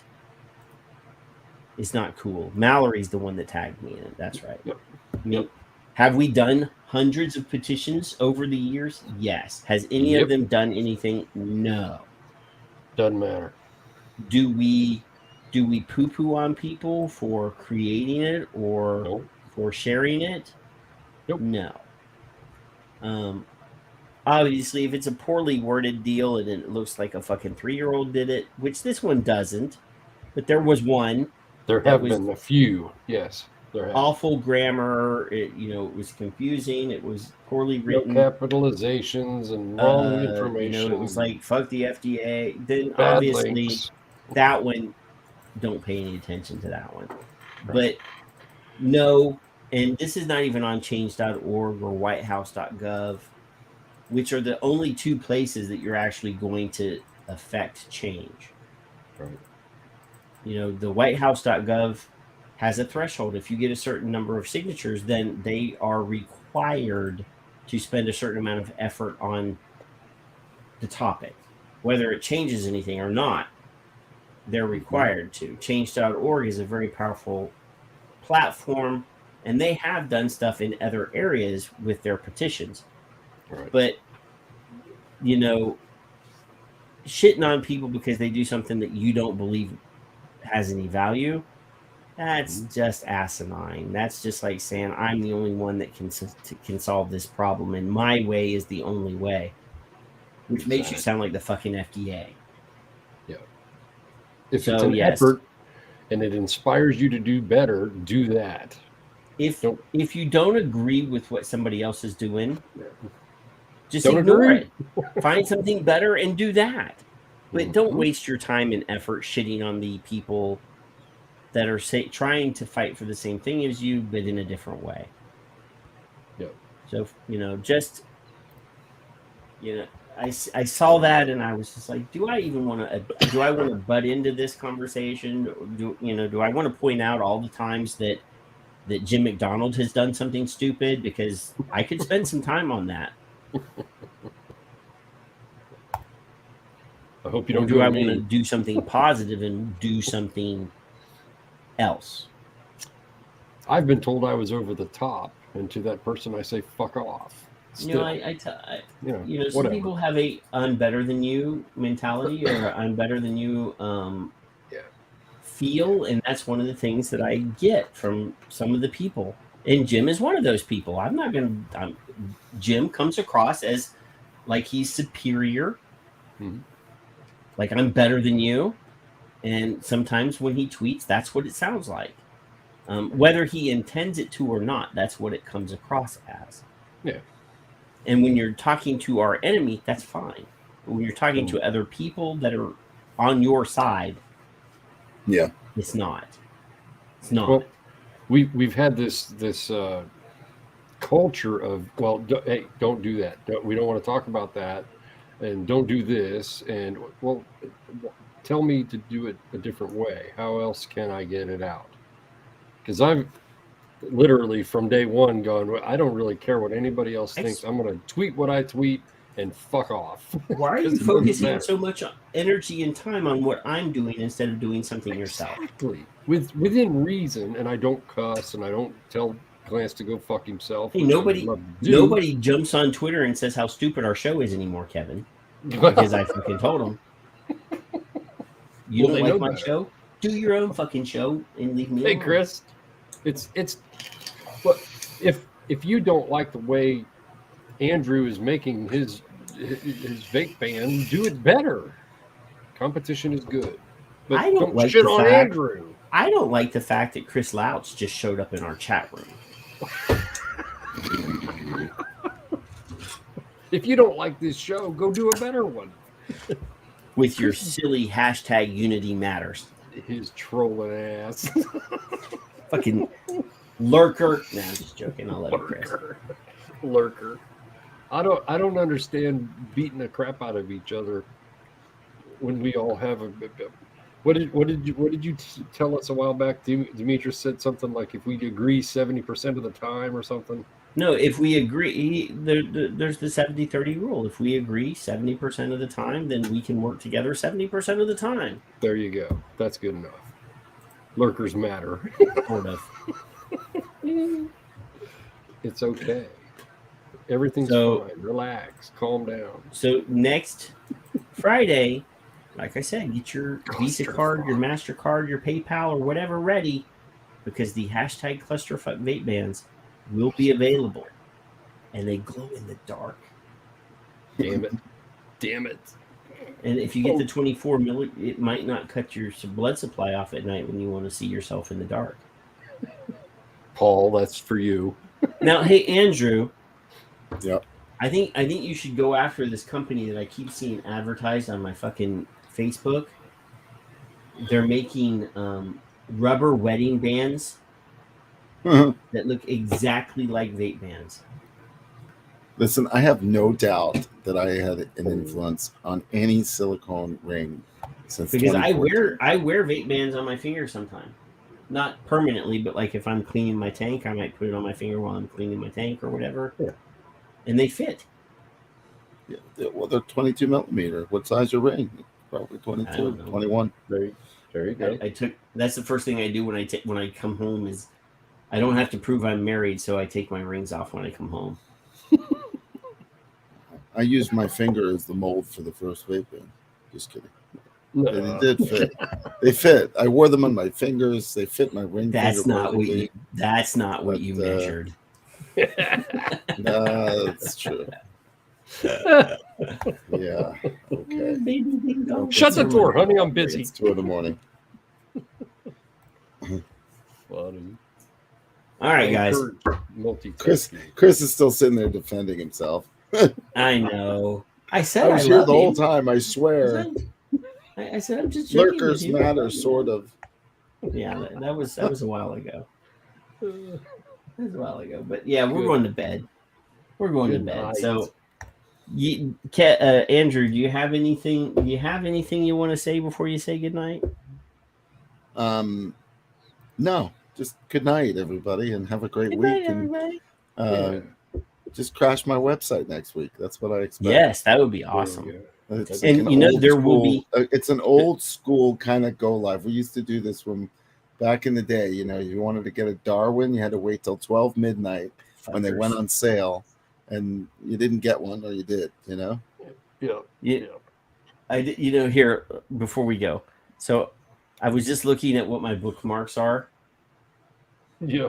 On the top of my screen. Mm-hmm. Electronic sticks. Avid Oh, vapor. wow. This is Matt Woman's ePipe Mods website. Mm-hmm. The Vaping Militia. These are all at Mizzou, which is still doing business, but these are the fucking bookmarks that have always been in my. Is Cisco still selling stuff? Yeah, he's still selling. And electronic You sticks. can still get 510s. You can get 306s. I know. I like a year ago. Get I a knew lot of stuff from him. Yeah, electronic sticks is now a Thai website apparently. I can still order HH357s from Cisco. Yeah. And I think Matt Woman pulled his website down. No? Yep. Well, due to new regulations and mailing restrictions, ePipe Mods is closed. Yeah. So, yeah, I was just looking at that. I was like, damn, these are old school links. And they're still shutting in my bookmarks. There you go. So, you know, here's the thing, though. Kevin, you have something to say before I just think the frog's done, so I'm going to have to go. He's ready. So, I just showed you a couple dead websites, right? I showed, you know, Electronic Sticks, which is Drew, which is one of the be-all, end-all great guys in the vaping world. He's passed away now, but Electronic Sticks was Jason. What did I say, Drew? Because Drew's was what was the site? Anyway, and we'll have to come back with that next week. Matt Woman's website is dead. Another one of the old school National Vapors Club, old school vape companies. I actually have Inhaler, an Empire Strikes Back lunchbox e-hookah from him. And you've seen the pipes that I bought from him. These are dead websites. These are vaping guys that have been around from a long time that are dead.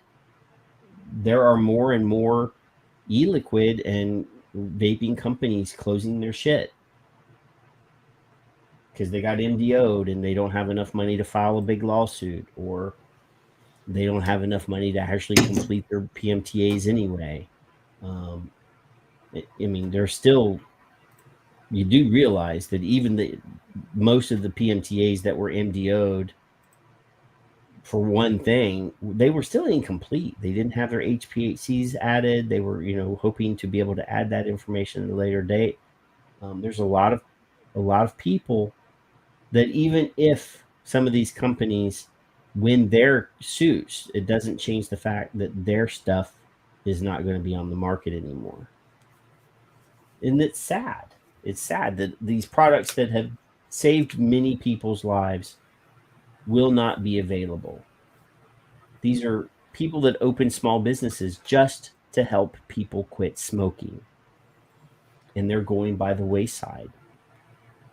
We have to look at this in the way that, I mean, Kevin and I, and, you know, we have a little bit of fun. We have some chuckles. We tell jokes. But Inhaler was Drew, by the way. You know, these government entities don't give a shit about that. They want the control. They want to be the ones that decide how you quit smoking. They want to make your choices for you. So we have to look at this as the gravity of the situation is that a lot of people are going to lose their livelihoods. And we have to fight till the last one of these companies is gone. And then afterwards, fight some fucking more. Do you think Kevin and I are going to stop fighting for vaping? That Andrew is going to stop promoting vaping and harm reduction just because the government has destroyed an industry? No, that's just going to make us even louder and madder.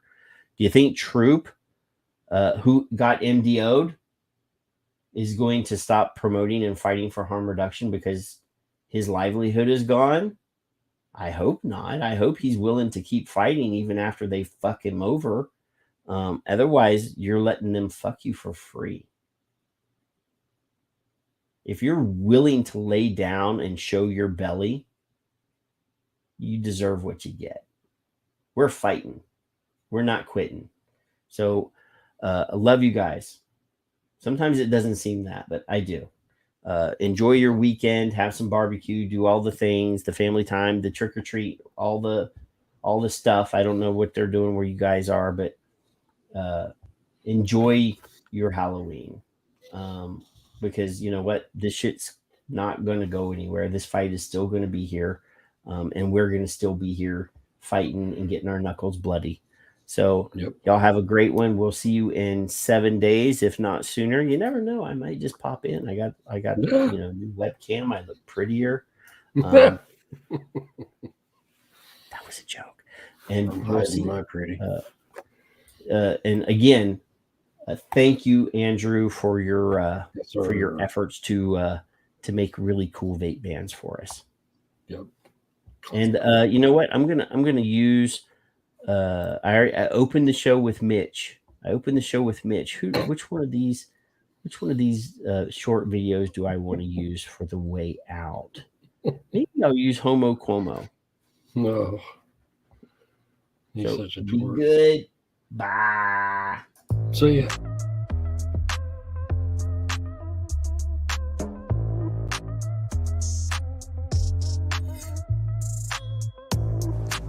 Vaping is better than smoking. Technically, yes. But so what?